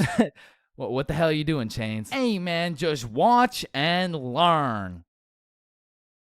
Oh, I fucking ate it, bro. Like that was the type of pain that hits so hard you can fucking taste it, and damn, that shit tasted ass, bruh. Like, have you ever taken a soccer ball straight to the schnoz? Cause that shit will have you smelling pain, tasting pennies, and seeing tears. Which is bad, but like, who the fuck invented the funny bone, bruh? Cause that shit ain't funny. Like, bro, you can't just call some painful ass shit funny and expect it to be humorous. No, the bone is called a humorous. Yeah, shut up. How humorous is this, buddy? Not humorous. Yeah, that's what I thought. And in fact, I think it's the opposite of humorous. Like, yo, did you guys know 1 in 4 dudes is gay? Wait a minute. Gee, I sure hope it's Owen, cause he's sexy as hell. Y'all hit the funny bone too? Yeah, I did. If I had a pain tier list that went from shit ain't nothing to... I'd probably rate hitting your funny bone a solid. It's the same as stubbing your toe real hard. Like, you just need a moment to take a few deep breaths and say a few slurs, and that shit just heals itself. But if we're looking at some top tier, brutal, agonizing, excruciating pain, getting kicked in the balls. Now, for you 19.8% female audience, I know you might not be able to understand what this feels like. So let me just give you a quick overview. Imagine having balls, right? Now imagine getting kicked in them. That shit hurts like a bitch. I remember one time in grade 6, me and my homies were playing a good old game of soccer. And we were playing with the big homie. I mean the really big homie. Like the dude had more chins than a Chinese phone book. Like last time we went to a restaurant, bro looked at the menu and said okay. And I couldn't even tell you how big he really is, cause last time he stepped on the scale, it said 1 at a time please. So what I'm trying to say is he was a big dude, and big dudes got big legs, and big legs produce hard kicks. And during this grade 6 soccer game, I unfortunately found myself legs spread wide open, freshly dropped testes exposed to this absolute unit, wound up to kick the ball, and well, pain. Just pain, bruh. Followed by a moment of silence from everyone on the field. And I don't know if the moment of silence was for me or for my next generation of kids the big homie just wiped out, but I felt that shit. And I felt it in my stomach. And there was really only one sound I was able to make in that moment. Now I know what a lot of you guys are thinking. Getting kicked in the balls is nothing compared to childbirth. Childbirth is so much worse. This guy's a misogynist. And no, I don't give people massages. And I might be the first to tell you this, but I've experienced both getting kicked in the balls and childbirth. And honestly, childbirth wasn't even that painful at all for real. But to be fair, it was probably a little worse for my mom, so like... Now, we all know physical pain very well, but what do you call that deep, torturous pain you feel when your dog dies? In Minecraft, that's that psychological pain, like the pain you feel when you're watching a banger YouTube video and an ad interrupts you out of knowledge. Or like the pain you feel when you just got done making some toast and peanut butter and that shit flops on the floor face first. It doesn't hurt physically, it hurts spiritually. Like there really is levels to this shit, bro, because now when you start adding psychological pain onto the physical pain of things, we gotta start adding new tiers to this tier list. Because imagine peacefully sleeping in your bed and you get woken up to the pain of your girlfriend kicking you in the balls, which of course hurts physically, but then you realize you don't even have a girlfriend and you live alone. So just to knock a few more off this tier list, a razor scooter to the shin, stepping on Lego is a solid. Now, getting socked in the face is an interesting one, because that shit can range anywhere from all the way to getting the Sonic rings knocked out of you. And if that shit's a good enough punch, you might not even feel anything.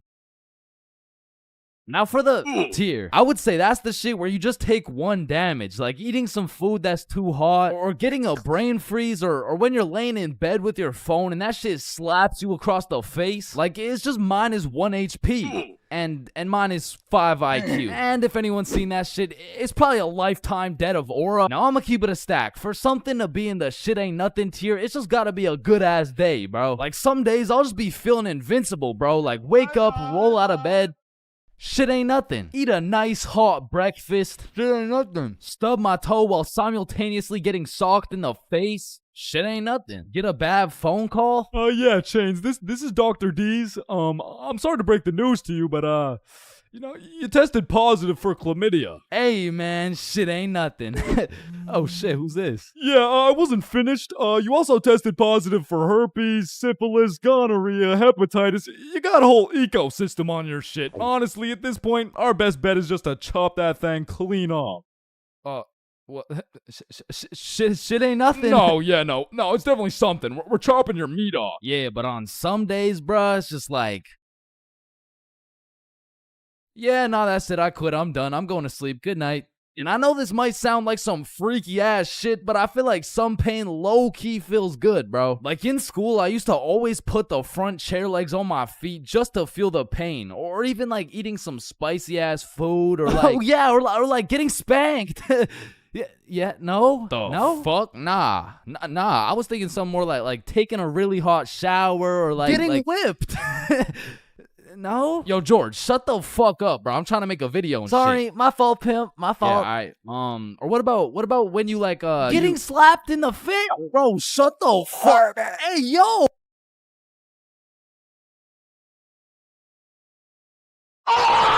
Bad haircuts. There is nothing worse than when your barber just randomly decides to destroy your self-confidence with some goofy ass haircut. And as someone who has never found a barber who consistently does me nicely, I have gotten my shit all the way fucked up on many occasions.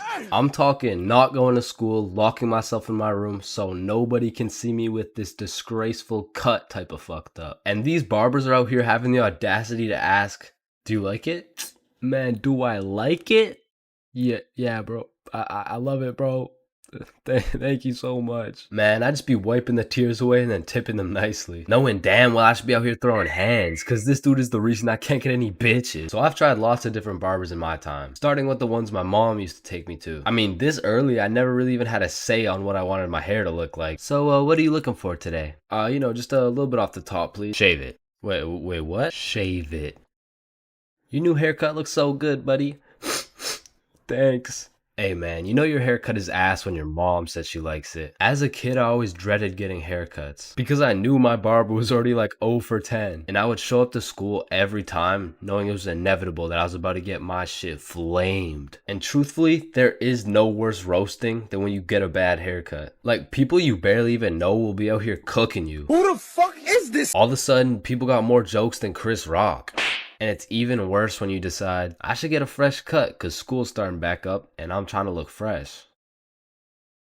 Bro, I can't go to school like this. Yo, Chains, what's up? Yo, what's good? Bro, are you alright? Why do you got this hoodie on? Yeah, I'm chilling. I'm just kind of cold, you know? Bro, it's 32 degrees. And man, there was this one time that I still think about every time I fall asleep. Me and my friend go to this barbershop that I'd been to once before, and last time they did me quite nicely. So we head in, I sit down in the chair. Hey, how you doing? I'm good, how are you? Yeah, I'm good. Have you been here before? Yeah, I have actually. Oh, I remember you. Same cut as last time? Yeah, exactly. So what's new, man? Nothing much really. What about you? You know, I've just been working. Oh yeah, respect. So, how's your dad doing? This is when I knew something was terribly wrong. Bruh, I don't got a dad. You know, he's good. This motherfucker was giving me some random kid's haircut. This dude must have thought I was Manny or some shit, cause he gave me that middle part cut and he pushed my hairline back a little bit. And everyone in my city knew this barber, so everyone at my school followed his Instagram too. Can I get a picture from my Instagram? Nah, bro, I don't really like being posted. Don't worry, it's quick. Nah, I don't really want to. This dude caught me lacking so bad and broadcasted it to everyone in my city. Fuck, bro, I should throw hands with him right now. I gotta get it back in blood. So, do you like the cut? Yeah, I do. And when I checked my Instagram, I was out here getting flamed so hard. Borderline cyberbullying. And I'm not joking when I say this. This motherfucker fucked me up so bad. I learned how to cut my own hair and never went back to a barber ever again.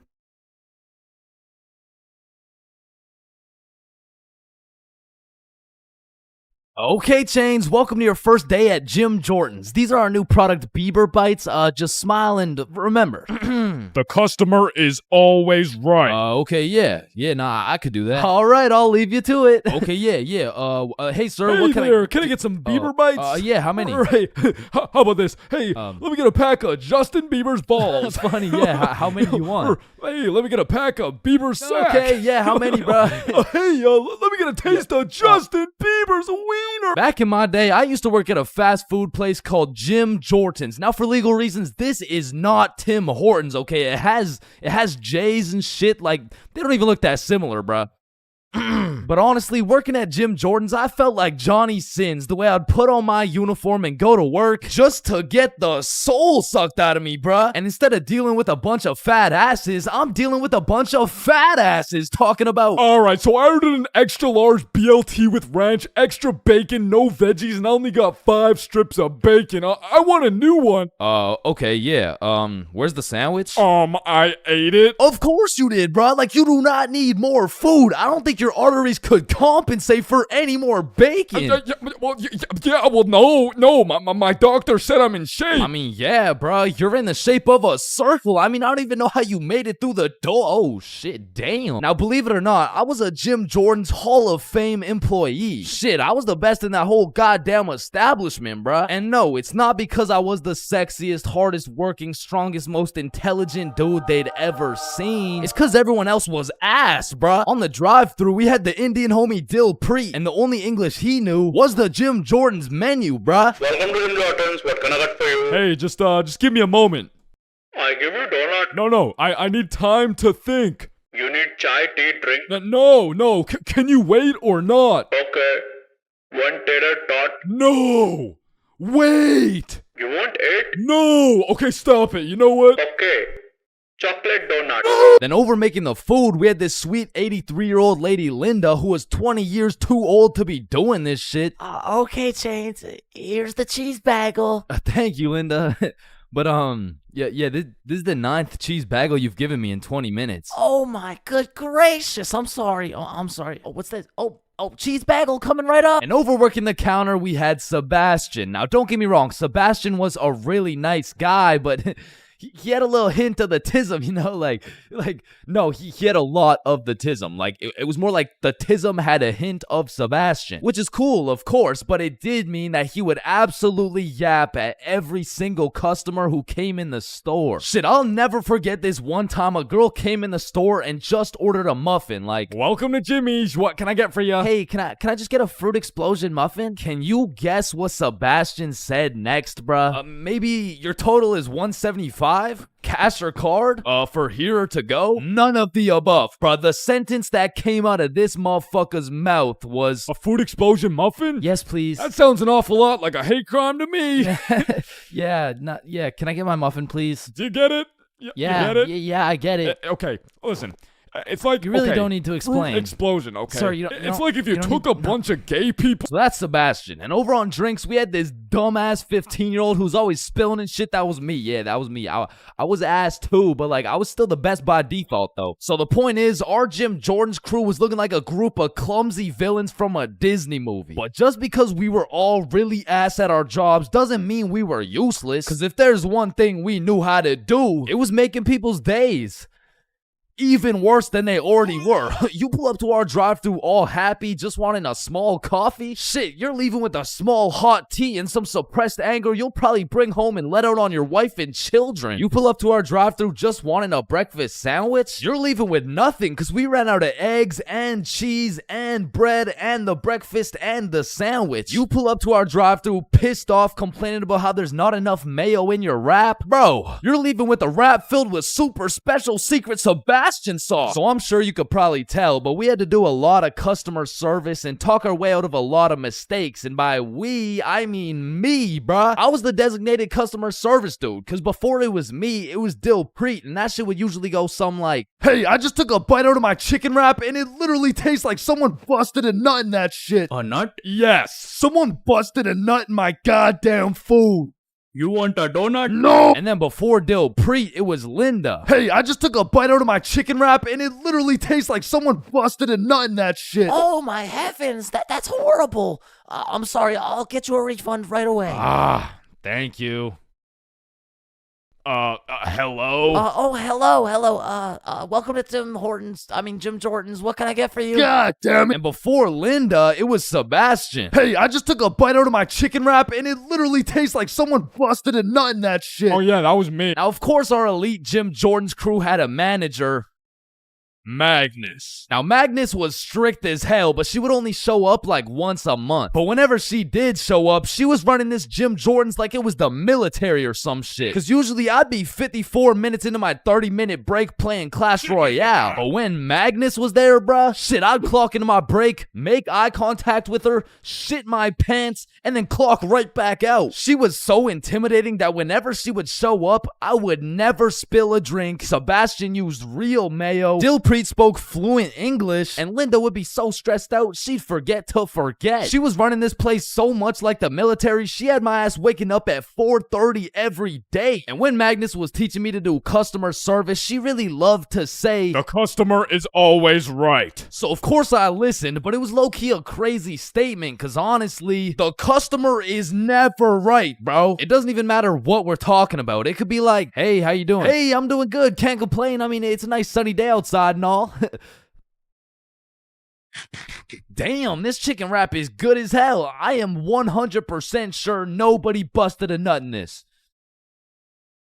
And I don't know about you, but I personally have never complained about my fast food order ever. I usually just get my order, check the bag, realize instead of a Big Mac, they gave me a McChicken with a bite taken out of it, cut my losses, and I keep it pushing. But some of these motherfuckers in the Jim Jordan's drive-thru come in like you just murdered their entire family and then took a shit in their coffee. Oh, shit. Hey, you! There's not enough sugar in my fucking coffee! Oh, okay, yeah, sorry about that. Do you want me to add more sugar in? No, this is unbelievable! Now, I swear these angry customers love to throw around the word unbelievable. But I'm not gonna lie, we forgot to put sugar in your coffee. It's pretty fucking believable, bruh. I mean, look at the staff. We're getting paid minimum wage. The guy who took your order doesn't speak English. The guy who made your order's a 15-year-old running off 2 hours of sleep. And the rest of our staff is playing fucking patty cake. You're lucky we even had enough brain cells to get you the coffee. And I'm gonna be honest, it was a blessing that I was broke as shit and really needed that job, because if I didn't, I would have crashed out for sure. Hey, some dumbass forgot to put cheese in my fucking grilled cheese. Oh, hell no. Yo, Linda, you hear this ungrateful piece of shit? Oh, hell no! You keep running your mouth, I'm about to grill your cheese, bitch! What the fuck is your old ass gonna do? Do not talk shit about Linda. Like that, and I busted in your sandwich last week. Wait, what?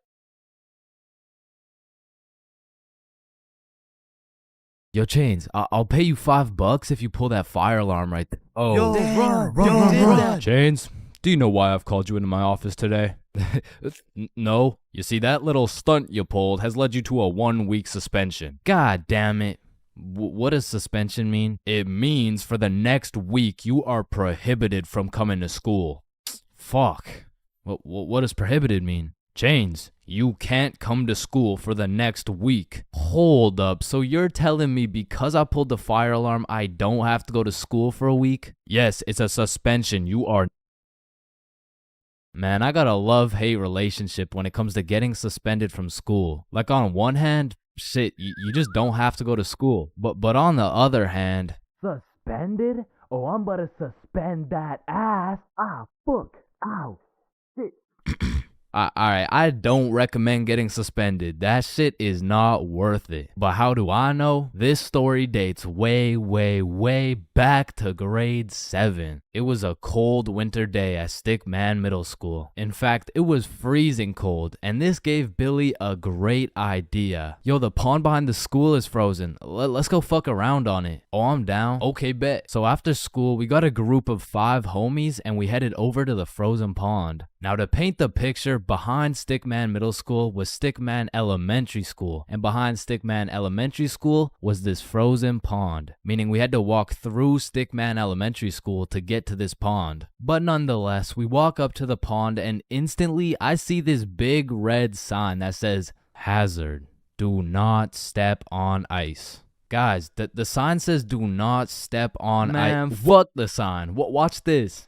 Oh shit, look, it's sturdy as fuck. Yo, fuck. And even though Billy's dumbass fell in, the ice was actually pretty sturdy. So you know, we're gliding around, eating shit, hitting the meanest ballerina spins you've ever seen, and eating shit. And we were having some good old harmless fun. In fact, our grade 7 selves were having the time of our lives on this frozen water. That is until... Oh, what do you guys think you're doing? We were just walking on the ice. Did you guys not see the sign? What sign? I could have swore I put a sign right here. Nope, no sign at all. There was no sign. I have no clue what you're talking about. Okay, but you guys have to get off the ice. Well, why? Nobody's getting hurt. Yeah, we're safe. Okay, it's your choice. You're gonna regret this. So we continued with our ice skating antics for approximately 10 more minutes. Until the same lady came back up to the pond, but this time she was equipped with a Sony Alpha A7 mirrorless digital camera with the extendo lens. In other words, she was quite literally about to catch us in 4K. But at least she doesn't know what school we go to. Hey, what school do you guys go to? Not Stickman Middle School. Absolutely not. No, definitely not. Fuck, she knows. We had to think quick. How are we gonna smoothly get out of this situation without getting in trouble? So we called a boys' emergency meeting. We huddled up and discussed our best plans to get out of this situation. And after combining all of our genius grade 7 brains, we made the ultimate plan. If we started mooning the camera, it would then be illegal for her to take pictures of our middle school cheeks. I don't know how this became our best option, but regardless, we put the plan in motion. I mean, me personally, I got a little shy and kept my pants up, but some of the boys were out there going crazy, looking more caked up than Summer Rae. And after a little while, the lady must have decided it wasn't a great look to have a camera pointed at some 12-year-old cheeks, and she left, which means the plan had worked flawlessly. Now, the next day at school, I had completely forgot about it, to be honest. But strangely enough, while I was sitting in math class, I hear the little class phone start ringing. Hello? Oh, yes, he's here. Oh, okay. Yeah, I'll send him your way. Thank you.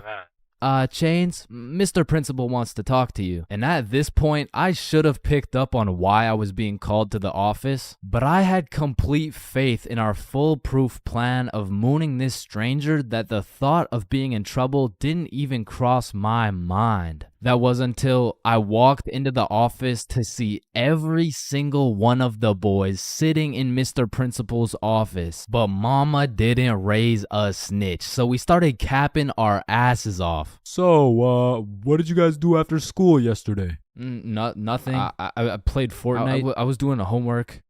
Don't play stupid with me.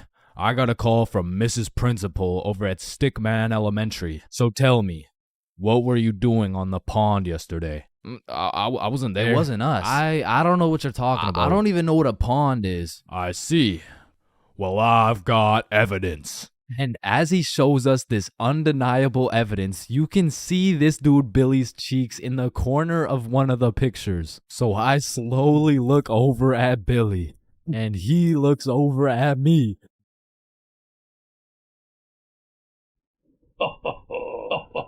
If you don't stop laughing right now, you're all suspended.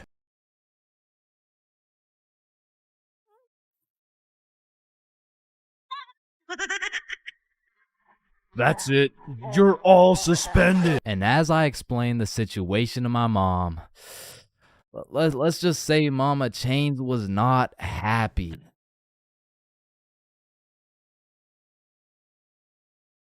For most of my life, I've known how to swim. But by that, I mean, if my life depended on it, I could swim from one place to another. I don't even know if swim is the right word. Like, if you saw me casually enjoying a little swim at the pool, you'd be like, does he need help?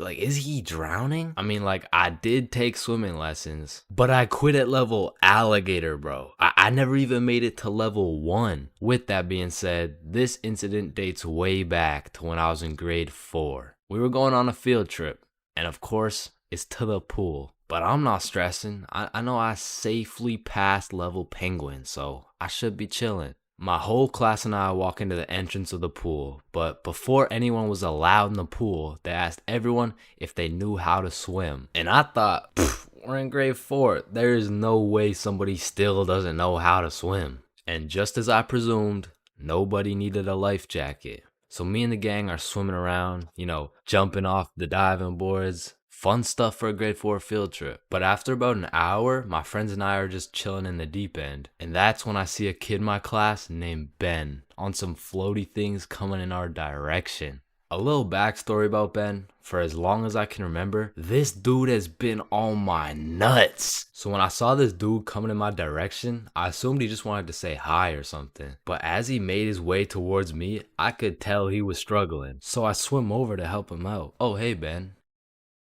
How are you? This kid jumps off the floaty thing onto me. And this man has the meanest grip on me. Pause. Well, this shit had to be some sort of attempted murder, bro, because he had me in a chokehold and his legs were wrapped around my arms. But they did not prepare me for this shit level alligator. So instantly I start sinking and hit the bottom of the pool.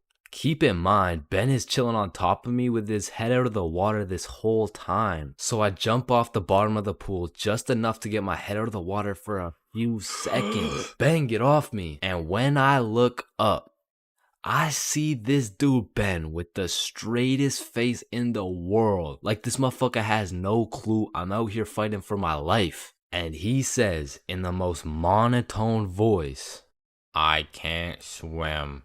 Ah, hell nah. I'm trying to fight him off me, but keep in mind my arms are tied up. So I gather all the strength out of my skinny ass grade 4 legs and I jump just enough to get my head out of the water again. Lifeguard, help! Oh, you guys, stop playing around in the pool. That's it. I'm fucked. I'm dead. And out of sheer anger, I decide, fuck it. If I'm dying, you're dying with me. I duck as far as I can under the water so both me and Ben can't breathe. But I'm running out of air. I start to get lightheaded. Man, that's crazy. This is really how I die, huh? And just as I had lost hope, my main man, Bob, comes in on some Superman shit, pulls Ben off me, and swims me over to the shallow end. I cough up some water, but eventually I catch my breath. So that's the story of how I almost died. And it's also the story of why I owe my life to Bob. Bro, when I was in middle school, every time I would walk by the high school, the freshmen deadass looked like adults to me, bro. The sophomores looked like tax-paying citizens. I saw juniors as grown men with a wife and kids, and seniors, bro. I couldn't tell the difference between a senior and a senior citizen, bro. And that's because in grade 7, I saw me and all my homies as fully developed, mature, and respectable humans, and that was simply cap.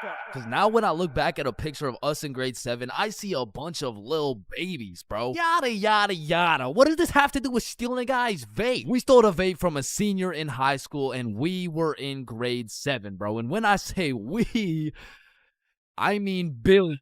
Billy stole that shit, and me and Bob were accomplices. Now, if you ask me back in the day, Chains, for real, you're awfully small. Scrawny, weak, ugly, chopped. Yeah, okay, sir, what's the question? How do you expect to win this fight against such a bigger opponent? Listen, Joe Rogan, it's not about the size of the dog in the fight.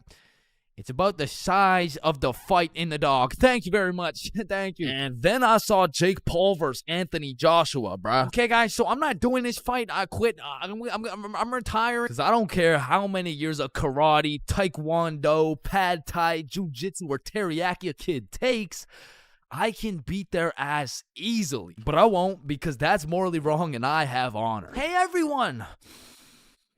I heard Chains talks to minors.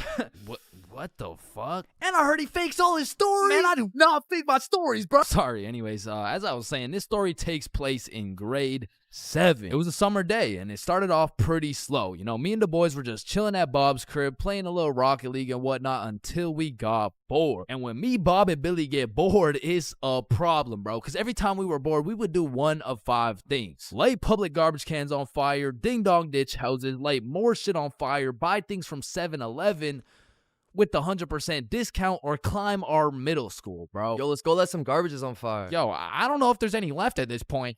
Alright, let's ding dong dead. Man, I'm not really trying to do all that running right now. Shit, should we climb Stickman Middle? Yes. So we pull up on a scene, shiesties activated. We scan the area for witnesses, nobody. We identify all security cameras and move forward with the plan. So, Stickman Middle rooftop was about 20 feet up, far too high to reach. However, it had a playground with one of those spiderweb johns, and this playground was fenced off, and this fence is what we call the method. So one at a time, we climb up this metal fence, stand on top of it so we were just tall enough to jump and grab the roof.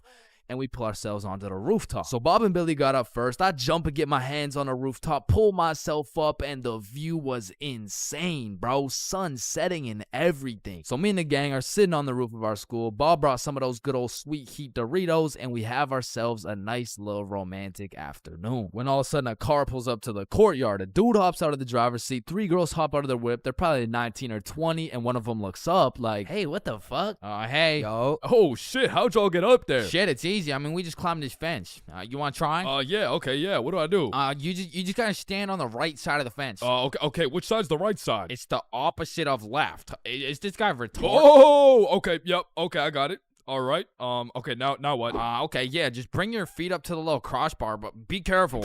Careful? This shit's easy, man. I know a ton of 12-year-old girls who could do this. Right, okay. Why does he know a ton of 12-year-old girls? Okay, what do you think I do from here? Dude, I don't think I know what to do. Oh, shit, man. I don't think I know what to do either. No, I'm saying I know. Like, damn, man. How is he so retarded? Ooh, I'm up, boys. Let's go. Sir. Yeah, let's go. Anyways, what's y'all's names? I'm Billy. That's Bob. And I'm Chains. BBC, is it? Yeah, my name's Cooper. It's nice to meet y'all. Yeah, nice to meet you, man. You want some Doritos? So he just abandons the girls down at the courtyard, and we go back to our spot, sit down, and Cooper's vaping and shit. Billy's bumming a few hits. And I'm not gonna lie, he was a nice guy. I mean, you could tell he had a good heart, but god damn did that motherfucker like yapping, bro. I think me, Bob, and Billy got off a total of 3 sentences, bro. And so I was telling her, if you mess with the bull, you get the horns. Damn, that's crazy. Bruh, for real? Dead ass? I mean, bro yapped the day away. The sun went down. It was getting cold, so Billy was like, Yo, y'all trying to head back? yeah, bro, it's getting cold. Yeah, yo, great conversation though, boys. Right. So we all climb down the roof, make it to the courtyard, and say our farewells. Peace out, Alright, Cooper. see you, bro. Yeah, y'all have a good one, man. We head back towards Bob's crib, and to get there, we gotta walk up this small path with a super steep uphill, and as soon as we get to the top of the hill, Billy stops. And he looks back. Yo, what's up? I should have taxed his vape, bro. What? Yeah, like I should have finessed his vape. That shit was nice. Bro, like you're not doing that. Let's go back to Bob's crib. Say I won't do it right now. Bro, you won't. Bob, you know I would do that shit. Keep it a buck. Alright, watch this then. So Billy, completely alone, walks back down the hill to the courtyard and starts talking to the dude through the driver's window. Yo, Cooper, you think I can have one more hit for the road, bro? Damn, man, you really came all the way back? You're a fiend, huh? Yeah, nah, I got you, man. Bless. And because me and Bob were up on this hill, I vividly remember we got like a bird's eye view of this shit. And obviously, y'all don't know Billy the way I do, but I was 100% convinced he did not have the balls to do this shit, bro. There was no way. Hey, Billy starts hauling ass, and instantly Cooper punches that bitch in reverse. And my heart dropped so fast. We had a bird's eye view of Billy running for his fucking life, and Cooper's right on his ass, and they are both headed right towards me and Bob, bro. So we take our head start and get our ass right back to Bob's crib. But Billy couldn't just run to Bob's crib and have Cooper knowing his address. So instead of taking the path to Bob's crib, this motherfucker runs straight into the prickle bushes, bro. Adrenaline pumping. He's powering through these bushes, getting cuts all over his arms, legs, face, until all that adrenaline crashes and he realizes he can't make it through to the other side. He was stuck. Oh, no. You fucking idiot! Come back down here and give me my fucking vape! So Billy walks back out of the bushes, walks over to Cooper, hands over the vape. The girls in the back are all laughing and pointing and shit. Billy's aura is decreasing by the second, and just as Billy cuts his loss and starts walking away... Hey, yo, come back. What? Bro, the coil's missing from the vape. You owe me $70. I know what school you go to, man. You got a week to pay me back. Or else. Billy not only lost all the aura he'd been saving up for 13 years on this earth, but now he's $70 in debt with 1 week to figure it out. So every day after that, Billy begs his mom for $10 for lunch money, $10 for pizza, $10 for school supplies until a week had passed. And Billy had his 70 bones saved up. So as agreed upon, me, Bob, and Billy are posted up in the parking lot 1 week after the incident, and just as expected, Cooper pulls up. And this time he's got like 4 shorties in the car. Like, genuinely, how the fuck? So Billy hands over his life savings. Cooper pockets that shit, and with the most shit-eating grin I've ever witnessed, he mutters, Hey, look, it looks like we got some pizza money for tonight. Am I right? Yes, look at this. Billy got scammed, bro. He got his shit rinsed. $70 could have bought this dude like 3 whole vapes, but I mean, truthfully, that's karma. And the moral of the story is don't steal from people, but more importantly, just don't vape, bro. Yo, Billy just posted his first YouTube video ever. Go check that shit out. Yes, sir. And I just posted a video of me and Chains talking about this story, the raw, uncut, unedited version. So click this link right here if y'all want to tap in. Click that shit. Stole that shit. That's what I do, nigga. Fuck, nigga, I stole that shit. So a few years ago, I worked at a fast food restaurant. We'll just call it Jim Jordan's, you know what I'm saying? Jim Jordan's was my first job ever. So coming in on my first day, I was kind of excited, you know, because it was just overall a new experience, so I was looking forward to it. So I walked through the doors and, you know, it's looking like a nice establishment so far. But as soon as you step past the staff gate, you realize it's instantly a hellhole. Like, this is exactly what it was like. Hi there, can I take your order? Yo, who's medium making coffee? double? What's your order? Yo, hello. It's my first day. Hi there, can I take your order? And bro, once they give you the once they give you the Jim Jordan's drip, you instantly lose value as a human, bro. For example, if you're going for a casual stroll down the street, an average interaction would look something like this. Hey, how are you? Good, how are you? Good. You know, just average small talk things. But once you throw on that Jim Jordan's drip, hey, what can I get for medium black coffee? Make my coffee faster, bitch. And while I was working here, it was just the beginning of the pandemic. Meaning on top of the gym drip, you also had to wear a mask. So pretty much people could just see your eyes. And trying to communicate during the pandemic was horrible. Because not only did both parties have to wear a mask, there was this big plastic wall between us. And they had to stand 6 feet away. Hi, what can I get for you? What? I said, hi, what? Huh?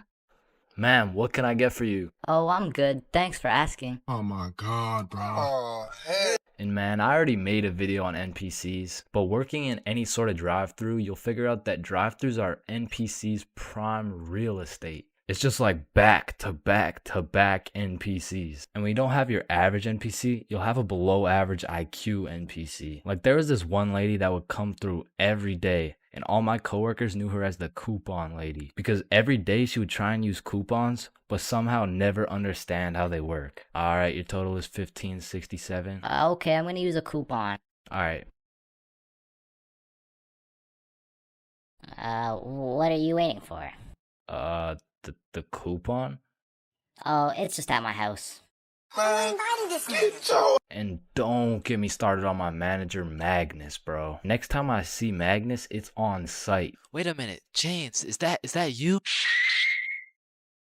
The longer I worked there, Magnus just started getting a little bit too comfortable on booking my shifts. After about 10 months of working there, she just decided to give me 5 a.m. shifts every time. And that wasn't even in my availability. So, you know, I would send a polite and professional email, and she would just hit me with some shit like, okay. Then just continue to book me at 5 a.m., bro. So I ended up working there for about a year and a half. And like most people at minimum wage jobs, when you're there for long enough, you just start to care a lot less about getting fired. I mean, I was snatching donuts, whipping myself up some food whenever no one was looking, and hooking up all my homies with free everything. And eventually I just got tired of waking up at 4:30 every shift. So I put in my 2 weeks. And during these last 2 weeks, I did not give a fudge cake, bro. I was out here setting up coffee cups and playing basketball with the gym bits. And if someone was kind of polite to me, I would just hook them up with a free donut. And I remember on my last day, I was working a night shift, and it was just about 15 minutes before I got off forever. And some dudes rolled up in the drive-thru baked as hell. Hey dude, can you check how much is on this gift card really quick?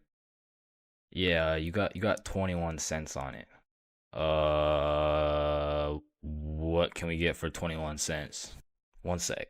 I just went to the back and cleared the shelves of every single donut in sight, and I just sauced them all for free. Yo, thank you so much, dude. You're the GOAT. Can't believe this cost 21 cents. So yeah, that was my experience working fast food, and it's definitely not fun, but I feel like it's a valuable experience. Because now that I know I hate working there so much, I'm gonna work hard enough so you will never catch me working in fast food ever again, bro. 3 a.m. Once the clock strikes 3 a.m., I feel like you've given up on trying to sleep. At this point, you're going to commit to whatever you decide to do until the sun comes up. Whether you're studying for tomorrow's math test, chilling on Discord with the boys, choking the chicken, or simply sulking in those 3 a.m. thoughts, you'll pretty much find yourself doing anything but sleeping. And I don't know if it's just me, but those 3 a.m. thoughts hit different. And honestly, it's just the perfect time to go for a walk, find a nice little view, maybe light up a joint, and just think. The youngest picture of you is the oldest picture of you. Does Lightning McQueen cop car insurance or life insurance? Wait. Did the brain name itself? Hold up. What if soy milk is just regular milk introducing itself in Spanish? I have no clue if this is just me, but every once in a while when I'm laying in my bed at 3 a.m., I suddenly get the motivation to become the best person on the planet. Like, I set an alarm for 5 a.m., I tell myself I'm gonna go work out, then go for a run, then meditate, then drink kale smoothies, then become a millionaire, then donate it all to a family in need. But as soon as my alarm goes off, I'm just like, shit, I'm too tired for all that. Then I just end up sleeping until 1 p.m. And my brain is constantly playing games with me, bro. Like, tell me why I'll be using all my strength to stay awake during the day thinking, ugh, man, I can't wait to go to sleep tonight. But when it comes time to sleep, I just can't. I'll be left lying there at 5 a.m. awake as hell, watching these random motherfuckers build a 2-story house with a hot tub in the jungle. And you know what? Being awake at 3 a.m. is kind of like being high a little bit. Cause you start to think about things you don't usually think about. And because you get hit with the fucking munchies, bro. I'll be whipping up a 3-course meal with appetizers and a complimentary dessert to watch a YouTube video. And listen, I can't explain why, but there is no better water than water at 3 a.m. I mean, it's pretty much a part of my sleep schedule now to wake up at 3, chug some water, take a piss, then go back to bed. But sometimes while I'm trying to go back to sleep, my brain just starts showing me a compilation of my top 15 cringiest moments. I mean, I'm having flashbacks to the time in grade 5 when I said a joke and nobody laughed. Guys, why did the monkey fall out of the tree? Why? Yeah, why? Because it was dead. Oh, damn. Or I'll be up all night thinking about that one debate I had 3 years ago, brainstorming about the best things I could have said in each scenario. It's like if I do some cringe shit during the day, I have no choice but to lose some sleep over it at night. It's like my punishment for saying some stupid shit. Like I know one guy who accidentally called his teacher mommy in front of the entire class. And that dude hasn't slept since.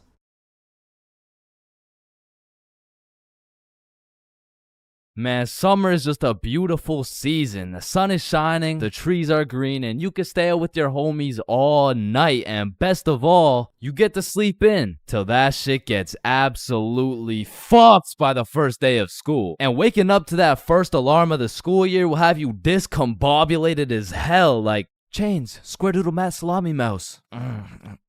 What? You heard me, Square Doodle Mat Salami Mouse. Wait, huh? Really? Keytor's Claw Bosomorph. Man, what the fuck are you talking about? What the fuck? And even though getting out of bed early hurts your soul, it's absolutely necessary you spend at least 5 minutes staring at your wall, contemplating your entire life. And if you're a real G, you laid out your toughest fit the night before, so you're low-key hyped to rock that shit to school. So you throw on your new shoes and flick up for the first day of school. And then you walk over to the establishment where you will not only pursue your educational prowess, but you may also dabble in what some call stunting on these hoes. And man, I will say, linking up with your boys on the first day of school just hits different. Like, I be reuniting with the homies like I didn't just see them 12 hours ago. And we're all happy and shit until the school bell reminds me I just got my ass locked up for another 10 months. And I don't know about y'all, but I don't think I've ever made it to my first class of the year on time. Like, it'll be 9:15 and my dumbass will still be trying to figure out how to make it to room 347 by 8:55. And walking into your first class of the year late has to be one of the most uncomfortable situations you can experience, bro. Because the teacher will be like, oh, and who are you? Oh, I'm Chains. Well, Chains, why are you late? Because the bell rang before I got here. Alright, whatever. We waited for you before we started introductions. Oh, no, you shouldn't have. Well, you're welcome. We just wanted you to feel... No, like, you really shouldn't have. Like, I don't want to do this shit. And tell me why all these teachers have been copy-pasting the same icebreaker games since preschool. Like that one where you have to start with an adjective that starts with the same letter as your name. Like, how do you have a group of legal adults in a circle, awkward as hell, talking about, hi guys, I'm Super Sarah. Hey y'all.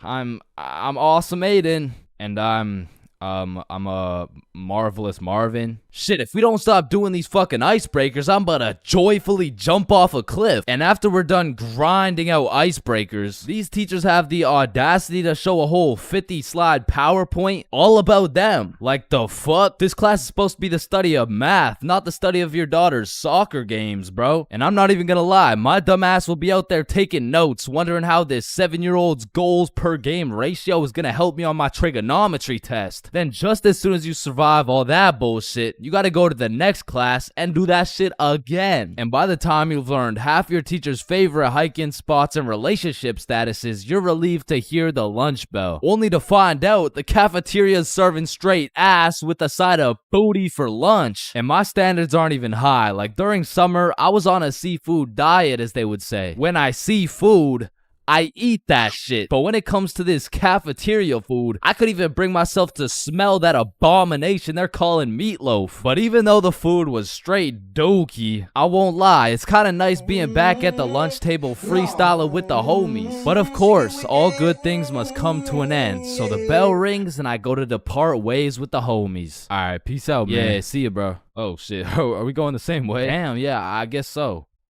Alright, peace out for real. Yeah, see you, bro. Shit. Alright, my class is right here. Bro. Me too. Oh, shit. Let's go. Alright, class. I'm gonna be taking some attendance. Correct me if I get your name wrong. Jason. Here. Billy. Yo. Megan. Present. Chains. Here. Charlie. That's me. Bob. No fucking way. Is there any Bobs in the room? Yo, do you hear that? Is that intro music? Does anyone here know a Bob? Oh, Bob. Man, nothing beats a class where you got all the boys sitting together. Like, from the jump, you already know you're all about to fail the fuck out of that shit, but it's gonna be fun as hell. Alright, so, everyone introduce yourselves and tell us what you did over summer break. My name's Bartholomew. My name's Bartholomew, and I'm not gonna lie to you guys, I had a pretty rough summer. I mean, I crashed my car, my girlfriend broke up with me, someone robbed my house, my grandma got jumped the other day. No, bro, not the grandma. You three in the back, disrespectful. And what's crazy about the first day of the school year is how these teachers will act all nice, talking about, it's so lovely to see all your beautiful faces, and it's also nice to see you, Aiden. Wait, what the fuck? We're gonna have an amazing fun year, and guess what? There's no homework today. Knowing damn well they're about to make up for it with twice as much homework tomorrow. Like, they'll for real be handing out kindergarten ass coloring sheets the first day, and then tomorrow you're getting your ass whooped by some calculus worksheets. And I didn't even talk about the motherfuckers you'll be seeing in the halls on the first day. Like, I don't know what these dudes be going through in those 2 months, but motherfuckers be going from Arthur Kennedy to AK real fast, bro. Oh shit, is that you, Arthur? Oh, gee, don't be dropping the government name like that. Government name? But that's just your first name. Hey, fam, it's AK. Aight, man. What you been up to, bro? Hey, fam, I'm trapping, trying to make it out of the mud, you know? The mud?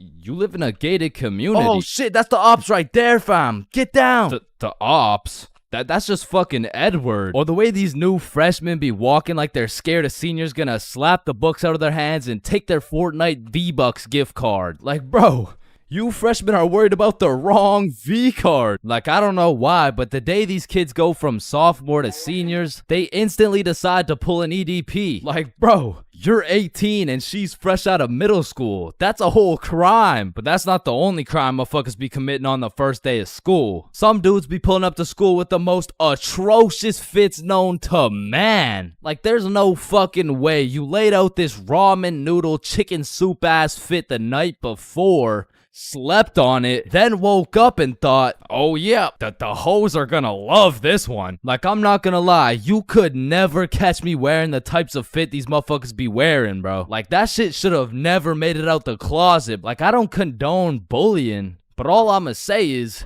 your actions have consequences, bro. Speaking of consequences, every year it seems like the rules teachers tell you on the first day keep getting more strict. Like, you'll be walking into the first class of the year all jolly and shit. All of a sudden you're getting your shit smacked by the longest list of class rules you've ever seen. Hey class, I'm super excited to have you. We're gonna have so much fun this year, but first, I'm gonna go over some of the class rules. Okay, so there will be no negativity, no phones, no food, no talking when I'm talking. Actually, no talking ever, no laughing, no smiling, breathe as quiet as possible, no washroom breaks, and last but not least, no having fun. So yeah, guys, like I said, I think we're gonna have a lot of fun this year, and just like that, man, summer's over and you're back to school. It's possibly one of the worst times of the year. Like, do you really think it's a coincidence that when school starts up, the sun just starts hiding and the leaves start dying? You see what I'm implying? But I will say, one day you might just look back on these times as the good old days and you might just start crying. Wrong, she get wicked, yeah. Man, growing up, I was a great kid. No, I was a good kid. Man, growing up, I was a kid, bro. And as a kid, you hit a certain age where your own parents become your number one up. Like, hey, mom, can I go to this girl's house? No. Hey, mom, can I sleep over at Billy's crib? No. Hey, mom, can I go do crack under the bridge with my new friend Jorge? Hey. Hell no. Come on, all my friends are allowed to. Yeah. Okay, well, if all your friends jumped off a cliff, you're not just gonna... Now, to be fair, my mom wasn't the strictest parent out there. I mean, I've seen motherfuckers get the belt for speaking too loud, speaking too quiet, bro, for speaking at all. Like, one time, me and my friend wanted to have a sleepover, so homie went inside to go ask his mom, and he came out looking like he got a whooping from Prime Goku, bro. Yo, what the fuck happened back there, man? She said no to me, but... I think if you asked her, she would say yes. Bro, are you fucking insane? I'm not asking her shit. Like, I really can't complain, because some of my friends' parents were so strict, they had a fun limit, bro. Yo, George, we're gonna hoop after school. You wanna pull up? Damn, dude, I'd love to, but, man, I watched a movie yesterday. Ah, okay. So do you want to play basketball? Dude, I want to, but my fun meter's maxed out, man. My mom won't let me leave the house till Monday. Holy shit, fun meter maxed out for a week off a movie? Yo, what's this movie, bro? Yeah, what? Yeah, no, it was good, man. It's called the Veggie Tale movie. Yo, George, I feel bad for you, bro. Because don't get me wrong, I've seen a lot of kids with super strict parents turn out to be straight A students, go to good colleges, stay with a good crowd of people. But with that being said, a lot of these kids whose parents were too strict to let them watch fucking SpongeBob, they end up going to college and catching Krusty Krabs after letting a dude named Patrick explore their bikini bottom, bro. Ah! Nah, but for real, my mom was far from one of those parents. I mean, she was reasonable, but the thing was, all my friends were a year older than me. Now, mentally, we were all dumb as shit. But when you hit that 12, 13, 14-year-old age, that 1 year is the biggest difference, bro. Like, us doing shit together just didn't look right. Yo, Bob, can you pass the Zot? Yo, Billy, let me hit that. Yo, pass me that shit, cuz. And cuz of this, I wasn't allowed to do a lot of the shit that my friends were allowed to do. Like, these boys could stay out past 10:30 p.m. on a weekend. I could not. They could have a sleepover on a weeknight. I could not. They could all go to a girl's house without having to call her goddamn parents. I could not, bro. Because have you ever pulled up to a function, motherfuckers are drinking, motherfuckers are doing drugs, and you gotta ask the host to speak to her parents? Hey, Kelly. Hey, killer party you got here. Like, by any chance, can my mom talk to your mom so I can stay and, like, turn up and shit? Oh, shit. And when you're 12 and all your friends can do shit that you can't do, you're left with just two options. You can either be a good kid, follow the rules, do your homework, eat your broccoli, or you could be a bad kid, break the rules, fuck your homework, and smoke that broccoli. And boy, did I make the wrong decision. I remember the first time my mom caught me lying was back when I was in grade 7. It was just an average Saturday posted up at Billy's crib. Yo, y'all boys know Rosa? Yeah, I know Rosa. What's up? Bro, she's throwing a birthday party at her crib tonight. Oh, shit, man. We about to get freaky deaky on Boy, these I'm about to hoes. get so drunk I forget how to speak. Yo, on God, bro. Dead ass. That's facts. For real. Hey, Mom, I'm just calling to remind you how much I love you. Oh, I love you too, Chains.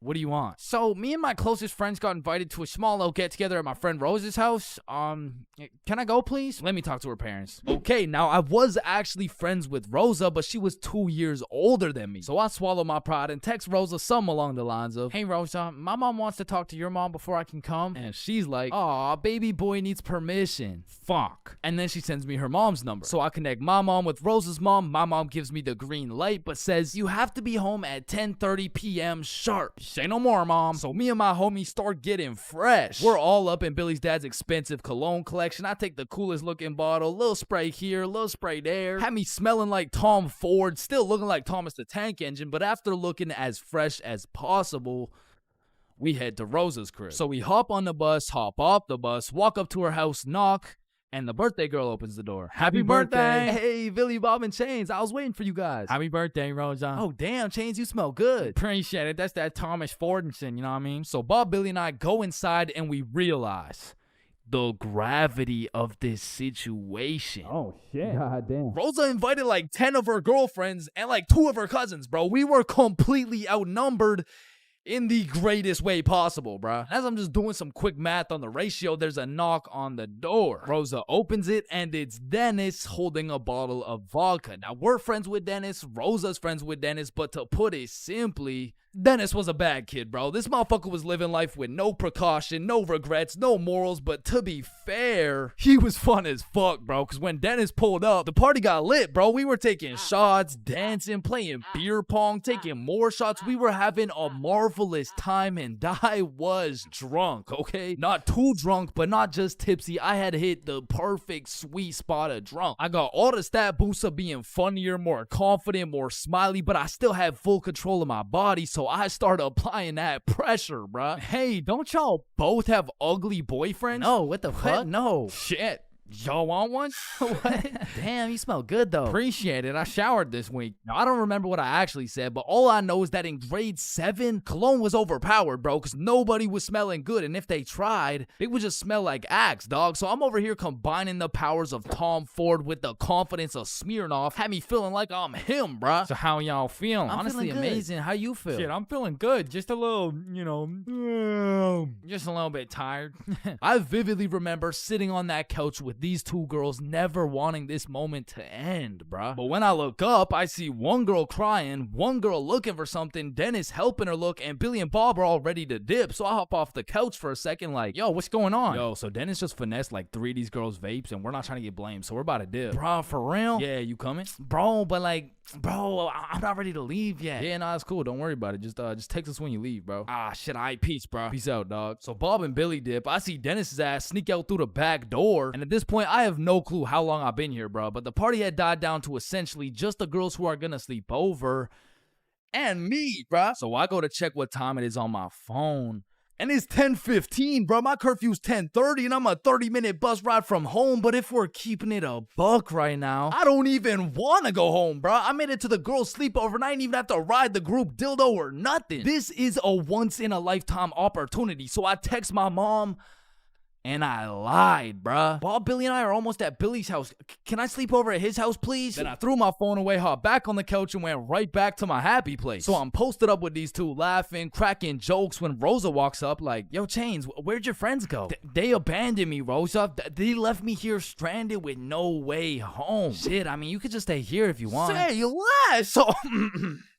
Appreciate it. And eventually, all the girls gave up on trying to find their vapes. They all gathered around to play Truth or Dare, and I prayed for times like this, bro. I was deep in enemy lines, and I didn't want it any other way until One of the girls sees my phone on the ground and is like, hey, Chains, I think someone's calling you. So she tosses me my phone, I check it, and I got 20 missed calls from fucking everyone in my contacts, bro. So I'm trying to be strategic with it to find out what's going on. I call Billy first. Yo, what's happening? Bro, so your mom called my mom and asked if you were here yet at my house. And my mom told your mom that you're not even here, bruh. Aw, shit, what do I do? Bruh, I don't know. And everyone knows when you get caught in a lie, you should just fess up, tell the truth, and apologize. But I doubled down, bro, so I called my mom, and I'm like, hey, mom, we're almost at Billy's house. We just missed our second bus. Where are you? I'm at Stickman Middle School bus stop. You know, like, we're super close. We're just waiting for the bus to come. I'm picking you up right now. Fuck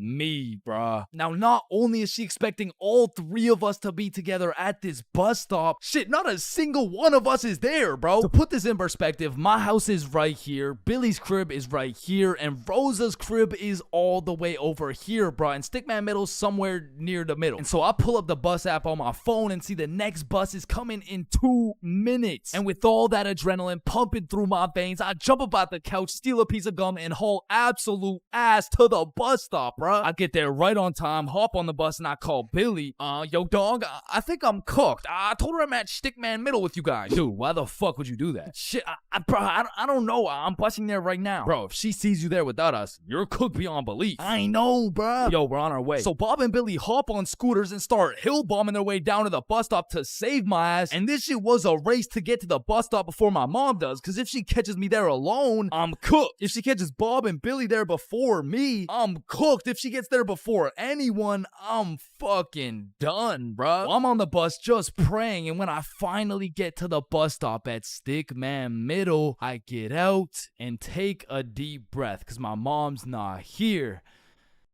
But I'm shitting my pants because neither is Bob or Billy. And so I'm calling them, no answer. And I look down the road, I see some headlights. And this was not a busy street, bruh. And as the car is getting closer and closer, I can feel the anger radiating from the whip. I can almost hear the belt making contact with my cheeks. And the car pulls up, and it's just some random dude driving by. Yo! These motherfuckers, Bob and Billy, come flying down the hill. They get to the bus stop, throw their scooters in the bush, and pretend like we've been waiting here for an hour. Oh, gee wilkers, man. I can't believe we missed this bus, dude. Billy, pray for me, bro.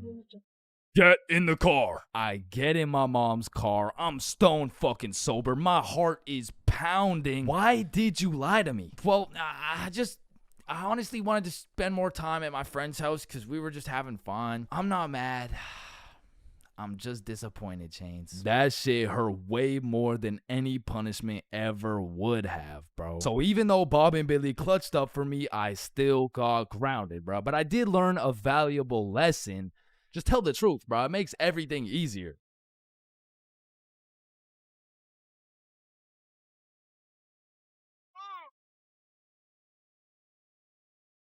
So, there are 7 stages of being drunk, all of which I've experienced, so you don't have to. Drinking? Aren't you underage? No, I'm 21. Now let's start with stage 1, the process. Stage 1 is one of the most important stages of being drunk. If you've ever heard the saying, trust the process, this fully applies when it comes to drinking. If you don't approach this stage with precision, calculation, and patience, you might accidentally skip straight to stage 7. And trust me, you don't want to skip straight to stage 7. The process is pretty much where you've started drinking, but you don't really feel anything yet. Because when you drink alcohol, it takes time for it to be absorbed into the bloodstream. And some people just don't have the patience to wait and end up overestimating their limit. Oh, I feel fine. Let me take another shot. Stage 2 is tipsy. Tipsy is where you first start to feel it. It's when the first few shots start to hit and you start to feel a little bit more outgoing and maybe more talkative. At this point, you'll still have your judgment, but I feel like you become a little bit more of a glasses half full kind of person. Walking in a straight line is still easy. Boom, light work. Once the next few shots start to roll in, you'll hit stage 3, intoxicated. Once you're intoxicated, some of the dizziness starts to set in. You also start to think less about the words you say. And I'm not gonna lie, at this point, I feel like your confidence peaks. Like when you're at a party and you look in the mirror and see Michael B. Jordan, you know you're at the level of intoxication, bro. And to be honest, for parties, I like to chill at this stage because you've got your confidence, but you still haven't lost your riz. And for reference, at this point you can still walk in a straight line, but it takes a little bit more focus and effort. Which brings me to stage 4, hammered. This is where you start slurring your words. And bro, at this point, walking in a straight line becomes an impossible task. Yo, dude, can you walk this line really quick? Yes. When you're hammered, you start thinking a lot less. You start saying things before you can even think them. And it's important to say, when you're hammered, your judgment cannot be trusted. All ideas become good ideas. Yo, dude, what if we set an orphanage on fire? Bro, that's genius. That's what I'm saying. What are you guys doing?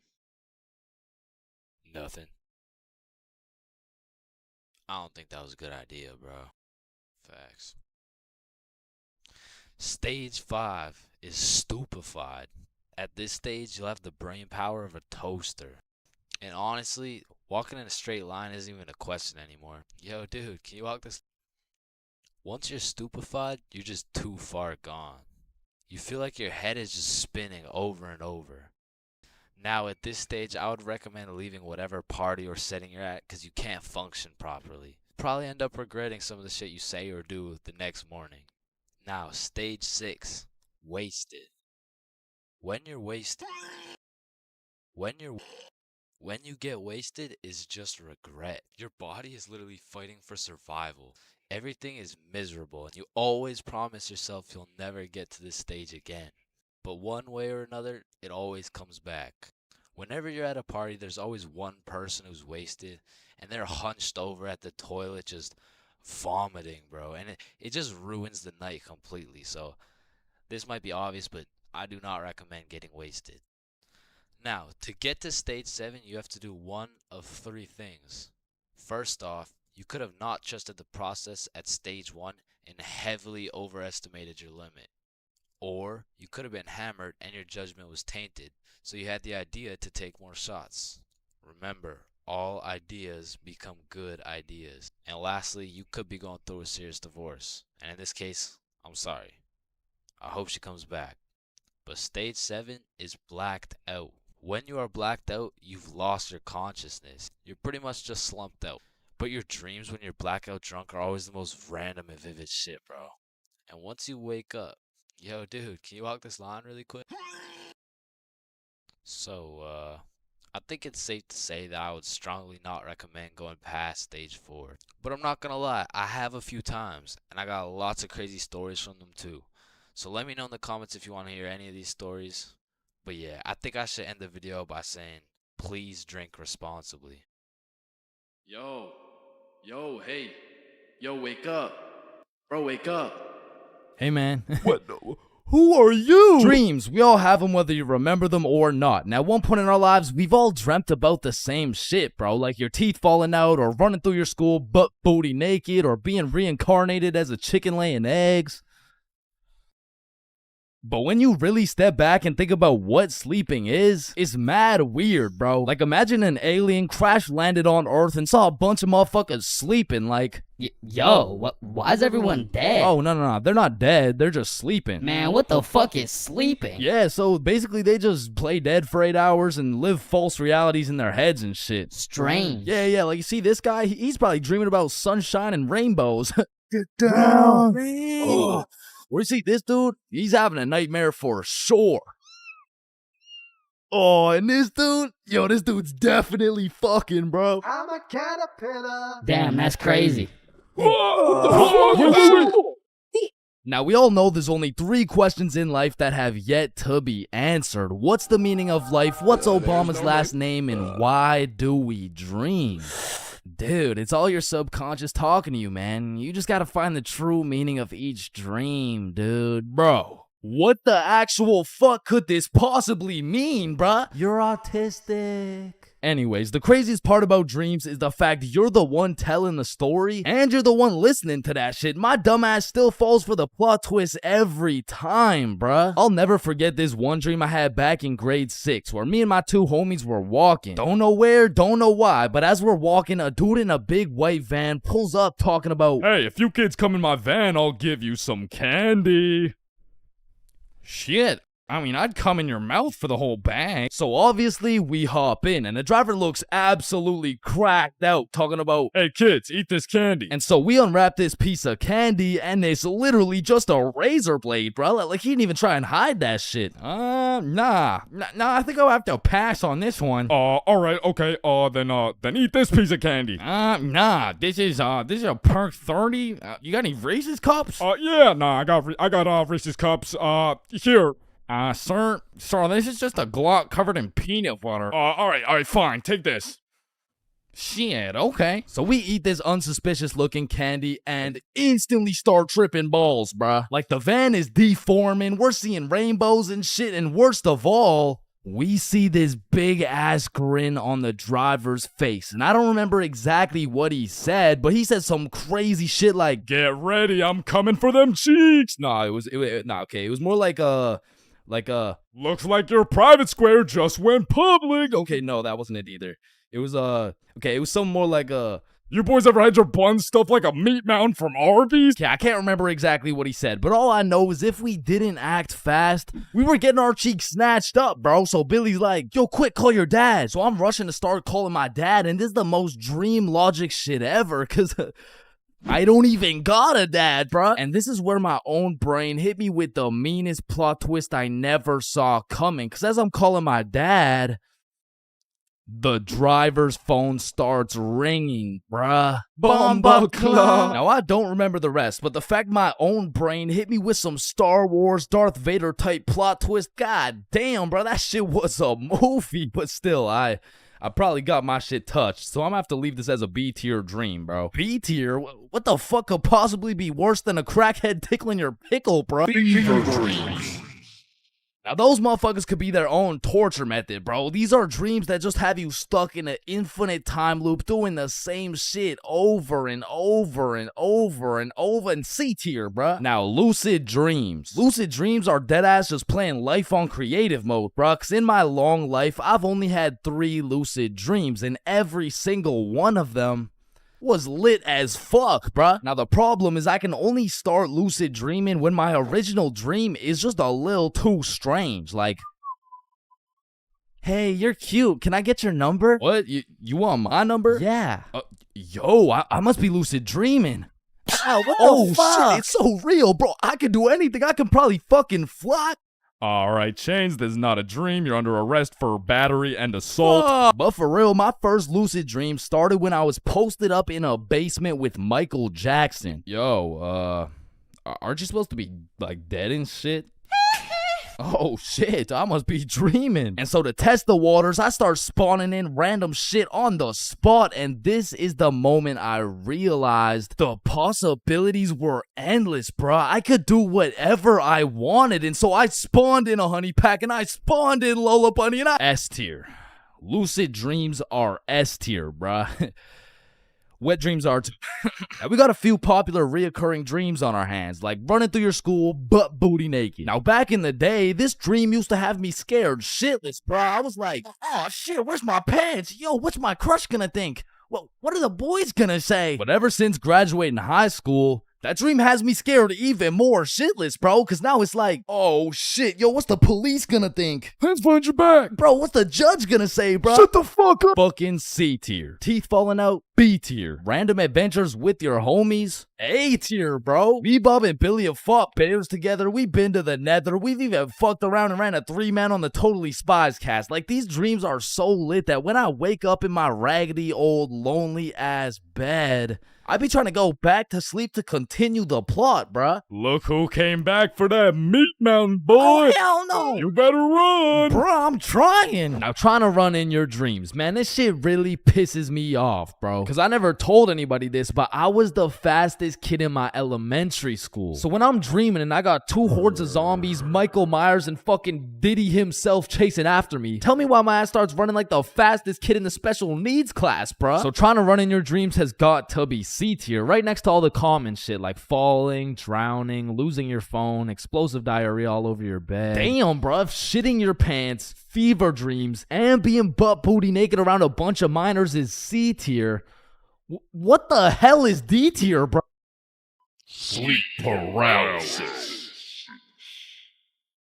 This might be the scariest thing that can possibly exist, bruh. You're telling me at 4 a.m. I could open my eyes, unable to move, while struggling to breathe, and start seeing demon shadow figures while hearing screams in the distance, bruh. Fucking Z tier, bro. What the fuck? Now I'm grateful I never had to experience that shit, because the fact that while you're paralyzed, you'll start to see the scariest thing your brain could possibly imagine is beyond me, bro. Knowing me, I'd be there enjoying my beauty sleep, dreaming of me and the boys playing fucking Mario Kart or some shit, and I would open my eyes stunned, unable to move, when slowly a devious creature begins revealing itself out of the closet, casting a shadow over top of me until I can see exactly what it is.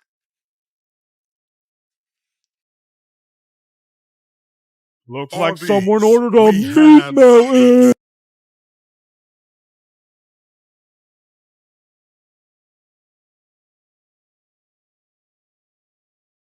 Alright, listen, I'm creating something I like to call the internet. Yo, what does it do? On the internet, people are going to be able to search up literally any question they have.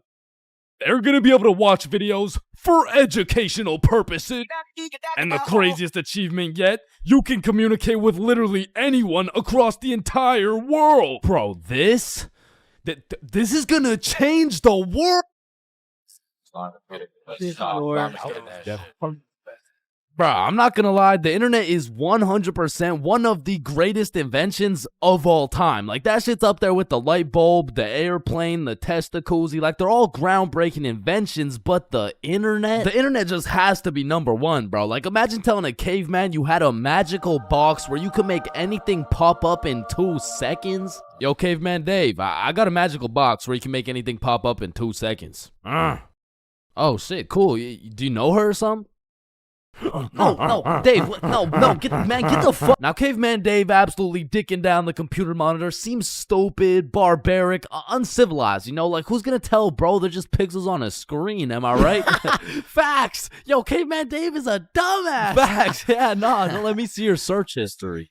You know, we don't gotta do all that. You know, oh, okay. Monstrous KFC mukbang. I like KFC. Fat motherfuckers eating a lot of food. I was hungry. Yo, big butt booty Latina oiled up, shaking that diggity dump truck, dog. What are you searching? Okay, listen, like my finger slipped. Yeah, bro. 2025 is the weirdest time to have access to the internet, and that's just cause everybody has that shit. Like, I got it, you got it, my grandma's got it, Kanye's got it. Man, you and your grandma. Kanye still got it. And I fucking hate so everything, and I'm done. Okay, yeah, well, not anymore, but I don't know if it's just me, but recently the internet has been getting more and more out of pocket, bro. Like, I'll be having a fantastic day, just chilling, until I pull up Instagram and see some shit talking about, imagine your car declines at the abortion clinic and the doctor start nutting in you.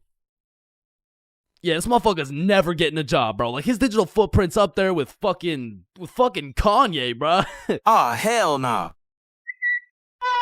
Alright, this isn't yay bad, but imagine dude trying to apply to a university like, yes, sir, this has been a dream of mine since I was a little kid, and I've spent thousands of hours studying, and it would be an absolute pleasure to join your program. Wow, that's amazing. And it seems like your GPA is a perfect 4.0, and man, your volunteer work is nothing short of impressive. I mean, building an entire village in Africa with your bare hands, I mean, geez, that's good stuff. Yeah, thank you, sir. Yeah, now, I do just have one last question. Yeah, anything. What would happen if your car got declined in an abortion clinic? Oh, holy shit, is that girthy dishwasher 97? Yep.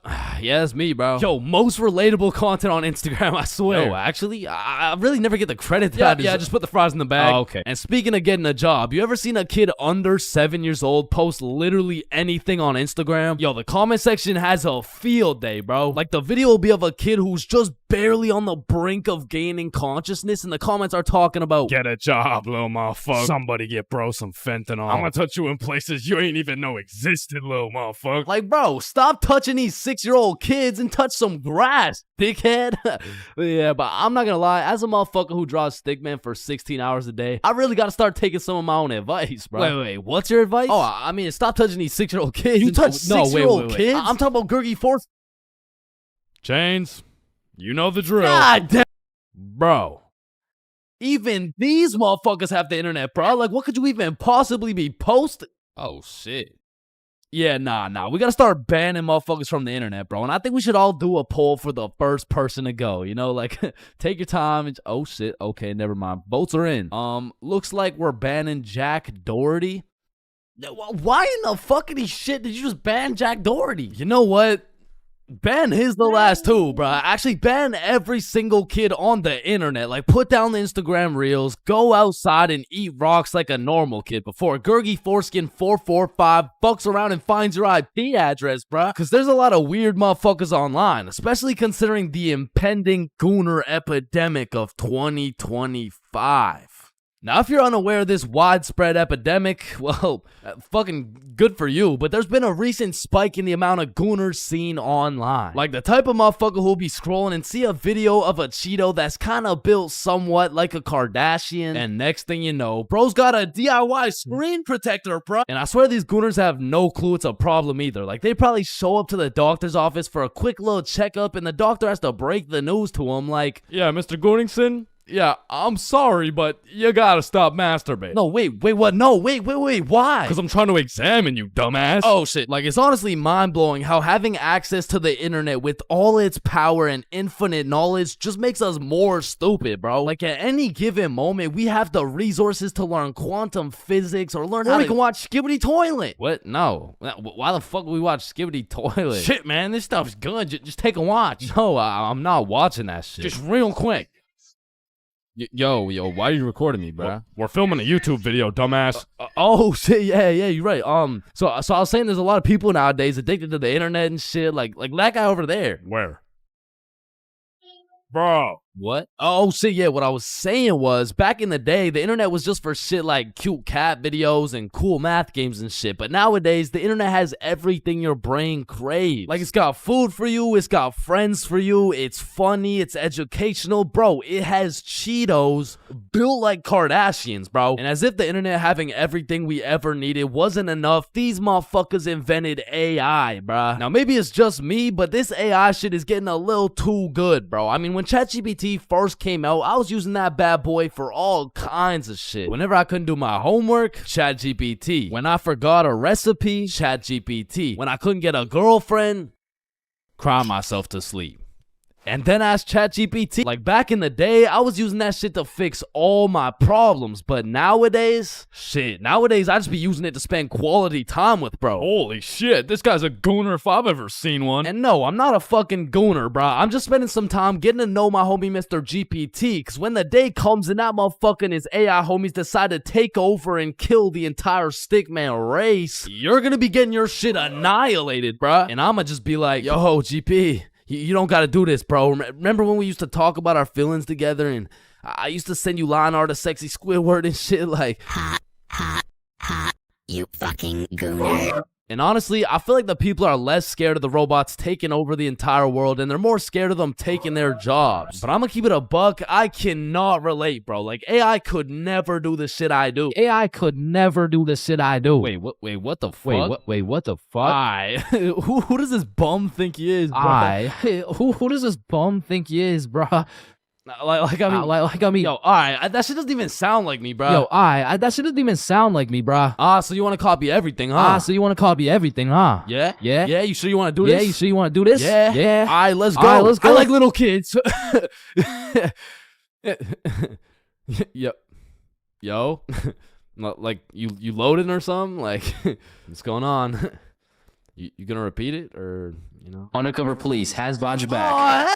We are currently facing a life-threatening epidemic that is threatening the lives of many teens around the world. Oh, what's that? Yeah. Oh, okay. It has been brought to my attention that there's a new strain let loose that is infecting more teens than ever. The strain is propylene glycol formaldehyde. Street name, Guava Ice. So stay safe out there, and back to you, Linda. Linda? What? Oh shit! Man, way back when, somewhere in Timbuktu, a Homo sapien found a plant by the name of tobacco, and for whatever reason, somewhere in this dude's caveman brain, he decided, me, smoke, now. And that he did. And as humans slowly evolved, smoking did too. And soon, motherfuckers went from looking all old and wise, smoking these big old pipes, to soon smoking cigars on some mafia boss shit, which turned into cigarettes. Now, back in the day, if you were stressing, Doc would prescribe you a pack of good old cigarettes. Sore throat? Cigarettes. Oh, you got a cough? Here, smoke a cigarette. But after a while, people's teeth started looking all British and shit, so they decided, Oi, I don't think these are healthy, innit? So we decided we needed to make cigarettes better, and you know what makes everything better? The letter E. Your mail's taking too long to come in? Email. Wait, what's that? You want to play sports, but you're ass at every single sport? Esports. Oh, you got daddy issues? E-girl. So of course, when people realize cigarettes are killing them, e-cigarettes. Man, one thing leads to another and shit. You got yourself a Vaporizer Gen Y GTX box mod with 3 USB charging ports, a speaker, and a 6-inch LED touchscreen that can play Flappy Bird. Like, vaping is just getting a little too advanced, bro. Like, I remember one time I was chilling in the washroom with my homie Billy, and of course a motherfucker walks in with a vape. But this was no regular vape, no. This shit looked like a gadget straight out of fucking Star Wars. Yo, you want a hit? A hit? A hit of your iPhone? iPhone? This is that eSmoke FTX 763 3rd series, my boy. Watch this. Yo, did he just hotbox the whole bathroom in one hit? Yes the fuck I did. And this shit's 100 Nick. Holy shit, where did you find 100 Nick? I ended up mixing my 50 Nick guava juice with my 50 Nick blueberry ice, and it just kind of added up to 100. Bro, I don't think that's how it works. Shut up, my mom's calling me. Yo, fuck you, mom. And that was the moment I realized there really is levels to this shit. Level 1. Level 1 is the type of dude who isn't addicted, but he'll occasionally take a hit of somebody's device. But level 2, bro's borderline addicted, but he's still in the denial phase. Bro, are you addicted to vaping? Addicted? Nah, I don't even vape like that, bruh. Shit. Do 5 jumping jacks right now. Bro, what? That's easy. 1, 2, 3, 4. Oh shit.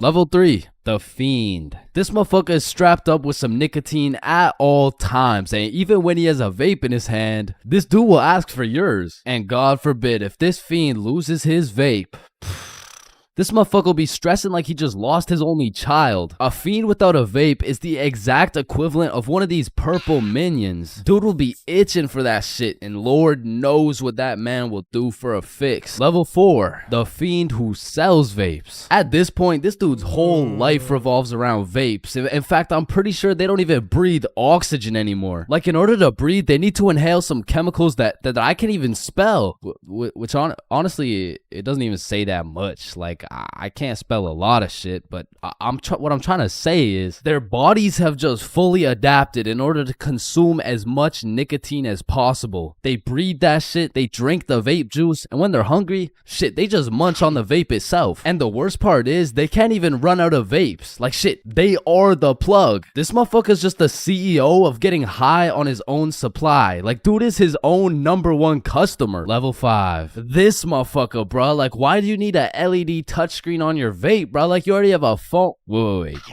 Did you just order that pizza from your vape?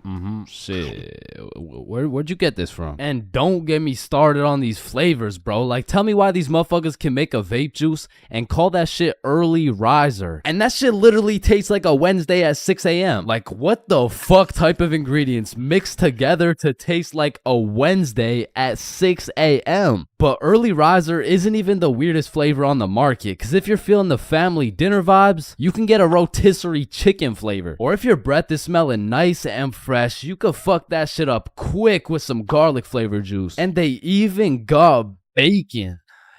Yeah, I'm not gonna lie, that shit sounds fire as fuck. And lastly, now I don't even know if I can say this on YouTube right now, but shit, you can even get yourself some Worcestershire. Worcestershire.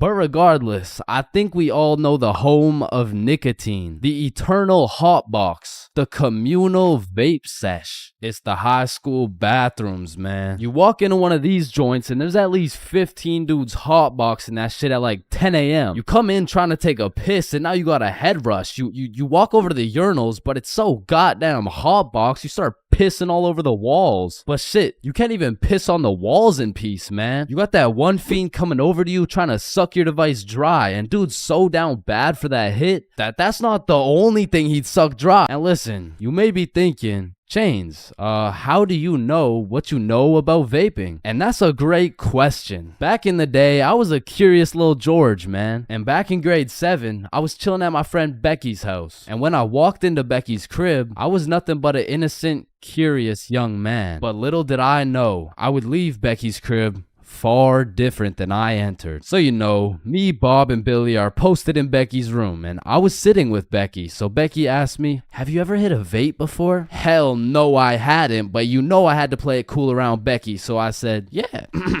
Yeah, I do that shit all the time. And so, of course, she passes me the vape. And honestly, I didn't think this far ahead, but I was in way too deep to come clean now. So I put that shit in my mouth, and I sucked the fuck out of it. Pause. And because this was the first time anything had made contact with my lungs beside oxygen, my lungs started malfunctioning. And I was coughing up a storm, and my cool guy cover was blown, but I had to see it through. Oh my God, are you okay? This shit ain't nothing for a guy like me. Guys, I think Chains is dying. And as I went on with my life, I would hit a device here and there, and eventually I even learned some tricks and shit. But one day, me and my homie had to run to catch a bus. And so we started running, but the homie doesn't even make it 100 meters, and he starts rolling on the floor, coughing up blood. And I was like, no, fuck that. And you know,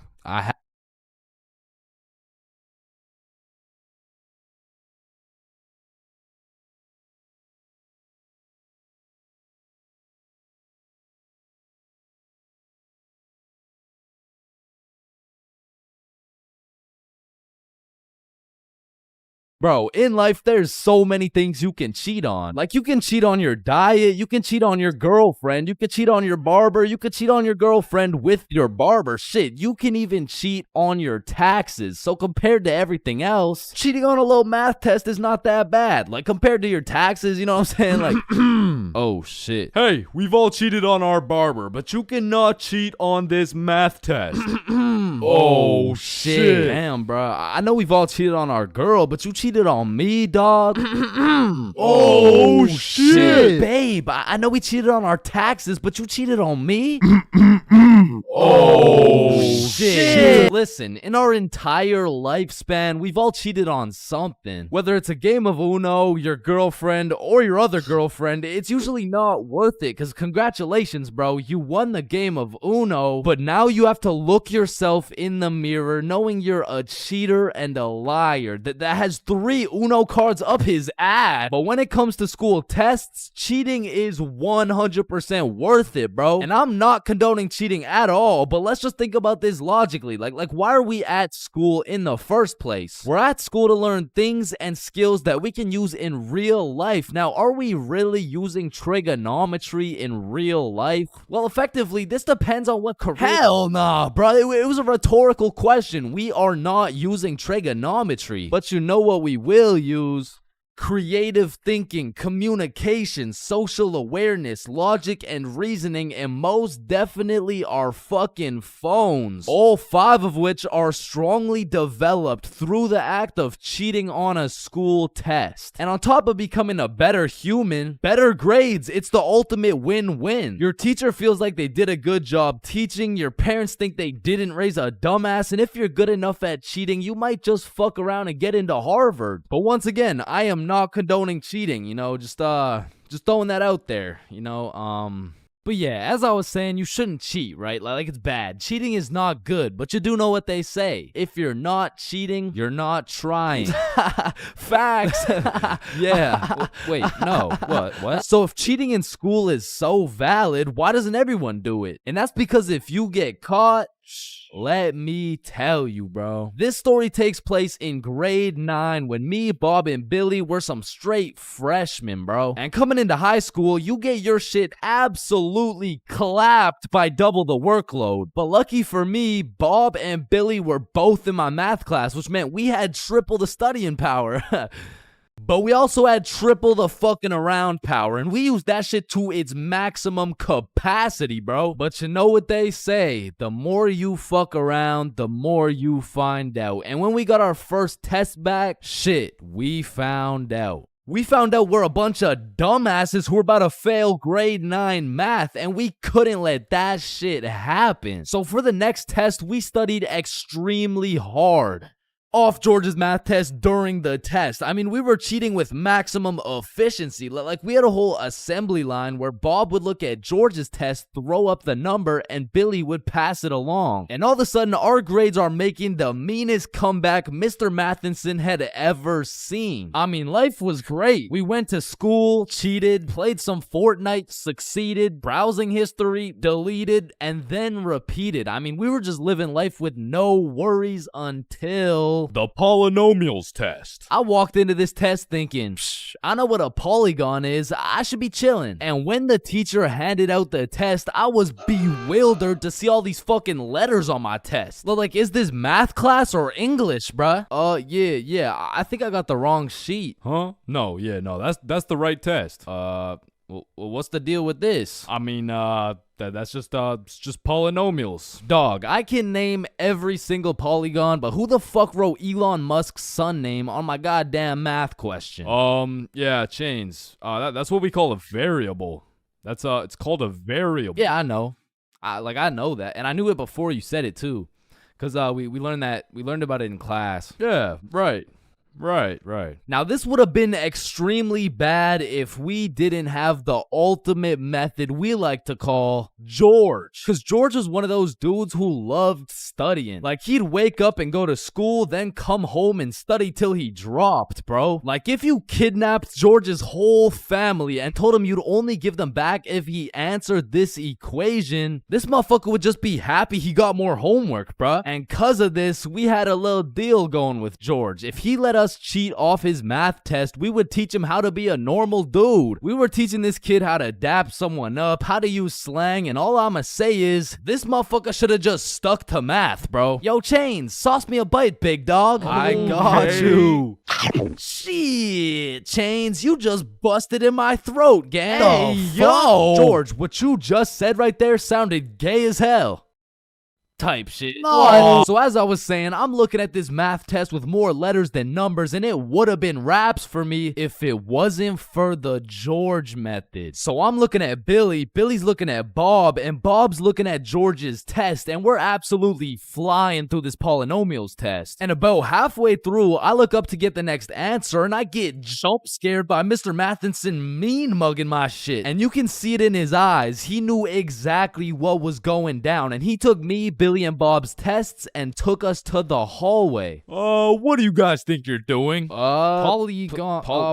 I'm pretty sure it's like Why did I see you three throwing up your fingers during our test? Well, you see, Mr. Matheson, we're gang affiliated. No, bro, what the fuck? All right, you three, cut this shit. I caught you cheating. All 3 of you are getting zeros on this test, and I don't want to see it happen again, or I'm contacting your parents. All right, it won't happen again. You're right.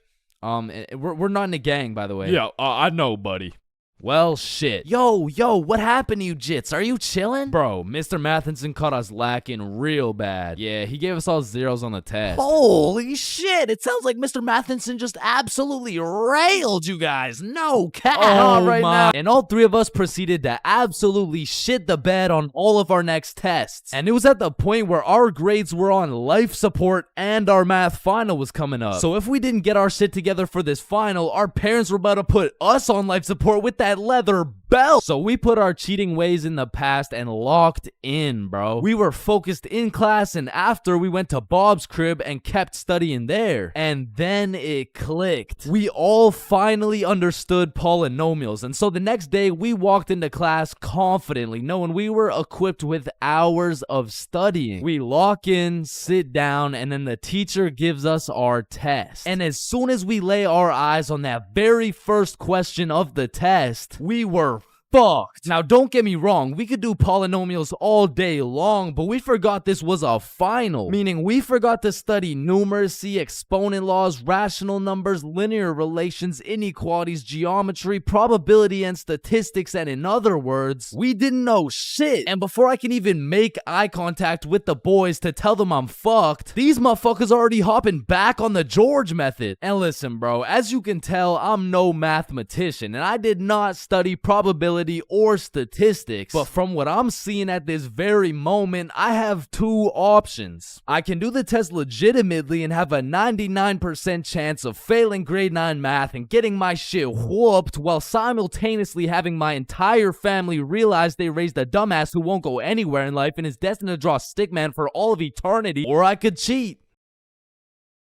So we're out here hitting the George method, and I'm being extra careful because if we get caught lacking twice, it's complete and utter wraps for us, bro. So we're grinding out the method, then the teacher looks up, boom, we're locked in on our own tests. He puts his head down, back to the method. And there was a few times in there I thought we were cooked, but we just kept it pushing. But still, we were low-key running out of time, and I had a whole page to complete. And God bless this random ass dude's soul, because he raises his hand to ask a question, and as soon as the teacher turns his back on us, it's crunch time, bro. It's like double XP right now. Bob was out here throwing up these numbers so goddamn fast, I thought he turned Crip for a second. And then the bell went off, and we were all done, bro. We hand in our test, and then it was time to wait. A few classes go by, and then the teacher hands out our math finals alongside our report cards. And nervous as hell, we all check our report cards, and we all passed, bro. So we all go home happy as hell to show our parents our report cards and the fact that we passed. Chains, you got a 54 in math? Yup, mom, I sure did. You raised one hell of a smarty pen. Oh, fuck. But at the end of the day, even if we all got our shit whooped, maybe the real treasure is the friends we made along the way.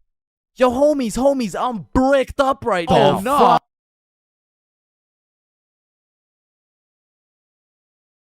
Okay. Okay. Oh yeah, baby. Let's go. Let's go. Let's go. Now, I don't know why, but there's just some things we all did as kids, and it's not like any of these things actually make sense, but we just did them. Like, did you even have a childhood if you never dug a hole to China? Timmy, we're almost there. Yay, just 2 more minutes. I mean, kids are just some dumbasses, bro. Like, who's gonna tell little Timmy he's not digging through the Earth's core with this little rinky-dink ass shovel? But to be completely honest, out of all these dumbasses, I was probably the stupidest kid known to man. Like, I remember when I was 5 and I was taking my annual shower, and all of a sudden I had realized I was a fucking superhero. It was just the way the water was flowing out of my fingertips. It was like nothing I'd ever seen before. And I was fucking hyped. I mean, from this point on, my new name was Waterboy. Wow. I was pretty fucking stupid, but not everything I did as a kid was completely impractical. For example, I know you used to run up the stairs on all 4s, bro. Like, this was just the most efficient way to get from point A to point B. I used to feel like a fucking cheetah going up those stairs. In fact, going up the stairs in this manner was so efficient, I asked myself, well, why don't people go down the stairs like this? And shit, I figured out why. Or bro, on a hot summer day, I would wait for my mom to whip out the fan. And and as soon as she turned that bitch on, me and my brother would turn into the Migos. We were dropping hit after hit, like we were spending so much time talking into this fan, our mom was a little concerned. Raindrop, drip, drop top, smoking no cookie in a hot box, fucking on your bitch, yeah, dot, cooking up dope from the crock pot. Hey guys, you've been there for 6 hours. I think it's time. Ma, let them cook. Bad and bougie. Cooking up dope with the Uzi. Hey. And speaking of cooking, when Mama Chains would whip up some good old craft dinner, I had no choice but to put a piece of KD on each prong of the fork. Like that shit just simply tasted better, bro. Or whenever I was walking on a sidewalk, I would strategically plan out each footstep to make sure I was not stepping on a crack. Now the funny thing about this one is I still do that shit. And I know some of y'all are gonna think I'm weird for that, but riddle me this. Who's gonna be laughing when your mom's in the ER with a broken back, bitch? Now, I feel like at one point or another in your life, you just had to check if the fridge light stayed on when you close it. It's really just a part of growing up. Like one day you'll go grab some milk for your Honey Nut Cheerios and you'll be like, hey, wait a minute. Or what about when you were bored in the car and you start doing parkour with your fingers to the window? I used to hit some crazy combos and then I would go to finish it off with a backflip. Or have you ever fucked around in the living room and you broke a vase or some shit? What? You know, you get a timeout or you receive a little whooping. Now, coming out fresh off that whooping, this shit could only go one of two ways. Either you bawl your eyes out and play with this fucking thing for hours, or you would plan to run away, bro. That was it. That was your only options. And I had a few of those moments where I was ready to dip. I would pack an apple and my trusty Minecraft sword for the trials and tribulations to come. And then I would look my sweet mother in the eyes and realize, shit, she's making mac and cheese tonight. I can't leave yet. And you have simply not lived if you never hit a DS under your pillow at night. Like for me, the Mario grind was 24/7. There was no sleeping. But I'm not gonna lie, I had some close calls trying to pull that shit off. Good night, Chains. Sweet dreams. Good night, Ma. Love you. Love you too.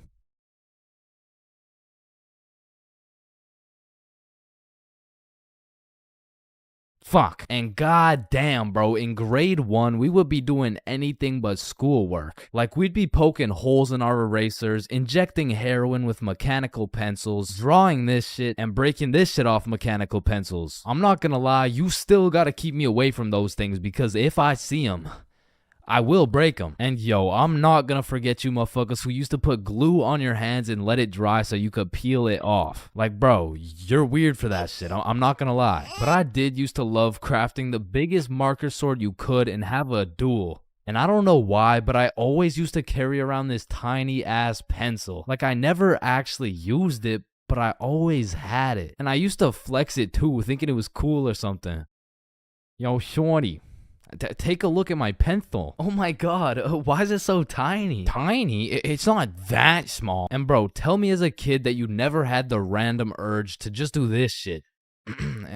And you just stay there. I don't know why. And I'm not gonna lie, I have to contribute my entire professional stickman career to drawing on the windows as a kid. Like, Mini Chains was whipping up some masterpieces. They were on some Picasso level shit, which is exactly why you see this high quality stickman content.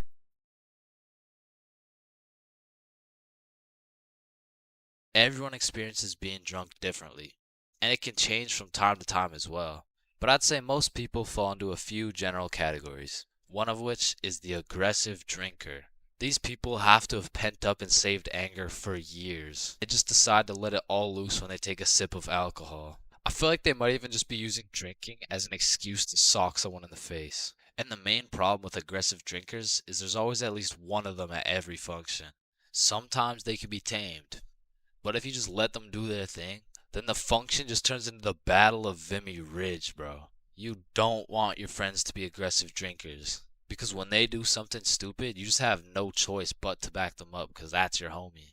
Coming up next, we have the depressed drinker.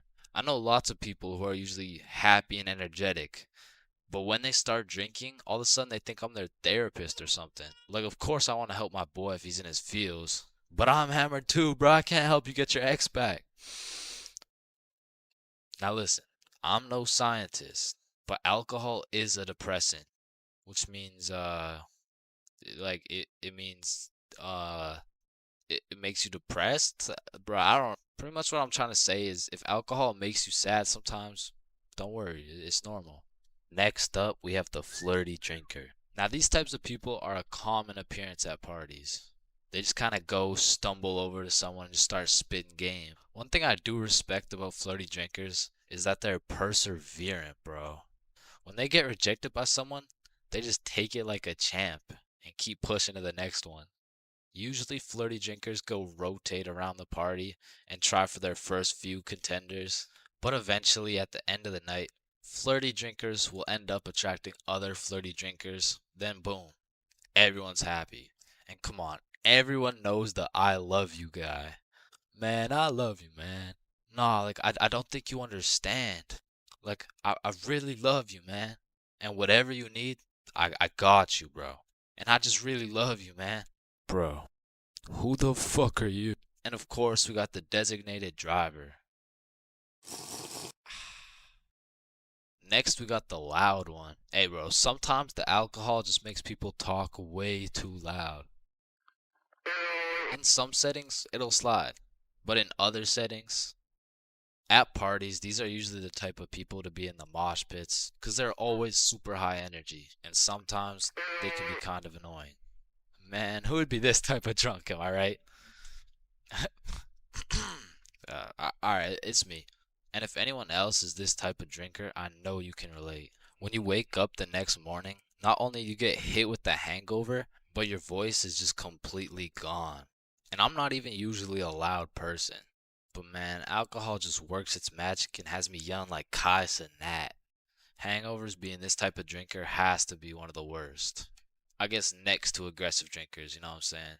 Anyways, we're moving on. You also might have encountered the philosopher. I couldn't tell you why, but for whatever reason, after taking 5 shots, some motherfuckers just become a philosopher, bro.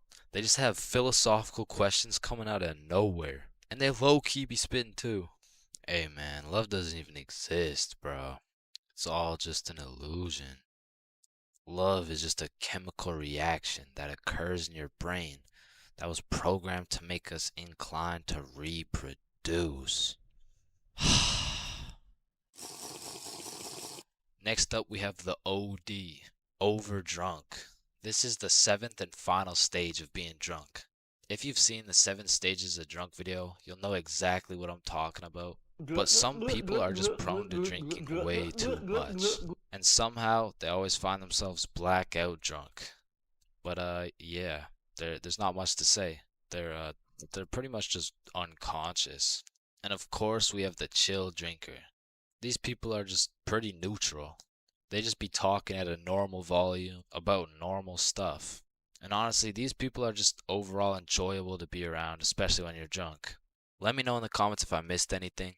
And also let me know which type of drinker you are. I'm not gonna lie, I think everybody wants to be cool. Like, being cool is just like it's just cool, bro. Like, there's nothing like it. And I know some of y'all are thinking, Chains, with all due respect, bro, how do you know what it's like to be cool? And my answer to that is just look at me, bro. I fucking don't, okay? But I do know someone who is cool. He's a certified cool guy, and his name is Bob. Now, what makes Bob so cool? Is it the sunglasses? Is it the sexy ass face? No. Tell him the answer, Bob. He doesn't talk. The answer is Bob doesn't talk. And a crucial role in being cool is the element of mystery. Now, it's interesting because if we take a look at Jake over here, Jake doesn't talk either. And,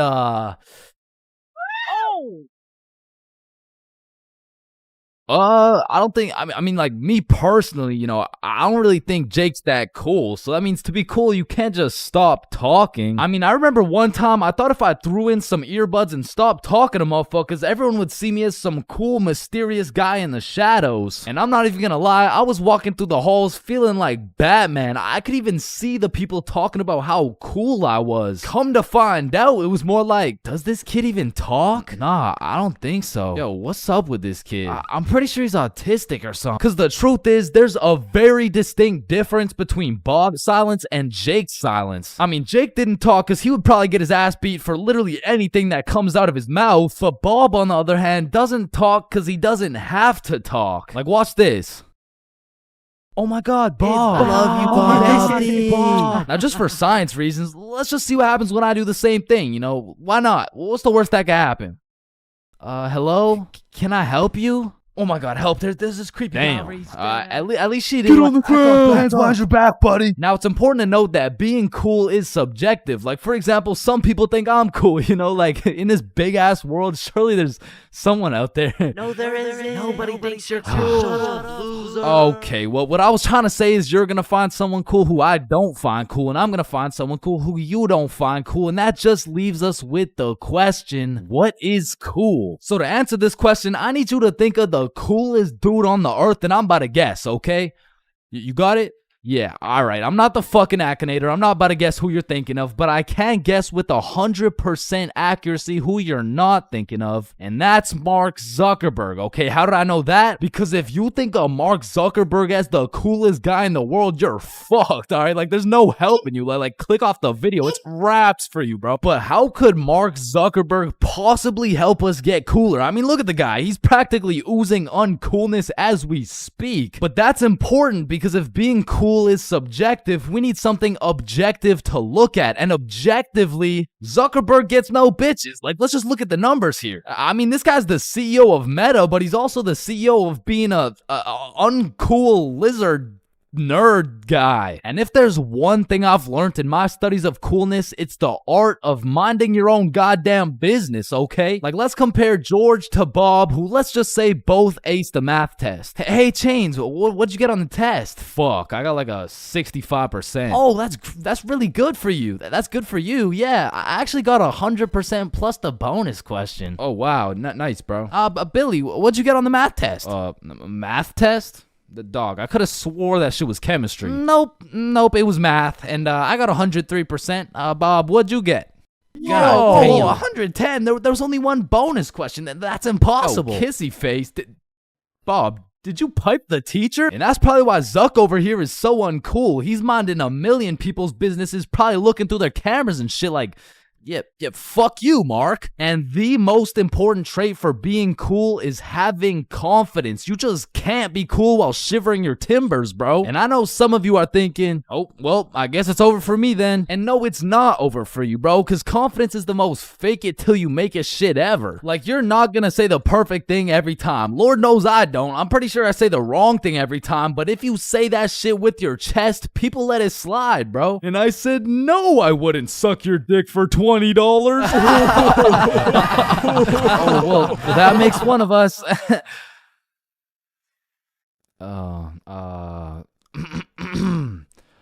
Well, that makes one of us. I love this guy. Now, that's the type of confidence that's gonna take you from a level 1 crook to a level 100 mafia boss. And with that power comes responsibility. Some dudes will become a level 100 mafia boss and start picking on other people because it makes them feel powerful. But a cool guy doesn't yearn for power. He yearns for... fuck, what do you yearn for, bruh? Damn, he's so cool. Now, being cool comes along with being calm and collected. Like, if someone walked up to you trying to fight and you started running away screaming for your life, I don't think anyone's looking at you like, damn, that's one cool-ass motherfucker, bro. Yeah, bro, the way he hit that high note was cool as hell. Shit, maybe I could be like him someday. Now, I'm not saying you gotta go all Jackie Chan on the guy, but you do gotta stay calm and think logically. Like, let's see how cool you are. What would you do in this situation? A, strike first, strike hard, no mercy. B, just walk away. C, give him a little kiss on the forehead. Or D, do the stanky leg.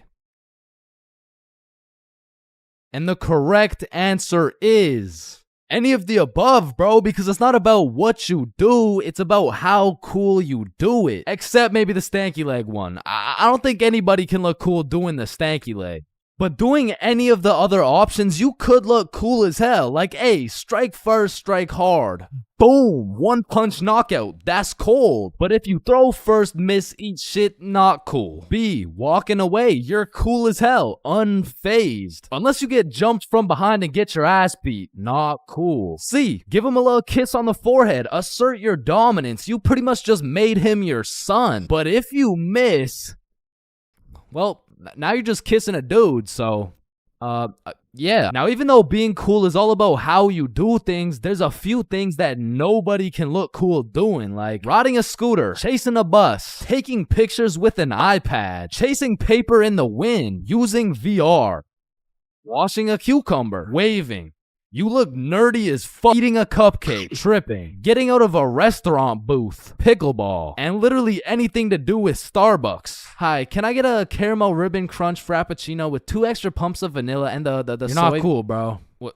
What? Now let's take it back to the element of mystery for a second, because this is the step that will either have people seeing you as a cool ass dude, or they'll just assume you're shy or possibly on the spectrum, bro. Listen, you gotta talk, bro, or else people have nothing to go off of and they'll start filling in the blanks themselves. Whoa, wait, so I gotta talk to be cool? Yo, Chains, what do I say?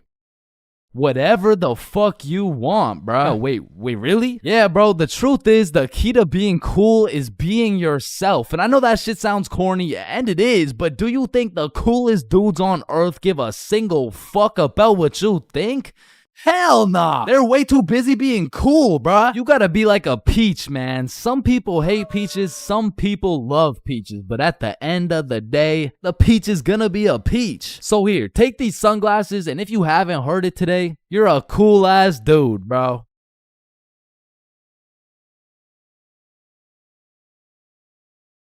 When you link a girl and you both bring a friend, man, what could possibly be better than a 2-man mission? 3-man mission. And when you go on a 3-man mission, you need to be able to trust those homies with your life, bro. Cause I don't know why, but 100% of the time you go on a 3-man mission, somebody's gotta take one for the team, bro. Like, it's just inevitable. And if your homie isn't willing to eat the shit sandwich in order to see the gang succeed, the entirety of the gang is eating the shit sandwich, bro. And on top of that, you need your homies to have your back when you crack a shitty ass joke. Cause if you're in a group of 6 people and not a soul laughs, nah, you're done, bruh. Like, you're cooked. You're sauteed, bruh. Like, pack it up. It's over with. Like, yo guys, what do you get when you mix human DNA with goat DNA? Oh my god, what do you get? Wait, no, let me guess. No, I don't know. What do you get? Kicked out the petting zoo. Fuck, I sold. Actually, that's a really good joke. Facts. Wait, it was? And lucky for me, I got the 2 most perfect dudes for the job. Bob and Billy, so you know we were no strangers to the game. Like, we had 99 chemistry, bro. We were like Jordan, Pippen, and Rodman, setting up these plays, passing, alley-ooping, and dunking that shit. In these streets, they called us the real Big Three. And one day, the real Big Three hopped on a plane to Mexico. And this story takes place way back. Like a month ago. And this story doesn't just contain one 3-man, not 2 3-mans, but 3 different 3-man missions. And with these 3 different chances, will me, Bob, and Billy be able to find love in Mexico? Or will we get set up and kidnapped by the cartel? Find out coming up on this episode of Billy, Bob, and Chains. Wait a minute. So, boom, we get to Mexico and we're staying at an Airbnb. So we start with all the essentials. We unpack, get some food, check out the rooms, download Tinder, play some music, get settled in, you know, shit like that. And some of you may be thinking, damn, Chains, Tinder? Shit, I didn't know you were down bad like that. And let me just clear this up, all right? I'm not, okay? I'm down horrendous. And you really don't know me at all if you thought I was gonna leave Mexico without running a 3-man with the homies. So I'm just doing what I gotta do. Don't hate the player, hate the game. So we got there on a Monday, and for the first few days, we're exploring, we're trying some food, going to the beaches. It's great, you know, a bunch of nice and relaxing shit. But at night, it was grind time, bro. I was swiping more than a girl with daddy's money, and I was shooting more shots than Drizzy Drake at his local middle school. So by the time Thursday rolled around, I secured the first 3-man mission of the trip. And when I told the boys, they were hyped as fuck. I mean, Bob was so excited, dude almost made a facial expression.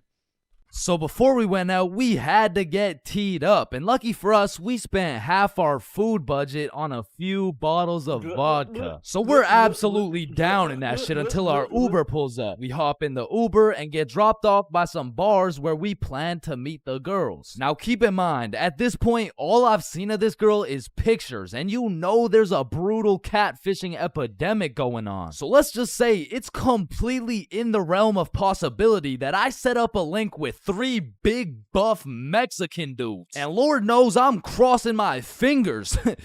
Like hopefully there's like no big buff Mexican. I don't want the big buff Mexican dude. So my heart dropped to my balls when I got a tap on my shoulder and turned around to see a not so buff Mexican dude with another not so buff Mexican dude with the 3 girls. Oh, hey. Oh no, don't worry. These are just my friends, by the way. Hey. Oh, shit. That makes sense. Okay, yeah, what's up? And not only was I relieved that she wasn't a jack dude, but she was fine, nice, and she spoke English. Same with Bob's girl and Billy. Yeah, nah, he had to take one for the team for sure. Hey, bro, I'm sorry, but this is just the way the cookie crumbled. Shit, bro. Can we get another cookie? It's too late, bro. It's already crumbled. And Billy took that shit like a champ, bro. So all 8 of us go to a bar and we're just talking, getting to know each other and shit. And I notice Billy just keeps the tequila shots coming. I mean, we were only 10 minutes into the conversation, but this dude is 10 shots deep at this point. And all of a sudden, this dude starts laying down that Google Translate riz, and he's dropping hard eye emojis and shit, and I'm like, damn, respect. I mean, he's taking this extremely well. And after about 30 minutes of talking to this girl, I look over at Billy and I start to see some wild ass emojis being thrown around. Like, oh shit, Bob. Yo, I think Billy forgot he's the one taking one for the team. So me and Bob cut him off of the tequila, and then my girl is like, hey, do you guys want to come over to our place? Yeah, Hell yeah! Is he alright? Yeah, he's fine. So we hop in their whip and go to their crib. And at this point, it's getting kind of late. So we're just chilling, listening to music and things of that nature. When me and Bob realize Billy and his girl are nowhere to be seen. So I turn to Bob and I'm like, yo, should we stop him? Damn, bro, you're right. We can't let him do that shit. And listen, bro, I've never been the type of dude to cock block, but if it's the homie who's about to interlock with the chalk chick at this o'clock, I'll walk up, knock, unlock, and block that cock if I have to. And so I did just that. I walked up, knocked, of course, unlocked the door, and respectfully, I blocked that cock. Yo, what are you doing? I'm taking one for the team, remember? Nah, I think the team's doing just fine, But bro. you know me, I was gonna do it for the team, like for I don't think the team needs this one, gang. No. Remember, I'm supposed to be like taking it for the like this is for the. Yeah, you right. Let's just go home, Billy. No, wait. Well, how are we gonna get home? We're in Mexico. Man, shut the. So we said our goodbyes, got in the Uber, and man, I felt like a basketball coach whose son just lost to a special needs team, bro. Hey, listen, bro. I had a lot of tequila tonight. I'm sorry. I just Billy, I'm not mad. I'm just disappointed. Damn, bro.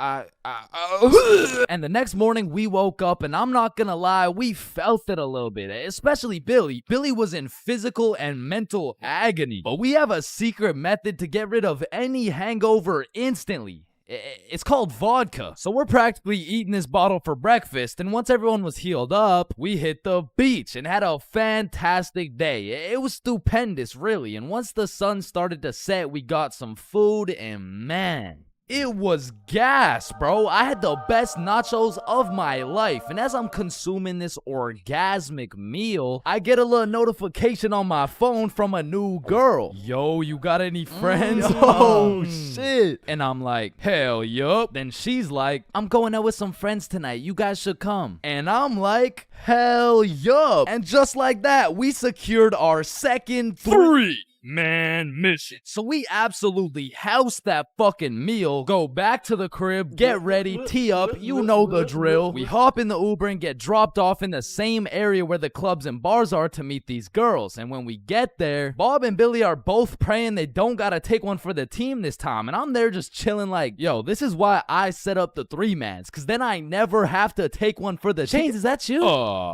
Shit. Who's asking? It's me, Sarah. Oh, no way. Really? Like really? Yeah. Yeah. Oh, yeah, no. You must be looking for the other chains. No, don't worry. This happens all the time. Oh, no. Chains for real. Yeah, look at this. This is you. Oh, fuck. Would you look at that? I guess it is me.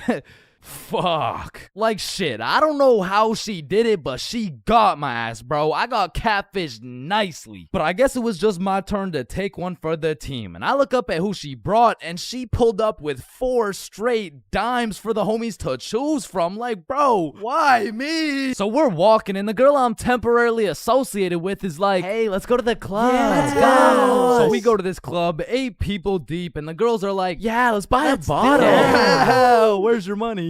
¿Qué? No entiendo. Wait, I could have swore you spoke English. Oh, yeah, no, I'm fluent for sure. Yeah. You said you wanted a bottle, right? Yes, please. Yeah. You got bottle money? No entiendo. No hablo inglés. And now I'm starting to get the vibe that whole time these girls just wanted a free bottle. And as soon as I start catching on, she starts upping her game like, oh my God, you're so strong. Look at these muscles. So I go to give Billy one of those side eyes, and when I look over, these motherfuckers are completely lost in the sauce. Yeah, I'm buying a bottle, everyone. Bottles on me. So Billy pulls me aside like, yo, we gotta split a bottle, bruh. Nah, I'm really not fucking with this girl. Come on, bruh, please. I need it, bruh. Just take one for the team. Come on, take one for the team. All right, bruh. I'll split it with you. Thank you, bro. I got you. So are you guys getting a bottle? Yeah. We're getting a bottle. Oh my God, you're so strong and you're a baller. Yeah. Baller? The fuck? I don't know, bruh. She's weird as hell. Yo, can I get a bottle for this table? Yeah, for sure. What do you want? Listen, bruh. Just give me the cheapest shit you got. Oh, I feel you, bruh. Times are tough, you know? That'll be 1,100. God damn. That's a lot of pesos, bruh. Pesos? Yeah, like 1,100. That's a lot. That's a lot of pesos. Nah, amigo, that's USD. Damn. Plus $500 to walk it to you with a Chicago fee of $350, and for the tip, it'll just cost you your left testicle. No, that's my favorite nut, bruh. Yo, Billy, we don't got it like that. Yeah, hell no. Let's just not get it, bruh. At least these girls are already fucking with us without it, though, right? Yeah, facts. Yo, we're not gonna get the bottle. Oh, why not? You can just buy it. It's not that big a deal. Nah. It's cause we we don't got enough money. They fucking dipped, bro. Quick as hell too. They all just evacuated, bruh. No, bruh, that was my wifey. And I'm just over here thinking, damn, I'm just glad I didn't have to see that shit through, bruh. But Billy, yeah, he was really going through it. Until he got distracted by some other random girls in the club. So at this point, all 3 of us are on the dance floor, absolutely fucking that shit up, when I start getting spammed on my phone. So I go to check who it is, and it's the gold digger girl. Like, hey, we all went to the club right beside it, but we can all split this bottle. It'll be $86 per person plus tip. That'll be $95 each. And she's literally telling me the whole price breakdown of this bottle. She pretty much just sent my ass an invoice. And I'm like, hell nah, I don't care if that shit would have been free. There is no way I'm ever gonna see this girl ever again. And then I get a tap on my shoulder, and it's 3 big buff Mexican dudes. I'm just playing. It was the gold digger girl, but this time I probably would have preferred the buff dudes. Cause this girl grabs me by the arm, pulls me outside with all her homies, and starts breaking down the price again. Okay, the bottle is $700, but you just gotta pay $95 each, okay? Yeah, we're in. Let's do it. No, what? Billy, chill. So I call an emergency meeting with the homies, and we huddle up, and I'm like, listen, you guys can go with them if you want, but there's no way I'm going and paying for this girl's bottle.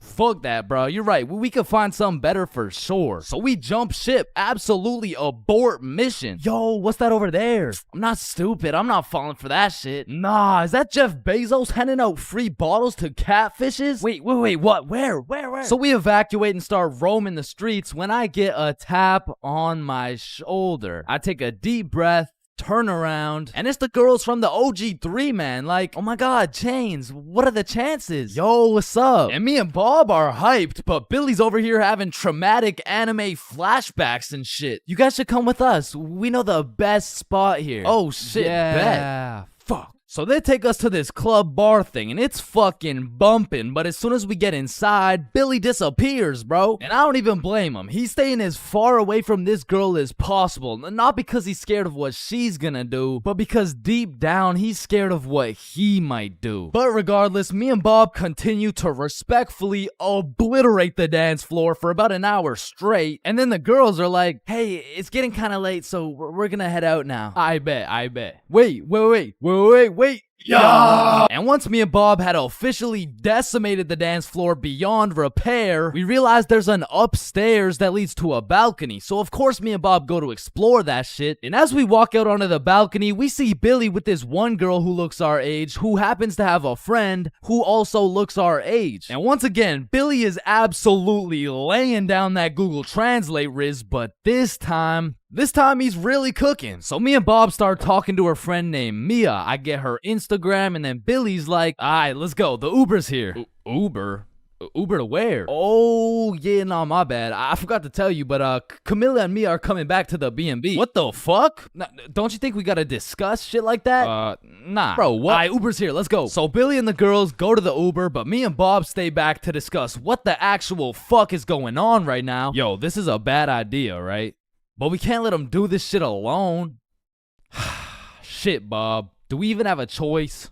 So we leave the bar and start walking to the Uber when this girl stops me and she's like, hi, what's your name? Oh, I'm Chains. What's your name? Oh, my name's Sophia. And Sophia's trying to make some small talk and shit like that, but Billy's already waiting in the Uber. So I'm like, well, it was nice to meet you, but I gotta go. Oh, well, let me get your Instagram real quick. So I give her my phone, she follows herself, and then gives me my phone back. And when I lay my eyes on the screen, I realize we have a mutual. And I'm just surprised because we're in Mexico, bruh. So I go to check who it is, and it's Mia. And at this moment, everything started piecing itself together to make our third three-man mission. So I'm like, yo, you know Mia? Oh, Mia? That's like my best friend. Why? Word? You mean this Mia? No oh my god, way. Mia. So Sophia hops in the whip and we're all just talking, and then Mia says, yeah, so like, we don't have work tomorrow. Oh shit, do you guys work together? Yeah, we do. Damn, what do you guys do? Oh, you know,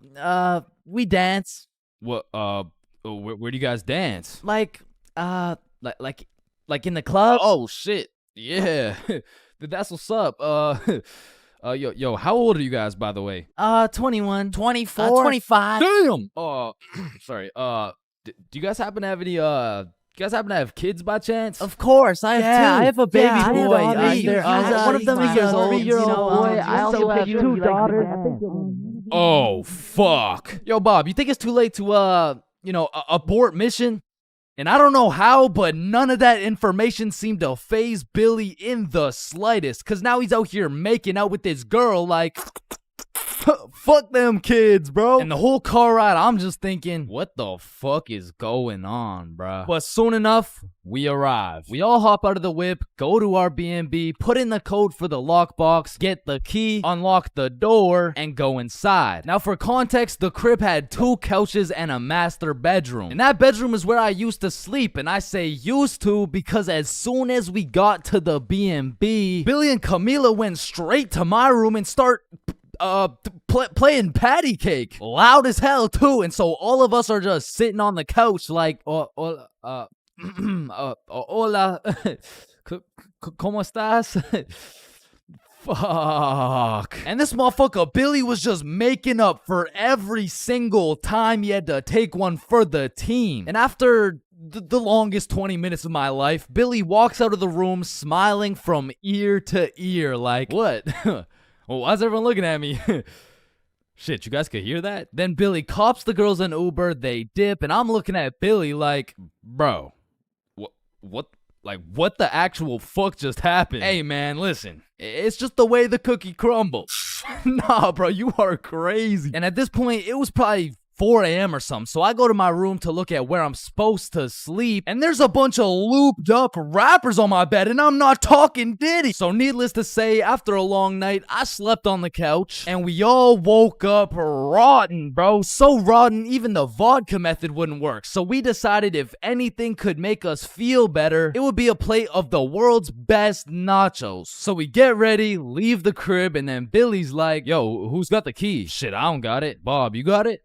I mean, it's probably on the counter where we always put it, right? Yeah, facts. We check the counter, it's not there. We check the tables, not there. We check the couches, bedroom, kitchen, nowhere to be seen. So we scavenged the entirety of the Airbnb. We even looked through every single bag of garbage, and it was nowhere. Bro, did those girls finesse our key? Nah. Camilla wouldn't do some shit like that. She would, bro. You don't even know her. No, she wouldn't. How would you know her? You don't know her, bro. I know her better than you know her. Chill. Mia texted me. She said, let's go to the pool today. Oh shit, Camila texted me the same thing. Damn. And in my head, I'm thinking about it and I'm putting everything together. Shit. Are you thinking what I'm thinking? I think so. These girls stole the key and invited us to the pool so the crib would be empty so they could get 3 big buff Mexican dudes to pull up and loot the crib. Fuck, I knew it. Damn, she got my ass, bruh. So hell no, we didn't go to the pool with them, and for the next few days, we were on high alert. We would only leave the crib in pairs, and one dude would stay back, strapped up with kitchen knives, ready to take on 3 big buff Mexican dudes. Pause. Until it was Monday, the night before our flight home. So we're packing everything, getting ready to go home, and I hear Billy shout,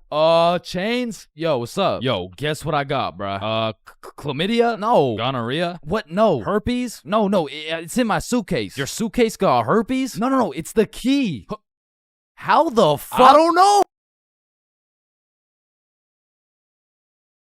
Yeah! First dates have the potential to be magical, fantastical, romantical, a night you will never forget. But they also got the potential to be straight booty. I mean, first dates are just a gamble, bro, especially if it's from a dating app. Like, you could show up to your first date with a 5'4" blonde Tinder girl and end up finding out she's 5'9". And she's brunette. And she's a dude. I mean, first dates from dating apps is kind of like buying one of those SpongeBob popsicles from an ice cream truck. Like, you know it's not gonna look the same as the advertisement, but the question is, how fucked up can it really be? And let me just say, extremely fucked up. I'm talking massive buck teeth, eyes crossed with a bite taken out of it, and I'm not talking about the popsicles. And these are the exact reasons my very first date was not from Tinder. Also because I was in grade 7. And that would be illegal. And when I was in grade 7, I was 12, as most grade 7s were. And for whatever reason, me and my homies loved going to the mall after school, which was weird because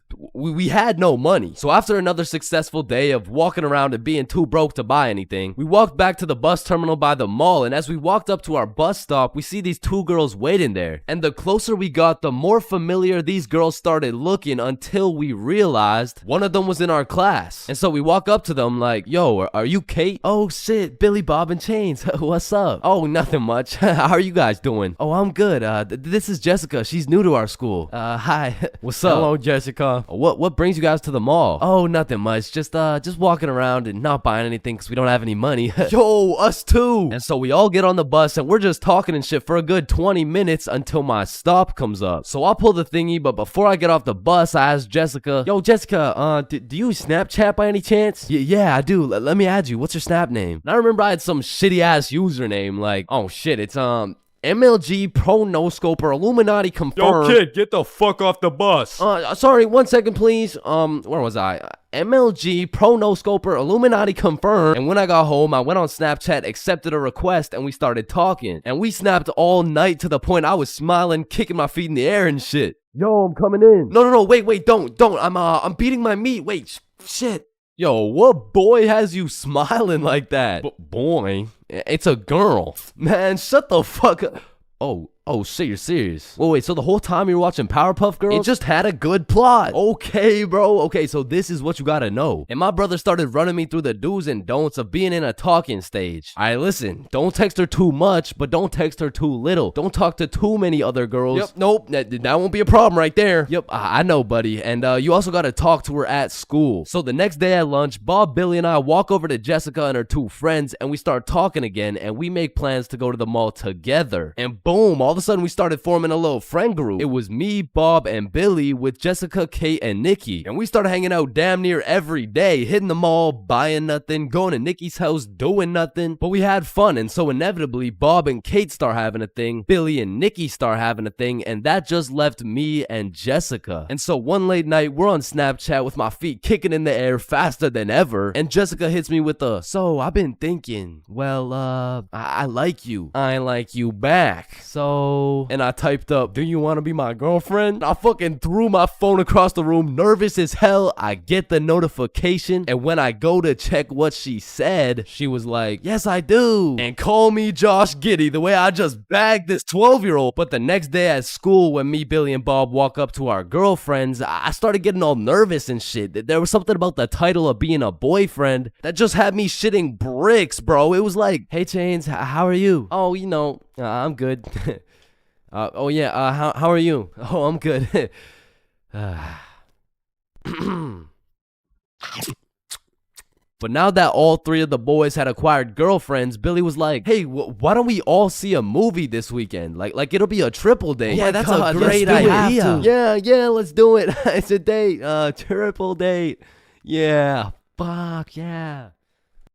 And by the time the weekend rolled around, I was still terrified of the fact that I was going on a date. And to be honest, I was also scared of the movie, bro. We came to watch It, which as a 12-year-old sounded like straight nightmare fuel, bro. But nonetheless, me, Bob, and Billy hop on the bus and arrive at the movie theater fashionably late. And so when we walked through the doors, there was our three little girlfriends excited for our first dates. So we all walk up, hug, and then go to get our tickets. And I dropped my entire life savings on her ticket and then go into debt for mine, but nonetheless, we head to the theater. Wait, should we get popcorn? Oh yeah, of course. Hey man, how much is a large popcorn? Large popcorn, that'll be $10. Bill! What happened? Are you okay? Yeah, I just realized they ran out of popcorn. Are you fucking stupid? Yeah, no, don't worry. Thank you, man. Is it no problem? Have a good day. And we got to our seats and sat down, and the movie began. And as the movie progressed, I realized it wasn't even too scary, but about 20 minutes deep, I get a tap on my shoulder from Bob. And he gestures to me the fact that him and Kate are holding hands. And I look over to Billy and Nikki, and they're all cuddled up and shit. Which meant I had to make a move, bro, which inconveniently made my hands start sweating bullets. So now I was in a position where I couldn't just grab her hand while my shit was sweaty as hell, cause then she'd think I'm weird. But then I also couldn't just sit there and do nothing the whole time, cause then she'd also think I'm weird. So I just started doing the only thing I could think of, which was blowing on my hand like some hot soup, and believe it or not, made me look fucking weird. But at least my hand was dry, so I go and hold her hand, but when I do, I make a grave mistake. A tactical error, bro. When I held her hand, my hand was on top and hers was underneath against the armrest, and my dumbass was scared I was gonna crush her arm or some shit. And I don't know where I got the idea that I even could crush her arm from, bro, because those 12-year-old stickman arms couldn't crush a fucking pretzel if they tried. But for whatever reason, I decided my best option would be to hover my arm slightly above hers so my 1-pound arm couldn't come down and fucking demolish her forearm. And you know, this was cool for about 60 seconds until I started feeling the burn, which started hurting so bad that I forgot I was even watching a movie. I was just 100% focused on thugging this shit out. And about an hour into the movie, I was just fucking shaking relentlessly. I mean, at this point, it wasn't even about not having this girl think I was weird, because Lord knows it was too late for that shit. But now it was about proving to myself that I could finish the movie this way, and sure enough, I did. But at what cost? Wow, you were so scared you were shaking, huh? No, I wasn't scared at all, actually. Oh my god, are you sweating? No. So, you know, looking back, it wasn't my best performance, you know what I'm saying? But with that being said, after that triple date, Billy's girlfriend Nikki ended up breaking up with him and gave up on dating dudes as a whole. So, I mean, it could always be worse, bro. Oh, shit. Ooh, damn. That's why you don't mess with me. I'm Jordan Johnson. Mr. Johnson, why did you beat Kyle's ass? Mr. Principal, I never touched Kyle. In fact, I've never seen this kid my entire life. How do you presume he received a concussion, 2 broken ribs, a black eye, a broken nose, and a dislocated shoulder? I mean, he must have fallen down the stairs or something. Okay, Mr. Johnson, how do you explain this? That's why you don't mess with me. I'm Jordan Johnson. But I mean, you got the wrong Jordan Johnson. Then, what happened to your knuckles there? Shit, these ain't even my knuckles. Listen, I am not one to condone violence, but I'm not gonna lie. School fights are a major part of the high school experience. I mean, there's something about a good old school brawl that just boosts students' morale. Like, there is nothing that gets you through the rest of the day like some kid getting his ass beat in front of the entire school. And truthfully, it's just a community building experience because it gives everyone something to talk about. Yo, did you see the fight? Yeah, bro, Kyle got his shit rocked. Wait, are you guys talking about the fight? Yeah, bro. Man, Kyle got fucked up, dude. Overall, in school fights, everyone wins. Like, the fighter gets some respect and the crowd gets some entertainment. It's a win-win. What about me? But tell me why when a fight breaks out, the entire school will be recording, but not one person can get a good video. It's like when a fight breaks out, every motherfucker recording starts having severe hand spasms. I mean, as the person recording the fight, you literally have one job: to record the fight. Damn, I just missed it. What happened? Oh, well, lucky for you, I recorded the entire thing from start to finish on my brand new Samsung. Check it out.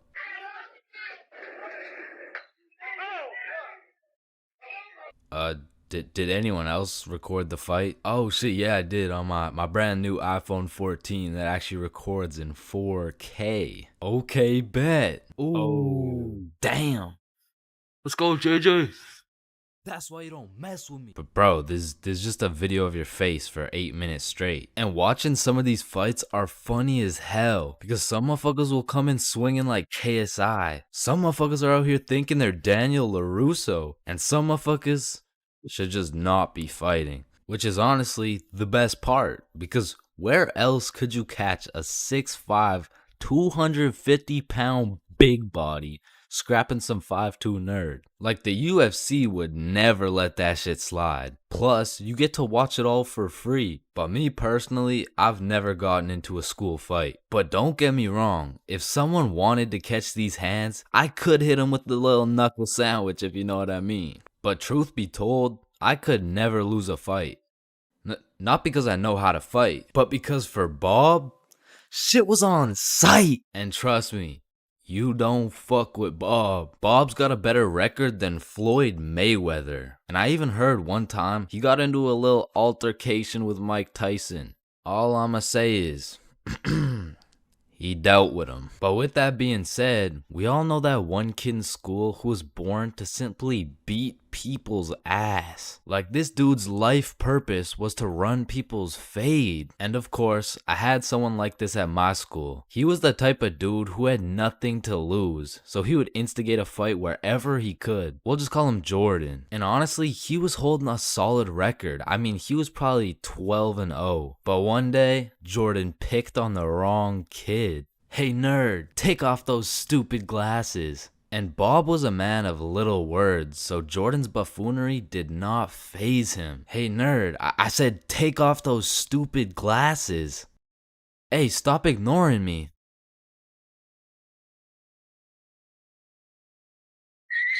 And without saying a word, Bob just ended Jordan's whole career. And ever since that day, nobody messed with Bob. That's why you don't mess with me. I'm Jordan Johnson. Hello, can I get a green apple and bubblegum, please? Of course, that'll be 25 cents. Oh, gee, what a deal. Life sure is good, huh? Oh, it sure is. Hey, yo, Unc, pass me that green apple and bubblegum, gang. Oh, wow. I remember when I was your age, I Didn't ask plus ratio, all right? Just give me the vape juice, bro. Vape juice? I thought we were talking about real green apple and bubblegum. Of fucking course, dude. These fucking old heads nowadays, right, guys? Just give me the vape juice, please. All right, well, in that case, I need to see some ID. Yeah, I got you, Unc. Your ID says you just turned 11 years old. Type shit. No, you gotta be at least 21 to buy vape juice. Oh shit, yeah, no, I guess it's a robbery then. Oh wait, what? Ah, shit. Listen, the times are changing, bro. Not too long ago, kids were just playing outside, playing sports, and climbing trees and shit. But nowadays, I swear these kids are just grinding TikTok, playing GTA in real life, and the only thing they're climbing is the spectrum, and I blame the internet, bro. Cause now these kids are coming straight out the womb watching Skibbity Toilet Brain Rot, and if that was my kid, shit, I would want to restart, bro. Like take two from the top, bro. And honestly, I feel like most of these kids were coming along just fine, you know? Like, they were developing into some cool dudes. They had a banger theme song and shit. Like, yeah, I was low-key fucking with this new generation. And then the birth of brain rot. Millions of people scrolling TikTok, Instagram Reels, YouTube Shorts, and even... It was great. I mean, we had all the free time in the world to fill up our brains with dog shit, and it didn't even matter until we had to talk to each other again. Like, oh shit. Hey, oh hi, oh what's up? What? Hi. Oh, what's poppin'? Brand new whip just hopped. Oh yeah, I know that song. I got options. What about Roxanne? Roxanne. Like shit, even now in 2024, I feel like half the motherfuckers my age still haven't mentally recovered. Like ever since the great brain rotting, I've unfortunately witnessed some of my closest homies get NPC-ified, and there's really no bringing them back. Yo, bro, you've been watching a lot of TikTok recently, huh? Oh yeah, nah. I mean, this shit's fire, bro. Just look at this one. We can go gut for gut. Fuck that, we can go wrist for wrist. Yeah, no, bro. You have a problem, like dead ass. Like you gotta put the TikTok down, bro. Like really lock in up here, bro. No, bro, really just phantom taxed my phone and minus 100 aura for throwing it and shit. Like that would have been El Riz if I wasn't Sigma. But remember what Duke Dennis said? Ohio. Riz Skibbity Toilet, Phantom Tax, did Gronk hug Libby Dunn? And so if some of my homies' brains are still trying to recover, I can only imagine the permanent effects on these kids, bro. Like, I feel like it's entirely possible that these kids' brains will be stuck in 2024 and they'll be old as hell talking about, hey, can you help me cross the road? Oh yeah, for sure. W Riz! No, my aura! Now, unlike half these YouTubers out here, I don't spend a lot of time talking to kids. But the one kid I did talk to recently was actually my cousin. Hey, you're not alone on that one. No. So I was at this extended family function, and there was a bunch of people I'd never seen in my life, including this one kid who had to be about 10 years old. He was a short little guy, still waiting on puberty and shit, but when I talked to him, it was like talking to a little Kai Cenat or some shit. If he was 10 years younger and like, about the same height. Yo, broski. The fuck? Hey, down here. Oh, shit, what's up? My name's Elijah. Okay, Elijah. How's school, bro? Shit, it's aight. Yo, what grade are you in, bro? Grade 5. Type shit. Damn, I remember being in grade 5, bro. I was actually the fastest kid in my school. Yeah, but you probably had no hoes, bro. I already got a girlfriend and she's bad as hell, bro. You should see the gat on that shit. Nah, what? And I never thought I'd be saying this, but back in my day, grade 5, we were still running from cooties and shit, and is this motherfucker vaping? What the fuck? I feel like kids these days just skipped a part of childhood, you know? Like they're fresh out of elementary school, chiefing some coconut watermelon ice. Like, bro, your little ass should be watching Cocomelon twice. Chat, did that hit? Yeah? No. Shut the fuck up, Grandpa. Okay. It's because when I was born, everyone was given a good 10, 11 year grace period where you could be as cringy as you wanted. Like, you could make shitty YouTube videos. You could wear those smart ass t-shirts. You could even get away with saying shit like, man, yo mama's so stupid. She brought a spoon to the Super Bowl. Oh, yeah? Well, yo mama's so fat. When she walked in front of the TV, I missed 3 episodes. Okay, but yo mama's so fat, she takes selfies in panoramic mode. Well, yo mama's so nasty, she got fired from a sperm bank for drinking on the job.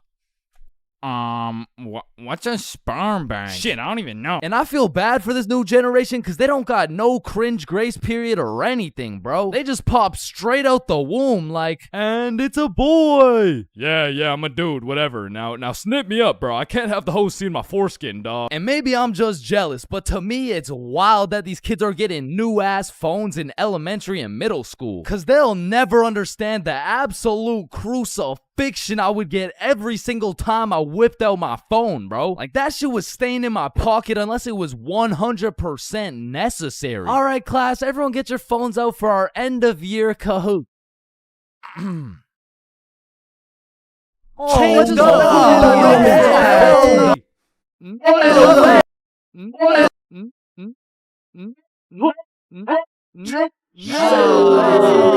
I honestly feel like the world would be a better place if we implemented a new law where if you saw a kid who had an iPhone number higher than their age, you had every right to respectfully and lawfully slap the shit out of them and give them a devious wedgie, bro. Like, you're 10 years old. What the fuck do you need 6 gigabytes of RAM for? I need it because I like to play Fortnite on my phone. Man, how about you eat 6 gigabytes of this shut up sandwich before I ram this fist up your ass?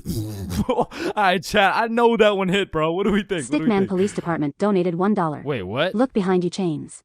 Oh my. And it's the same with these kids' fits, bro. Like, whatever happened to wearing neon shirts and light up Skechers? Like, why am I seeing literal children walking around in Jordans, bro? Like, I didn't even know what Michael Jordans were until I was getting my shit cooked for walking around in some Michelle Gordons, bro. But I mean, that shit was necessary for my character development. And that's what's wrong with these kids, man. They're straight up skipping out on some of the most crucial moments of their lives. I feel like we could low-key do them a favor. Next time you see a kid walking around on the street thinking life is all sunshine and rainbows and shit, you could just give him a little character development and like maybe roast his cut or something, you know? Like, hey kid, you look like you cut your hair with a fucking pencil sharpener. or no, you look like Peter Griffin if he never hit puberty. You look like... Yo, we giving kids some character development? Did he? Now, I don't know why I'm talking like I was born in the 1900s or something, because for the homies who are around my age, we were low-key in the same boat as these kids, bro. They're growing up on some skibbity toilet brain rot. We had MLG brain rot. They're always scrolling TikTok. We had Vine. These motherfuckers are out here looking up to I Show Speed, bro. We had fucking Jake Paul. So the moral of the story is, even if these kids nowadays are absolutely cooked, I was once cooked too, bro. So worst comes to worst, these kids will just end up like me. Oh, fuck no, please, no.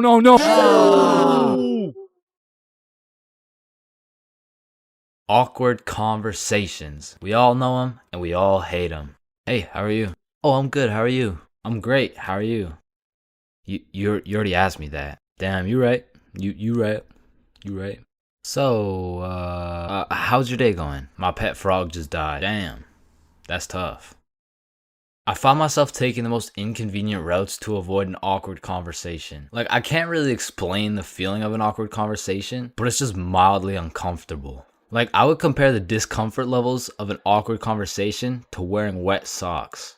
Like, it's not the end of the world, but let's keep it real, no one wants to wear wet socks. And honestly, I would take a slightly inconvenient path if it meant I would not have to wear wet socks. Also, I feel like there's some other situations that are in the awkward conversation family that I also hate. For example, the handshake fist bump dilemma. Yeah, it was nice seeing you. Yeah. Oh, fist bump. Oh, no, sorry. No, I don't. Yeah. God damn it. After you experience one of these bad boys, you'll be thinking about it cringing for the next hour. And if you're anything like me, you might even lose some sleep over it. Man, why the fuck didn't I go in for the handshake, bruh? Obviously, it was a handshake. And what about the good old you said goodbye to the person you're talking to, but you guys both walk the same way situation? I mean, this situation is the perfect way to ruin a smooth conversation. Yeah, man, it was really nice to see you. Yeah, for sure. See you later, bro. Alright, peace out. Alright, bye. Yeah, bye. Shit, we're still walking the same way? I'll just turn this way so it's not awkward. Man, what the fuck? And even if I say goodbye to someone and we're still in the same general location, I will avoid them at all costs. Like once me and my brother were chilling at Walmart and we saw one of our neighbors. So we talked for a little bit, you know, said our farewells and went separate ways. But when it came time for me and my brother to check out, we saw the same neighbors checking out. And we were up in the Walmart looking like we were playing Assassin's Creed in real life. It's clear, it's clear. And of course, I can't forget about awkward silence. Yeah, that's funny.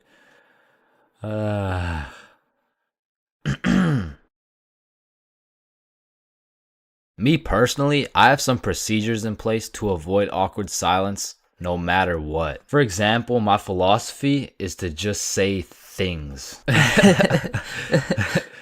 Yeah, that's funny. So do you play Minecraft? What kind of question is that? In the end, they may think I'm a dumbass, but at least there's no awkward silence, you know what I'm saying?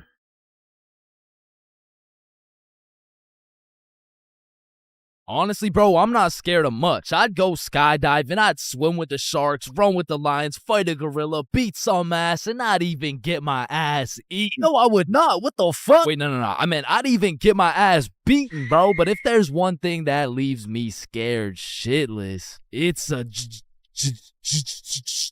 But one day when I was 15 years old, my friends and I went to the gas station to get nothing more than a pack of Reese's. All right, your total will be $2.50. Hey, boy, step back. I got this. Put it on my car, bro. Yeah, oh, okay.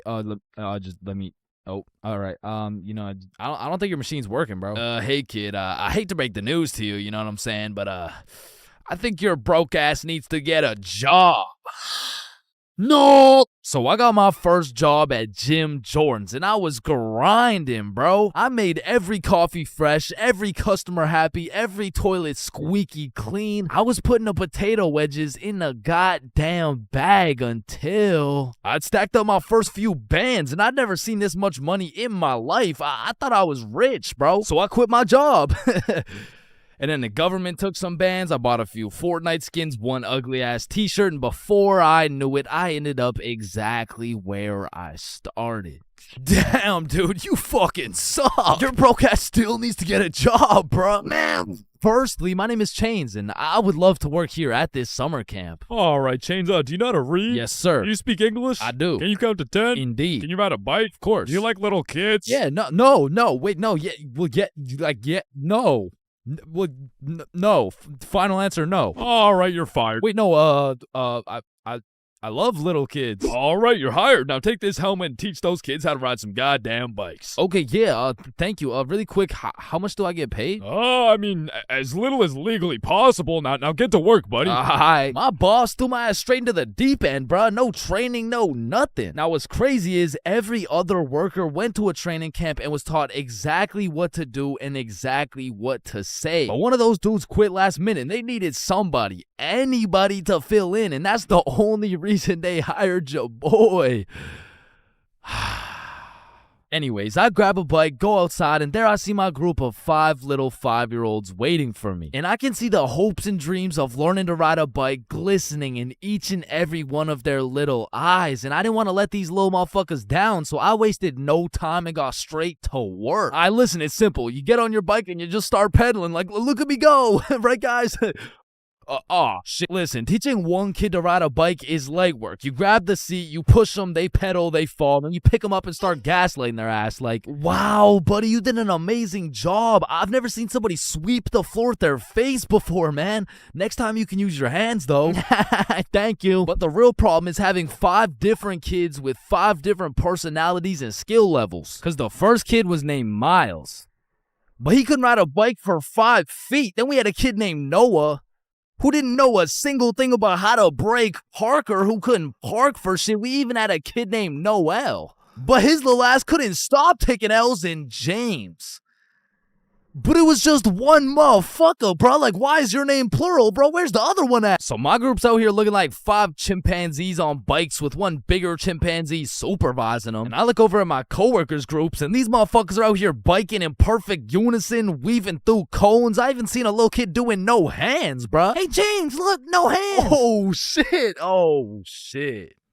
Oh, shit. Hey, James, look, no teeth. So after painting the pavement like Picasso, we get under the shade for some lunch break. And talking with these kids was such an interesting experience, bro, because since I was their biking instructor, they just assumed I knew everything, bro. Hey, James, why is the sky blue? Shit, I mean, it just And who even decided that it'd be a Monday today? Oh, that was definitely Abraham Lincoln. Why does my sandwich taste like pennies? That's the taste of blood, my And boy. what's the biggest number? Infinity. How old are you? 300. What time is it? 12:37. And why do my parents wrestle without any clothes on? Yeah, mine too. So, okay, Yeah, time to get back to riding bikes, bikes, bro. But this time when we got back out to riding bikes, I set up a cone drill. All right, group, lock in. Here we got an easy cone drill. You know what I'm saying? I'll show you how it's done. So you just want to go through the cones just like this. You know what I'm saying? I like to call this drill. Oh, fuck. Wait, what's it called? I don't know. I think it's called fuck. Are you sure? Fuck. Yeah, nah, it's definitely called fuck. Well, that's a weird name. Okay, who's gonna fuck next? Yeah, bro. I'm not gonna lie, I deadass fell. Like, there was no type of biking test in order to get the job. All they asked is if I could ride a bike, and I can. But I did not know we'd be doing NFL drills on these fucking bikes. But needless to say, when the parents came to pick their kids up from the first day of bike camp, they were not impressed. Hey, there's my little man. What did we learn today? Oh, you know, we just took the training wheels off. We got started on a few cone drills. He showed us how to fuck. Okay, man. No, I'm sorry. I'm demonstrated. so sorry. This is a catastrophic miscommunication. And James told me I had the best grip. Hey, yo, I'm the handlebars, brother. You gotta James specify. says I have so much potential for a kid my age. Okay, yeah, that sounds same bad. here. That sounds really And bad. Why does all this James shit said he sound so likes me bad? better without any teeth. I'm just trying to cheer him He up, taught man. us to always use protection before riding. Okay, that's enough. True. Just stop. James, None of them came back, bro. So I got a new group, and the best part about this new group of kids is that they were already level 4, meaning we'd all just bike to the park, eat lunch, and then bike back. Damn, bro, that sounds easy as fuck. Surely this couldn't go any worse than your first group, right? Yeah, it does. Yeah, nah, it gets worse. It gets so much worse. So for this little journey to the park, I'll pair up with my coworker Natalie. So Natalie's in the front and we got 10 kids in the middle. We'll call them Liam, Ava, Milo, Zoe, Tucker, Cornelius, Jackson, Bradley, Quandale Dingle Jr. the third, and Riley, which is the only name you'll need to remember. So I count up the kids so we don't leave any behind, and as expected, I count 10. So we take off on our journey to the park, and all these kids were really good at riding. You know, out of the whole group, we only had one little fall. But I just scraped my knee, you know what I'm saying? Like, I didn't even cry or anything, bro. It wasn't even that bad. And before I knew it, we made it to the park. We all put our bikes down. Natalie and I ate our lunch while the 10 kids ran around and played. Liam and Tucker were playing tag. Zoe and Ava were picking flowers. Meatloaf and Quandale were eating cockroaches. Riley and Cornelius were in the bushes picking berries. And Jackson and Bradley were wrestling. And after a peaceful 45 minutes passed by, Natalie and I round everyone up to get back in line like we started. I count them up so we don't forget anyone. 1, 2, 3, 4, 5, 6, 7, 8, 9, 10. And we head back to camp. And after a very successful trip, the parents pick their children up one by one until Riley's very sweet mom shows up with a pack of 20 gym bits to thank me for my great work taking care of her child. Hey there, I just wanted to say I appreciate you so much for taking care of Riley today. Yo, what? Thank you so much. You really didn't have to. No, it's my pleasure, truly. Oh, okay, well, thank you so much. So, where's my little guy? Oh, he's right here. My heart drops straight to my stomach, bro. And as I'm looking around for Riley, I'm trying to recall the ride home, and I genuinely just don't remember seeing Riley at all. And that's when I remember I last saw Riley playing in the bushes. And this is when my heart goes back from my stomach and drops down to my testicles, bruh. To this day, my heart has never dropped so hard. This woman trusted me with her son, and I don't know where the fuck he is. So, where is he? Man, that right there is a great question. What do you mean that's a great question? You know, all the greatest questions in the world make you think, don't they? Yes. Right, and as you ask me this question, I really get to thinking, you know, like, I really get to rack in my brain, and, well, to be quite frank, well, I'm stumped. Okay, what do you mean you're stumped? I don't know where Riley is. What do you mean you don't know where Riley is? Okay, yeah, nah, let's just put it like this. Do you know where Riley is? No. Yeah, nah, me either. Yeah, ice cream. Holy Oh my God, fuck, he's right there. Oh Holy my God, fuck, he's I knew giving it. me a I knew heart it. He's like, attack. fuck, I oh thought my this God, he's right dumbass there. lost you. I knew it the whole time. He's right there. It's April Fool's. Give me Yeah, these. take him, Aj. Oh my God, Jesus, God bless America. And that was genuinely the day I realized I can't work a fucking job. I'm not built for that shit, bro. I gotta start a Stickman YouTube channel or some shit.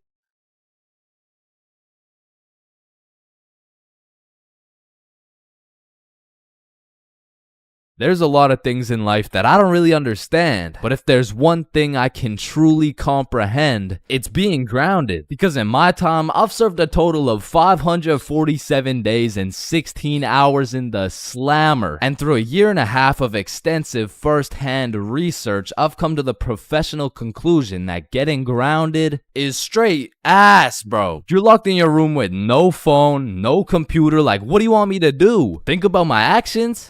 Hell nah. Being grounded had a young me doing the stupidest shit ever, bro. Like, I was popping handstands, hitting my head against the wall, playing with the door stopper thingy. Shit, I got so bored, I even read a few pages of a book like an absolute nerd. And now that I think about it, Percy Jackson and the Battle of the Labyrinth was actually a spectacular read. Now listen, there's only one thing worse than being grounded, and that's being falsely imprisoned for life.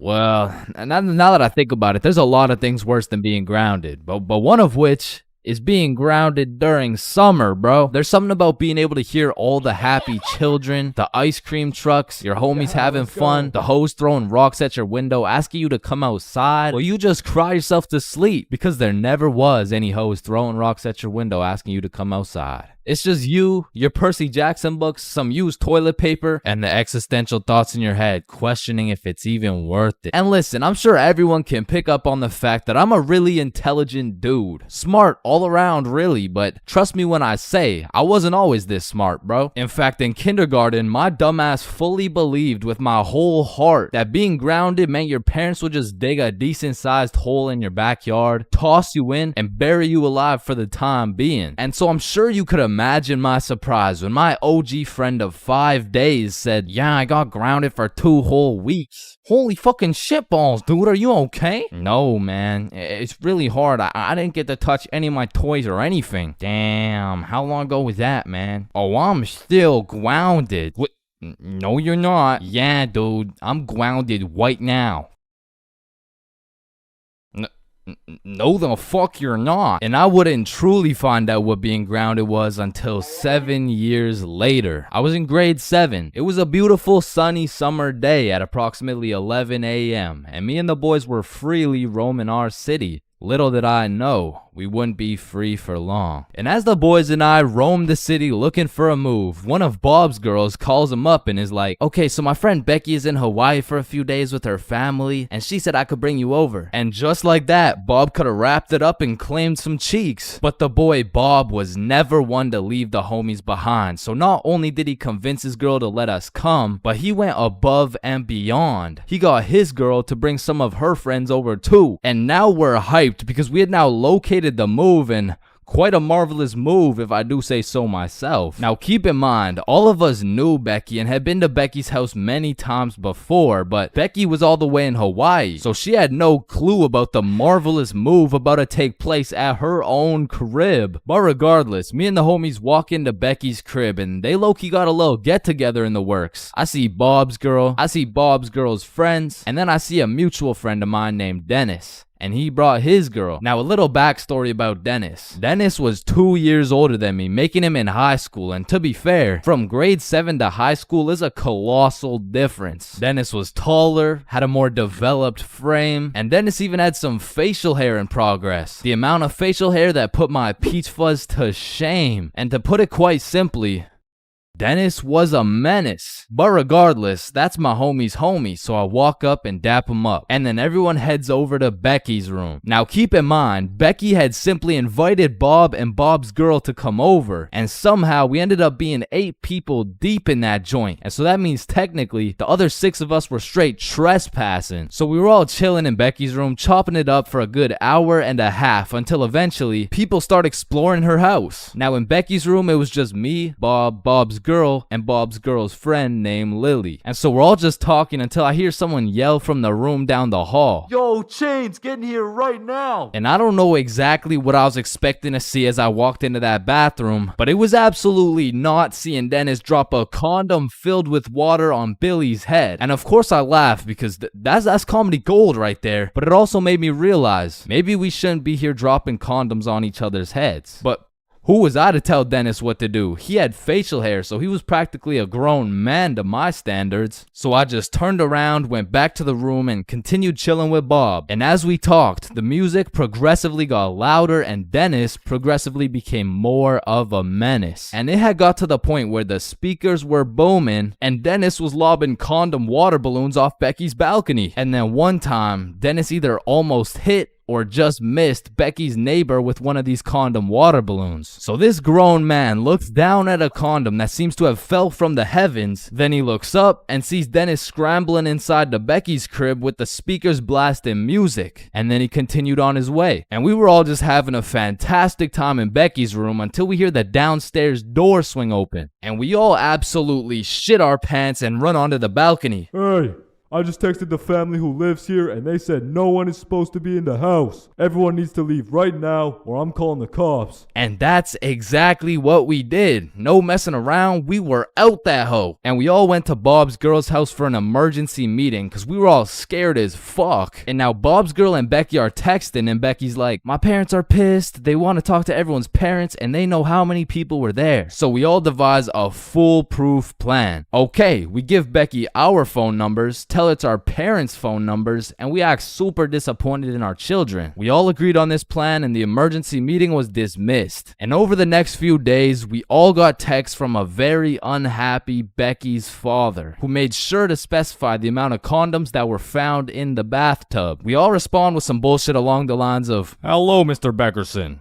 I'm very sorry to hear about the inconsiderate acts of Chains and how he's invaded your home. Rest assured, Chains will feel the wrath of this thick leather belt as it repeatedly beats against his cheeks to discipline him for his heinous actions. Thank you for bringing this to my attention. But come to find out, Lily's dumbass responded with some shit like, Dear Mr. Beckerson, thank you for letting me know, but Lily did nothing wrong as she didn't know she wasn't allowed there. Plus, she didn't even make a mess or anything, on God. Put some respect on my daughter's name.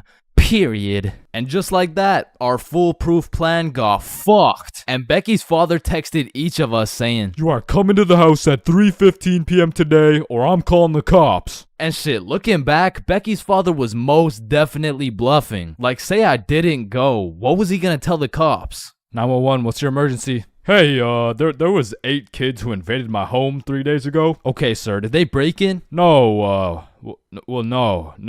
My daughter gave them the key. Sir, why the fuck are you calling 911? There was condoms in the bathtub. But like I said, I wasn't very smart and I didn't have the brain capacity to think that far ahead. So everyone shows up to the house and Becky's father sits us down and makes each of us individually call our parents and explain what we had done. And I went first. Hey mom, so I went to Becky's house the other day, but she was in Hawaii and I wasn't really invited. And there was condoms in the bathtub. Needless to say, we all got our shit whooped and I received my very first grounding with the sentence of 1 month in the slammer.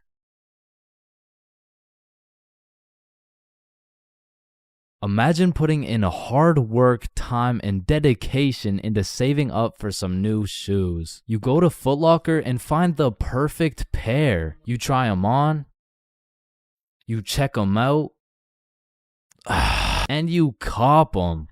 And even though you spent your last $200 on these shoes, you're happy because you feel fresh as fuck and these J's might actually get you some bitches. But as you're leaving the mall, a gang of motherfuckers wearing shiesties take those J's right off your feet, leaving you shoeless, broke, depressed, and with absolutely zero bitches. Now, personally, I wouldn't let that slide. However, when I was just a young, wholesome boy in 7th grade, I still wouldn't have let that slide. but I was weak as shit, so it would have slid anyway. I mean, in 7th grade, I could have got my ass beat by Hezbollah, bruh. I was a walking lick, which is exactly why I got a story for y'all today. So as I said, this story takes place in 7th grade, where I was young, innocent, and built like a string bean, bro. So one Friday night, me, Bob, and Billy were going to this girl's house for the 3-man mission. The plan was simple. There was 3 of us and 3 of them. We would put on a scary movie, and if everything went to plan, we would get some cheeks. Now, just earlier that day, I had copped some fresh ass Jordans, so I've got a little confidence boost as we walk up to this girl's house. So we knock on the door, they open it, and we go inside. Now we stuck to the plan. We put on some cheesy horror movie, and one thing led to another, and by the end of the movie,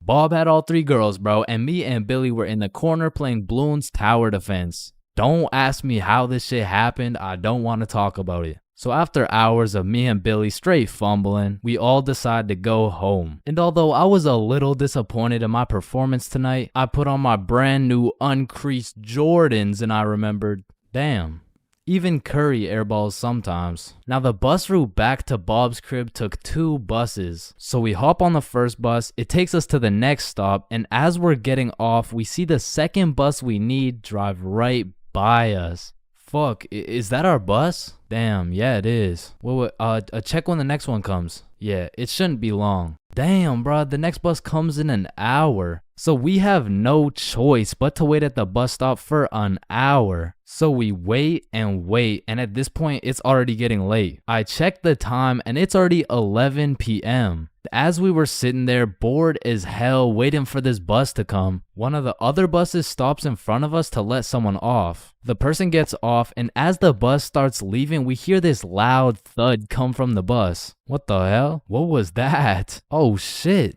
it's a baton. And as we're analyzing this baton that seems to have fallen out of the sky, some motherfucker wearing a shiesty walks up to Billy like, "Give me that shit," and straight snatched the baton out of Billy's hands. And Billy froze up. Bro was scared shitless, straight bamboozled. And the way the bus stop was set up was there was a main road, the bus stop, and behind the bus stop was a small hill with bushes on top. And when I say this shit looked like something out of a movie, I mean this dude wearing a shiesty walks back up to the top of the hill, and a group of 5 other dudes walk out from behind the bush, and they're shiestied up too, bro. They had to have been in at least grade 12, and to a 7th grader, that is scary as fuck. And I was no genius, but as that group of shiesties came out of the bushes looking like a GTA 5 cutscene, I came to the consensus that they were up to no good. Yo, those Jordans are looking my size. And this was the moment I realized I was about to get my shit robbed. So I started analyzing my surroundings and calculating my options. Maybe I can talk my way out of this. Hey sir, how was your day today? Shut up. I said, what size are the shoes? Damn, I can't fight them. It's a 3-on-5, and they got the high ground, and they got a baton, bro. They would knock my ass out and take the shoes. But I'm fast. So if I take a right, then make a left, there's no way they can catch me. Wait, fuck, I can't run. I'd crease my Jordans. And just as I had ran out of options, Billy says the last words I would expect to come out of this man's mouth. Wait, Ethan? Yo, who the fuck? Oh shit, Billy. Oh, I didn't know it was you, bro. Man, Ethan, you had me scared for a second. Damn, man. My bad, pimp, my bad, my bad. No, you're good. How's your mom doing? Oh, yeah, she's doing good. Yeah, it's great to see you, man. Yeah, you too, bro. See you around. All right, peace out. Y'all, don't worry. I seen a kid over there with some new forces we could snatch. Oh, bet. Yes, sir. Dibs. I bet. Man, he's a good dude. Nah, bro. He just tried to rob me. Who the fuck was that? Oh, that's my longtime homie Ethan. Why do you know him? Oh, yeah. We went to the same preschool. Same preschool? That dude looks 20, bruh. Oh, yeah, no, he is. He just got held back a few times. Held back in preschool? How the fuck do you get held back in preschool? Oh, he used to beat up the other kids and then take their toys. Oh shit. Makes sense. So we bust back to Bob's crib, and as we're walking to Bob's front door, I stepped in mud.